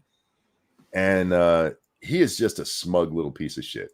Yeah, and then he lost. I mean, that you could just sense the whole crowd kind of like, oh. It was wonderful though. I fucking loved it. It was beautiful because Kevin McCarthy's a shitbag. I honestly didn't think this was going to happen. I thought they'd cut some kind of deal behind closed doors and just make this go away. But how do you make a deal when you've made yourself known as somebody who breaks those deals? Matt says that this really started with the fight over the debt ceiling, which was like months ago. But what sealed this was what happened just 2 days ago, where McCarthy breaks his word with the Freedom Caucus. How could you even go in and make a deal at that point when you've just broken your word? Well, like I said, what I mean? Most Republicans are spineless pussies. So I kind of expected them just to be like, okay, we'll try it a little longer. Yeah, and you're not wrong on that. As we pointed out so many times, that this is the problem with the Republicans. There's never any consequence. There's no consequence for being a bullshit rhino piece of shit, or in some cases, flat out Democrat. But hey, he's our guy. Well, your guy sucks. How about that? So yeah, McCarthy's gone. That's funny as fuck. I would have loved to have been in that meeting, because I don't know if you know, Jack, at 6:30, the Republicans were all getting together to talk. Oh, yeah? Yeah, it's a closed door meeting, though. I wonder how much shouting. Did the fat guy try and murder Gaetz again? Oh, I don't know. I bet there was. I bet it was heated as fuck. And I would hope security got doubled for that one. I really can't wait to read the comments about what was said in there, because we don't get to see it, but it always leaks out, the kind of stuff that was said, and we'll see what happens. Yeah. Matt Gaetz has balls at clank, dude. Yes, he this does. took a lot of courage for him to do that. Matt's going to get Clinton, man. Probably. They got sent home for the week. Is that what they did? They all like, all right, look, things are too heated. Everybody go home. That's funny. Yeah, McHenry sent him home for the week.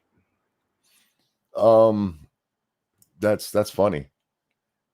I was hoping for shouting matches and stuff, like they had to call in the riot police. Did you show the gavel bang at the end? Yeah, twice. Temper tantrum. That's actually the picture that's on the screen. He just had the gavel. Or are you talking about McHenry? McHenry. Oh, no, we haven't seen that. Grimm's Bar, thank you so much. Next up, first impeachment conviction. Could be. But, this is one of the things Jordan brings up. We've been doing oversight, and Gaetz brings it up right after that. Like, where's the subpoena for Hunter Biden? Yep. The promised subpoena.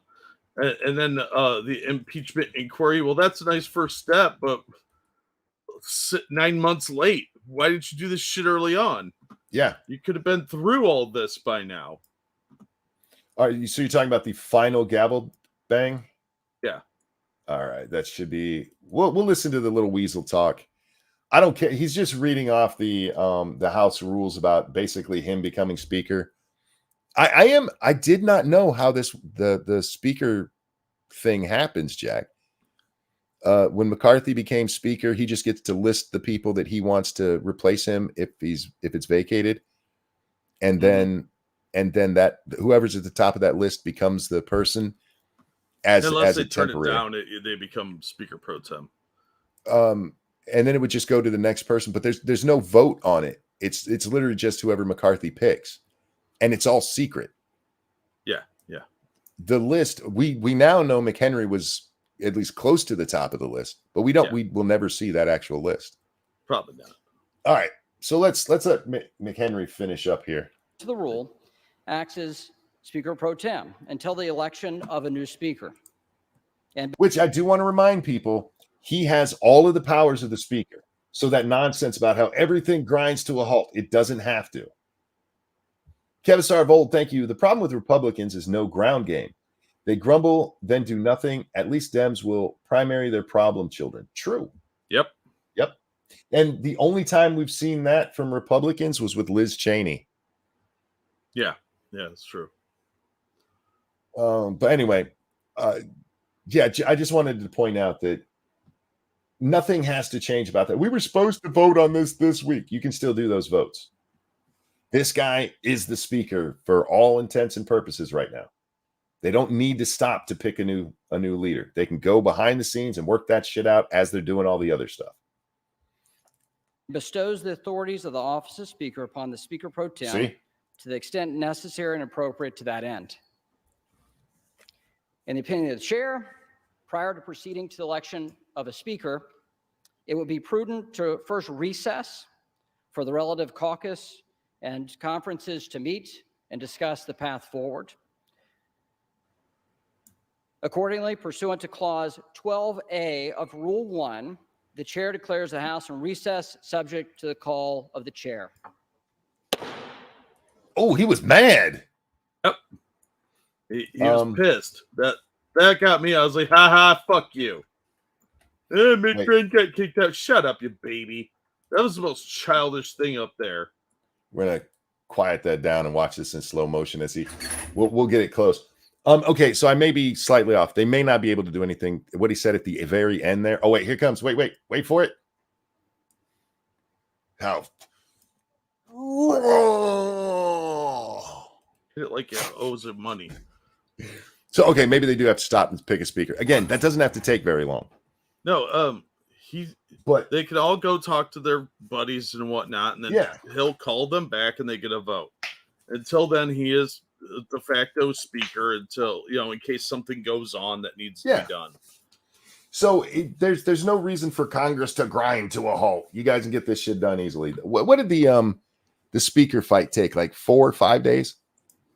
I think so, yeah. You guys have been dragging your feet for 8 fucking months. 5 days is nothing you can't handle. Yeah. Right? You guys can deal with that. No, it's because it's McCarthy. Again, the only person I have any respect for in this regard, and it's very little, is for Stefanik. And that's only because she gave the only actual reason that was a good reason to keep McCarthy, and it's because she's friends. It's a stupid reason, Jack, but at least it's an honest reason. Well, I mean, how often do you have a politician give an honest response to something like that? Like I said, that Graves guy, like, he's the most conservative. We're getting so much done. The border is super secure. Oh, fuck off with your Democrat talking points. They kept arguing that they passed this really secure border bill and that the border sucks. Were you listening to yourself? Several people did that themselves. Yep. Thank you, Kebisar. LOL, McCarthy just tweeted he would not run for speaker again, like he would win again. Right. Because he can win again. He can run again. This doesn't keep him from running. And yeah, this could be all an exercise in futility, and he could be reelected, but that's not going to happen because I don't see, if these guys were willing to put their necks on the line to oust him, I don't see them giving up if he ran again and having a repeat of the first speaker fight. Yeah, absolutely. You know, where they slowly whittled down. And why would you trust any promises he made since he's broken every one of them that he gave the first time? And I honestly don't know. My guess would have been Scalise, but somebody in chat said he's dealing with cancer, so probably not him. Daniels, Byron Daniels, is that his name? He's been floated. Wait, Donalds? The big black dude. Yeah, Byron Donalds. Yeah, that guy. Mm-hmm. Like I said, I've lost a lot of respect for him for bullshitting about Trump and doing the Trump ground game bullshit. Yeah. McCarthy, Gaetz threw out Lee Zeldin's name in an interview on Fox when they caught him outside. He said it doesn't have to be somebody in Congress. We could go for somebody like Lee Zeldin. And I was like, oh, that would be interesting. Yeah, the speaker doesn't have to be a member of Congress. So fuck it. Make me speaker. Hashtag make monkey speaker. I would be a great speaker. The jokes write themselves. The monkey speaker. Excuse me, what? What is a group of monkeys called? A Congress? A Congress. I am their natural leader. It just makes sense. It's a Congress of monkeys, yes. Anyway, so that happened. Oh, Kevin. I feel a little bad for Kevin tonight because I don't. Fuck that guy. He broke all his promises. If he had just followed through in a timely manner on even some of them, this never would have happened.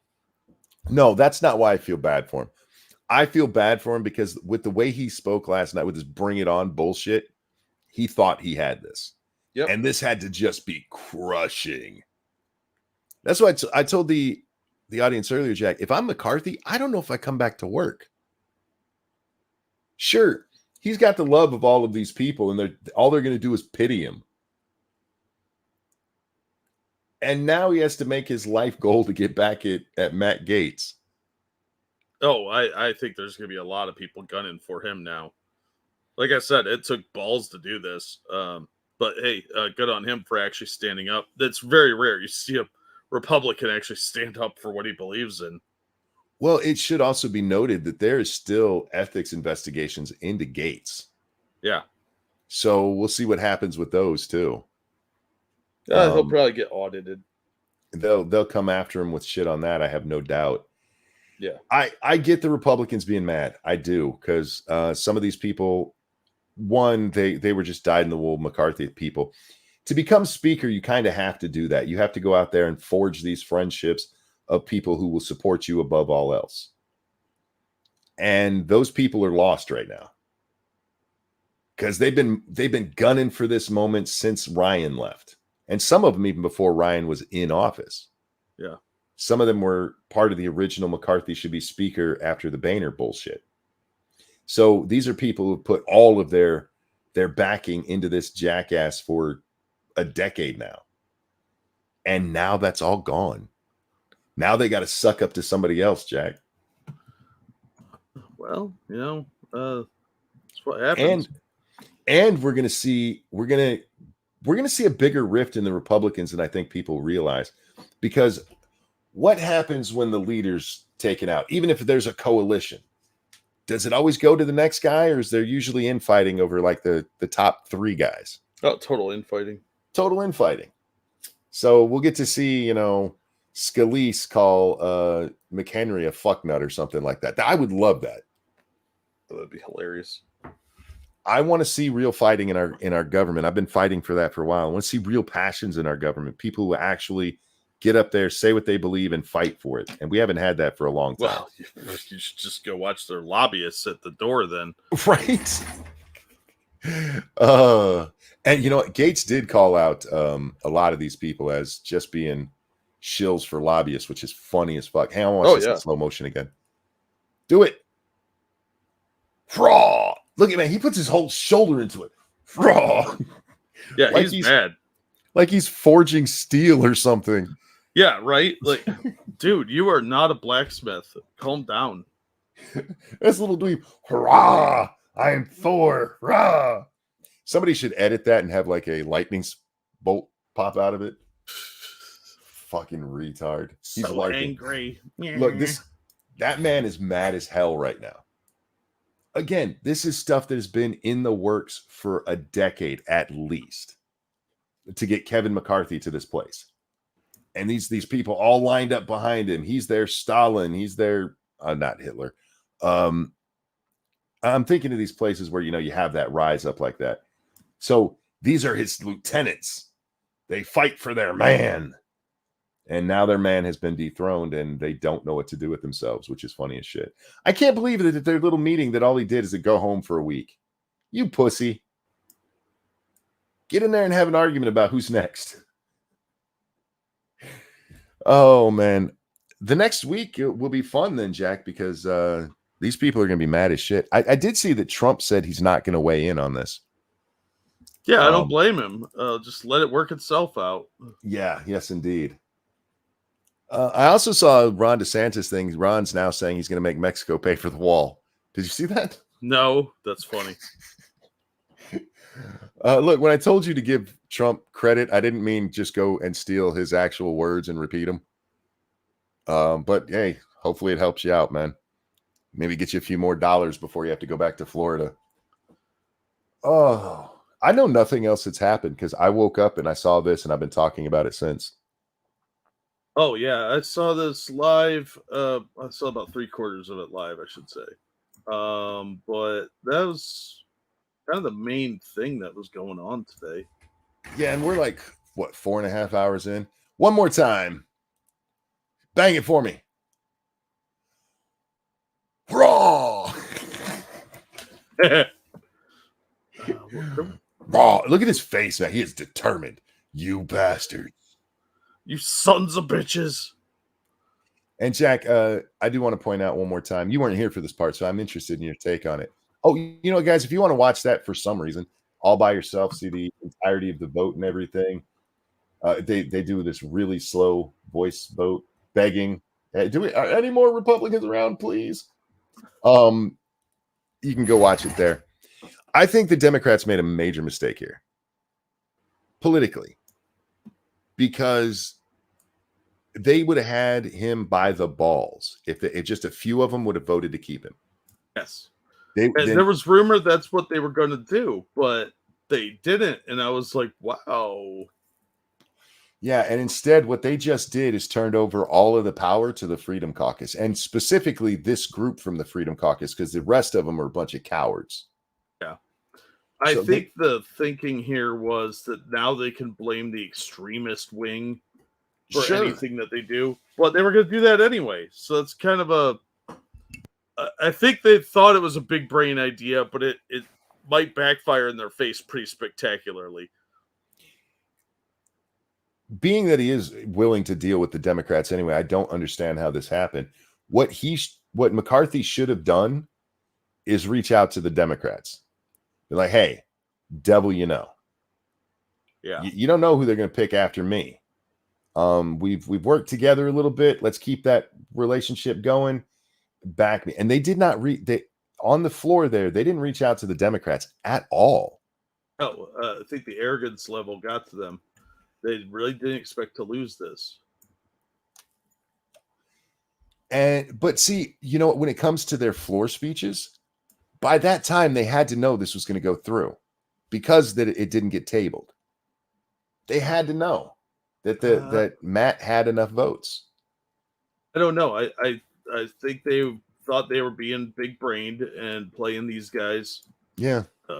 It's the arrogance. The arrogance might be the downfall of the Democrats. The arrogance, definitely was the downfall of McCarthy here. Yeah. I mean, his level of narcissism is pretty fucking high based on what I saw. So yeah, it's absolutely amazing. That's just funny to me. Fuck this guy. Gosh, Q, golly gee, Mr. Munko Lantern is Dr. Zeus? Zeus? I don't know how you say that. Dr. Zeus. Zeus. Yeah, that's the orangutan from Planet of the Apes. Oh, gotcha. I haven't seen that in forever. And I've only seen the Planet of the Apes series one time. Thank you, Wicked Felina. Wicked Felina, thank you so very much for the donation. Yeah, what a day, Jack. That's crazy. I have not stopped laughing since I saw this. Cryptic, thanks so much. Mickey's hairy hobbit feet. Why McCarthy got ousted? Well, then, God bless her hairy hobbit feet. Hi, Mickey. How are you, sweetie? Okay, Jack, I'm going to wrap up here. I've been talking for 4 hours and 20 minutes, and most of that has actually been me talking. This is why I call those EFAP guys pussies, man. I didn't even realize it was that long into the show. Well, you get caught up in what you're doing. I enjoy stuff like this. It's why I like when we get videos, especially political videos like that, where we actually have a chance to respond to what these guys are saying. Because our Congress, our president, many of our state leaders, they're just retarded. The one flaw in our system of the people is that it's of the people. And most people suck, Jack. That's true. And the kind that go for this, they want power. And the kind of people who want power rarely deserve it. Yeah, they're usually the people that you shouldn't give it to. Yeah. But that's what we deal with. So I'm glad to see somebody, even if it turns out to be meaningless, at least for once, there's a consequence to something. Yeah.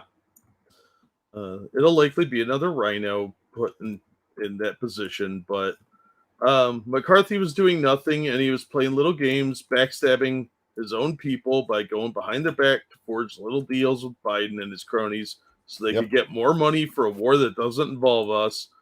And screw that. I don't want our politicians being able to make secret deals with the other side. Yeah, and one of them was telling us about how open McCarthy made everything. Fuck you. Kevin Starvold, thank you again.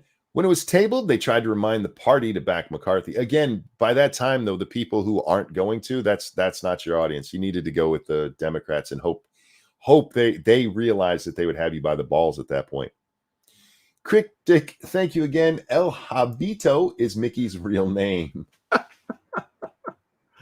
That doesn't sound Portuguese. Anyway, I'm going to wrap up. Thank you guys so much for hanging out with me for this 4 hour and 22 minute. Hey, that's my birthday stream. Oh, yeah. I love you guys. Thank you for all the donations. Kevistar, thank you. That is why the arguments were the way they were. Oh, no, I understand. I just think they made a major mistake doing it that way.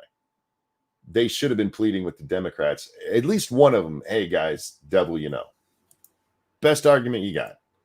The only problem is that would have just proved Matt's point.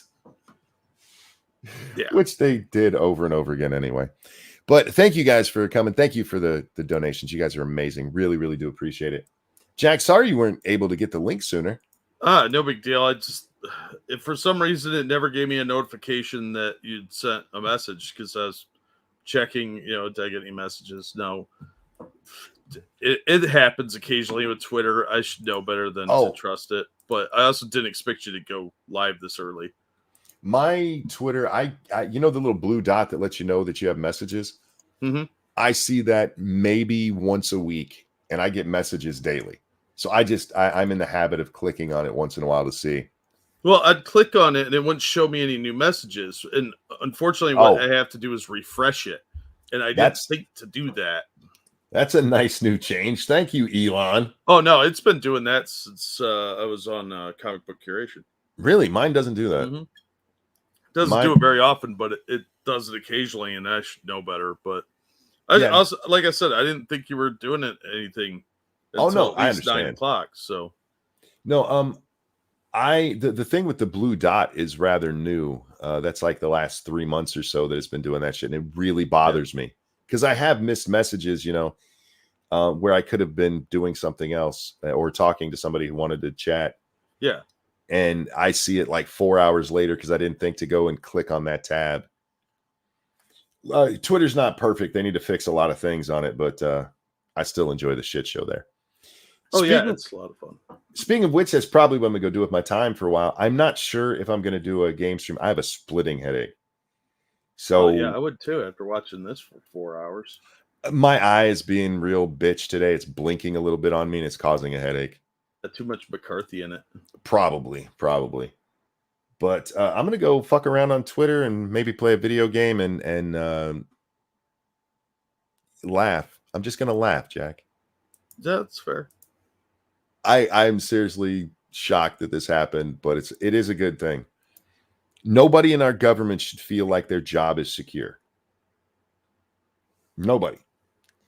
And for far too long, people in Congress, our president, all of these people have felt like they are above everything because there is no consequence.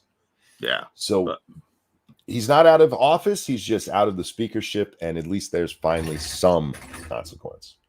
Yeah. And man, Ilhan Omar's panties must have been dripping. Did you see that? Yeah. Oh my God. No, we actually stopped it during the video because there's more than just that, man. She was eyeing him up and down. Yeah. It's like, look at that. Look at that, man. Hello, white chocolate. How are you? You taste like my brother. Ugh. You got to make the incest joke when you're talking about Omar, man. Oh, yeah. That's what I tweeted out was she's looking at him like it's her brother. Oh, nice. Ladies and gentlemen, thank you for joining us. Jack, a pleasure as always, my friend. I'm always glad to be here. Guys, have a wonderful one. We will see y'all next time. Bye, everybody. Thanks for the tips. Dude, oh, shit. Do you want to shill anything? I already did. Okay, my bad.